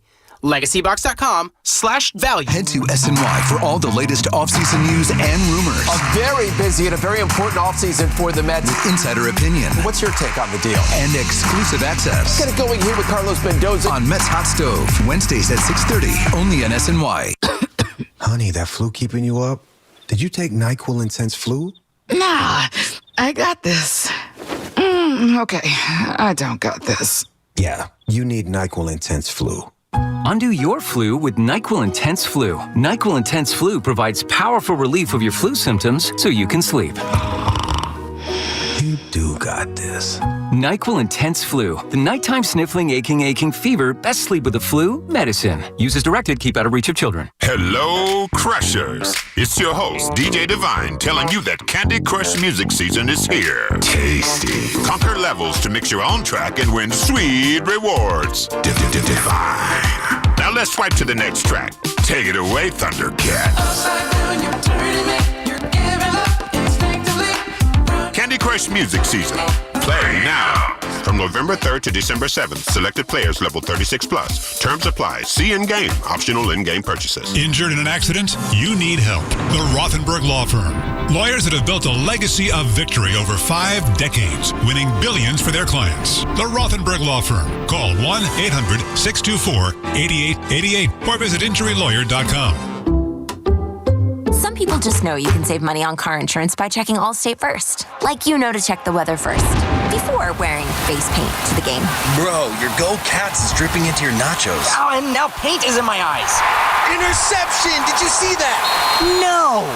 Yeah, checking first is smart. So check Allstate first and see what you could save. You're in good hands with Allstate. Potential savings vary, including based on how you buy, subject to terms, conditions, and availability. Allstate North American Insurance Company and affiliates, Northbrook, Illinois. Experience the magic of the season in true Mercedes-Benz style during the Mercedes-Benz Holiday Love Celebration. Find the perfect Mercedes-Benz for yourself or someone special at Mercedes-Benz of Edison, Mercedes-Benz of Union, and Ray Katina of Freehold. 3 powerhouse locations in New Jersey, 1 legendary name, renowned for unmatched customer service, Ray Katina. Celebrate the season with exclusive holiday offers at the Mercedes-Benz Holiday Love Celebration. Discover the power of 3 at benzfam.com. Call of the day with Brandon Tierney and Sal Licata on The Fan. Today's call today brought to you by my friends at Edison Heating and Cooling, New Jersey's heating experts. Alan is calling from Freehold, New Jersey. What's up, Alan? Sal, when you talk about he'll learn, he just got out of concussion protocol, and he's been whacked in the head. And what he does last night, trying to get that extra yard because he would have won the Super Bowl, and he got declated and sent into the stands, and it was a legal hit. When's he going to learn? Well, I mean, Alan, it's not going to take overnight. I mean, he's a rookie still. He hasn't even played a full season of games, not even close. So, Sal, I understand, but he just came out of it's like me getting an F or Abdul Carter sleeping or watching whatever he's watching, but he does it the next week. Were you alluding to a Wes Steinberg tweet? Yeah, I was. Can you imagine that was true? I don't know what he's watching.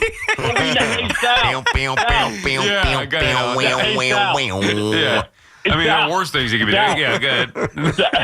Yeah, we know one thing. True. He's not watching film. Yeah, well, then, or not the film you should be watching. And thank you for the call. That was a funny call. Thank you, Alan. All right, there you have it. Call today in case you missed it. Check it out on the free Odyssey app, 888-808-1019. Let's finish up BT. On the phone's Joe Shane. I guess the guys in the afternoon will have it. Evan and Tiki show coming up next. He's speaking at 1:45. At this particular point, I don't need to hear riveting stuff. Can't wait to hear nothing. Right. Fantastic. Well, we're in kind of no man's land. Had it happened an hour ago, maybe we take a little bit of it. Yeah. And then I'm sure we'd mock it because what is he going to possibly say to give anybody confidence or reassurance that he's the one? Yeah, I don't want to hear from Joe Shane. I want to hear from the people telling me that Joe Shane's going to be fired. So I don't need to hear what he has to say. BT and Sal on the Fan. Vince is calling from Trenton, New Jersey. What's up, Vince? Vince. Hey, guys. I'm actually a Rams fan, so I'm going to try to be objective. But I listen to you guys. I'm a Yankee diehard. Nice. Love to see the Jets and Giants both do well. Here's why I think Gruden is the wild card pick, the one thing he could bring. Not sure if you ever saw the Gruden quarterback shows, but the one where he had Jason Dart in there about a year ago, and the love he has for Dart as a player. But what he said to him, and I would encourage everybody to watch this. Yeah, we've played this. We played the audio a couple weeks ago. Yep, we had it on the show. He warned him that you're going to kill yourself. And I truly think he's the guy that'll get through to this kid. Because if you don't protect his assets, everything's up in smoke. Yep. And I really think for some reason Dart may gravitate to what he has to say about literally living to play 2, 3, 4, 10 more years. That's what I think. Well, Vince, here's the thing. It can't be just about Jackson Dart. And thanks for the call. Now, that's going to be a massive part of the consideration and the calculus here, but I need a head coach that I know is going to win games. And I just, Gruden's more interesting than McCarthy. Press conferences would be better than Belichick. He's wacky, he's fiery, he's honest, he's transparent. Can he coach anymore? Like, he really has not won a lot of games in a long time. Yeah, I know. I would have him second of the current guys. Forget Tomlin or anybody else, the dream scenarios of Belichick, McCarthy, Gruden. I would have Gruden second. And maybe I am just being a sucker for that video, but I did love that with Jackson Dart. Not only what he was saying, but the way he was saying it. Yeah, I liked it too. Don't get me wrong. I liked it too. And I'm a Gruden guy anyway, so I don't know, man. We've debated this for so long and go over the records and know, well, he wasn't that good with the Raiders the second go-round. Yeah, but I still believe he could be a good head coach. Am I hanging on to the past too much with Belichick or with Gruden? Maybe, but I still believe in it, and it's more of a known commodity than taking a shot on a first-time head coach like we've seen many times over fail here, specifically in New York. I get it, and I'm a big Gruden fan, but the facts are and the numbers are what they are. With Tampa, after the first Raiders stint where he had Rich Gannon, obviously a really good team, 57-55, and a lot of the wins earlier were the previous coach's players. He didn't really elevate the roster, didn't elevate the building. Then he goes to the Raiders for the second time, and he's 29-36. That's just, the first Raiders stint was 1998 through 2001. That's when he won us most. The league's changed a lot. I'm not saying he's completely non-adaptable, but if I say McCarthy's a solid double, in the gap, stand-up double, not a home run, how would you characterize Gruden? Double? Would you say the same thing or more or less? I think it could be a strikeout. I think it could be a home run. I think there's more variables there. If McCarthy is a solid double, I think that there's more. I don't think McCarthy's anything more than a double. Where I think Gruden, Belichick could be a home run, but they also could be less than a double if it continues going the way that it did with Gruden at the end with the Raiders, and the way that Bill has gone with the end of the Patriots and with North Carolina. See, I don't know. I feel like you're penalizing McCarthy for being boring.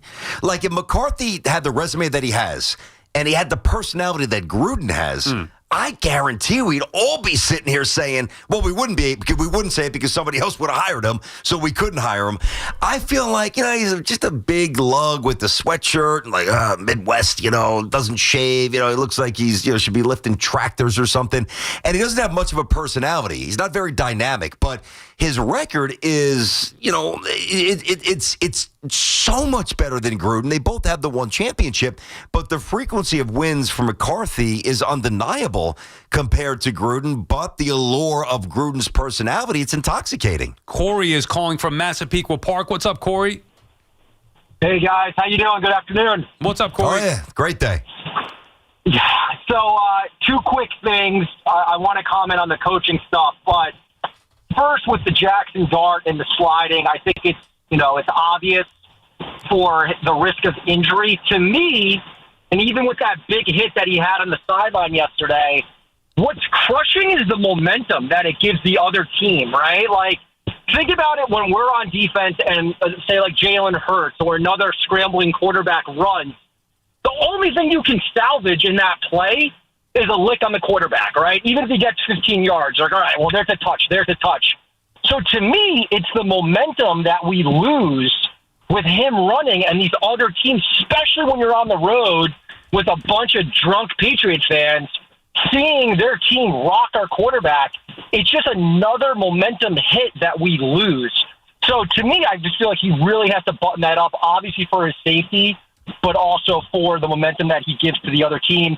The second thing regarding coaching, I heard a lot of callers talking about, a coach that will elevate or continue to elevate Jackson Dart. Yes, I put more of that stock into the offensive coordinator. I need a coach that's going to motivate the other 52 guys, right? So the Mike Tomlins, like you were saying, that would be a dream scenario. Mike McCarthy, the Belichick, things like that. So I don't know what they're going to do with that, but give me someone that's going to motivate everyone, and let's put the value into elevating Dart into the offensive coordinator. Yeah, and thank you for the call, Corey. See, I would not look to hire somebody just to have Jackson Dart make the most of him. I'm looking to hire a real head coach. That's what I was saying before. Yeah, I'm with you on that. That's important. But we understand the importance of also developing the... Look, you brought in Brian Daboll specifically to fix Daniel Jones and maximize him. You're going to go down the same route, just looking to get a head coach in here to maximize the quarterback's potential. I would rather get a head coach and have... Dart's going to be fine, meaning his skill set. He was good with Daboll. Yeah, that's what I'm saying. So his skill set is not going to get any worse. This is not a quarterback who needs some offensive guru to be successful. Yes. He needs some tough coaching and somebody to teach him some discipline and the right way to do things. And that, to me, is more of a head coach as opposed to just an offensive coordinator. See, I agree with that take there, Sal. Like, when you look at bringing somebody in to fix or accelerate the growth of a quarterback that you recently drafted. Think somebody like Trey Lance, who was sloppy, or Zach. I mean, a lot of New York examples, obviously. Or even Bryce Young early. Like, to me, I see a polish to Jackson Dart, and I saw it immediately, and we all saw it, that gives me confidence that nobody needs to hold his hand. Whereas some of the other quarterbacks I just mentioned, they needed that. Otherwise, they were going to drown. And you can get somebody who can walk down the hall and knock on the special teams door or the defensive building, the defensive door, and impart some wisdom and, some direction. I don't think you need, the training wheels are off already for Jackson Dart. He seems to be very mature once he learns how to slide and get out of harm's way. So I'm with you. Get a football coach, not a quarterback guru. Paul is calling from Yonkers. What's up, Paul? Hey, guys. Good afternoon. A pleasure. Steve Cohen just got the okay for an $8 billion casino. Lucky Stevie. So what he needs is Citi Field to be packed with fans. So when the time comes after the Mets win, they go into his casino. So it makes it imperative that he signs Pete Alonso to carry him the next couple of years while he builds his casino. So there's no more playing around here. The Mets have to be solid good to keep the Met fan interested. Yeah. You know what's thank you for the call there, Paul. We appreciate you, buddy. I mean, let's look at the facts here, guys. So before Juan Soto got here, your owner rightfully implored you to show up without saying it quite, so straightforwardly. Hey, I'm spending, you do your job, show up and support our team, support my team. Because there were too many nights where there were 17,000 people on a Tuesday. I'm talking about during the pennant race. You guys know this. Or 19,000 or 21 even on a weekend. And you're going for a pennant race, man. Fill the building. So Cohen has always done his job in terms of cutting the checks. And Soto comes, and it went from the numbers that were to 40,000 every night, attendance record, Citi Field. So I don't agree that you need Alonso to keep the place full. Because Pete Alonso, while you love him, Met fans, I get it. He was never the draw that some of you think that he was, and the numbers back that up. And bottom line is they got to win, BT. That's it. We've seen it. Now they have the star in Soto. You want to say that Lindor, Alonso, all-stars, okay, fair enough.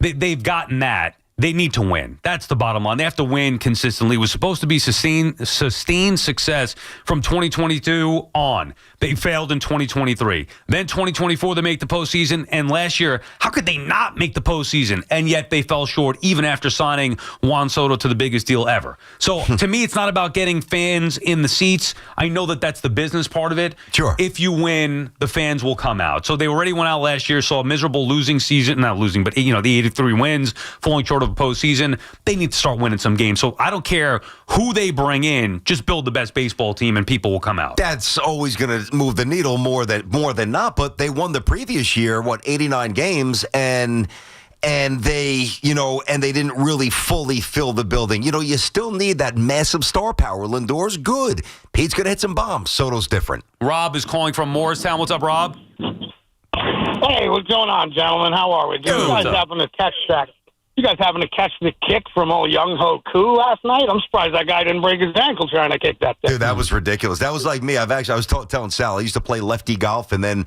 back surgery, whatever. I moved to the right side. And I have taken swings where the divot that I've taken has gone further than the ball. That looked like my golf swing yesterday. I don't know how that happens to a pro athlete. Yeah, exactly. He's a professional kicker. You got to kick the ball, not the ground. Like it's pretty. That, man. It's pretty simple. Just let it loose. You're better off kicking air if the ball's not there. Yes. Than you're kicking that you're going to get hurt that way. Like, what are you doing? You see the poor Holder got crushed by 3 dudes too, like 9 yards back. He got lit up. I mean, and then Koo's explanation. The ball wasn't on the ground. It wasn't spotted. No, it was. I don't know what he was thinking. Now, here's the thing. Imagine, I would have to think that unless he is resolute mentally and like a mental warrior, he's going to be thinking, if he's still on the team, he's going to be thinking about this next time he lines up. Who knows if he starts getting like Steve Sachs? Imagine if he starts. I'm serious. I hope it doesn't happen. I hope it doesn't happen. That clearly was a mental thing. You got to be free to just let it go. You can't be, the ball's not snapped perfectly or held perfectly. Like, no, dude, kick it. Let it go. We've never seen that in the NFL. We've seen that on the golf course. A couple of guys have been unable to pull the trigger. We've seen it in baseball. Mackie Sasser, Steve Sachs. Rick Ankiel. Yeah. I hope it does not happen to this young man. All right, that does it for us. Thanks to Dove, as always. Thanks to Rami filling in for Hoff. He'll be back with us tomorrow. Thanks to everybody who listened and who called. We appreciate each and every one of you. See you tomorrow at 10 a.m. Evan and T.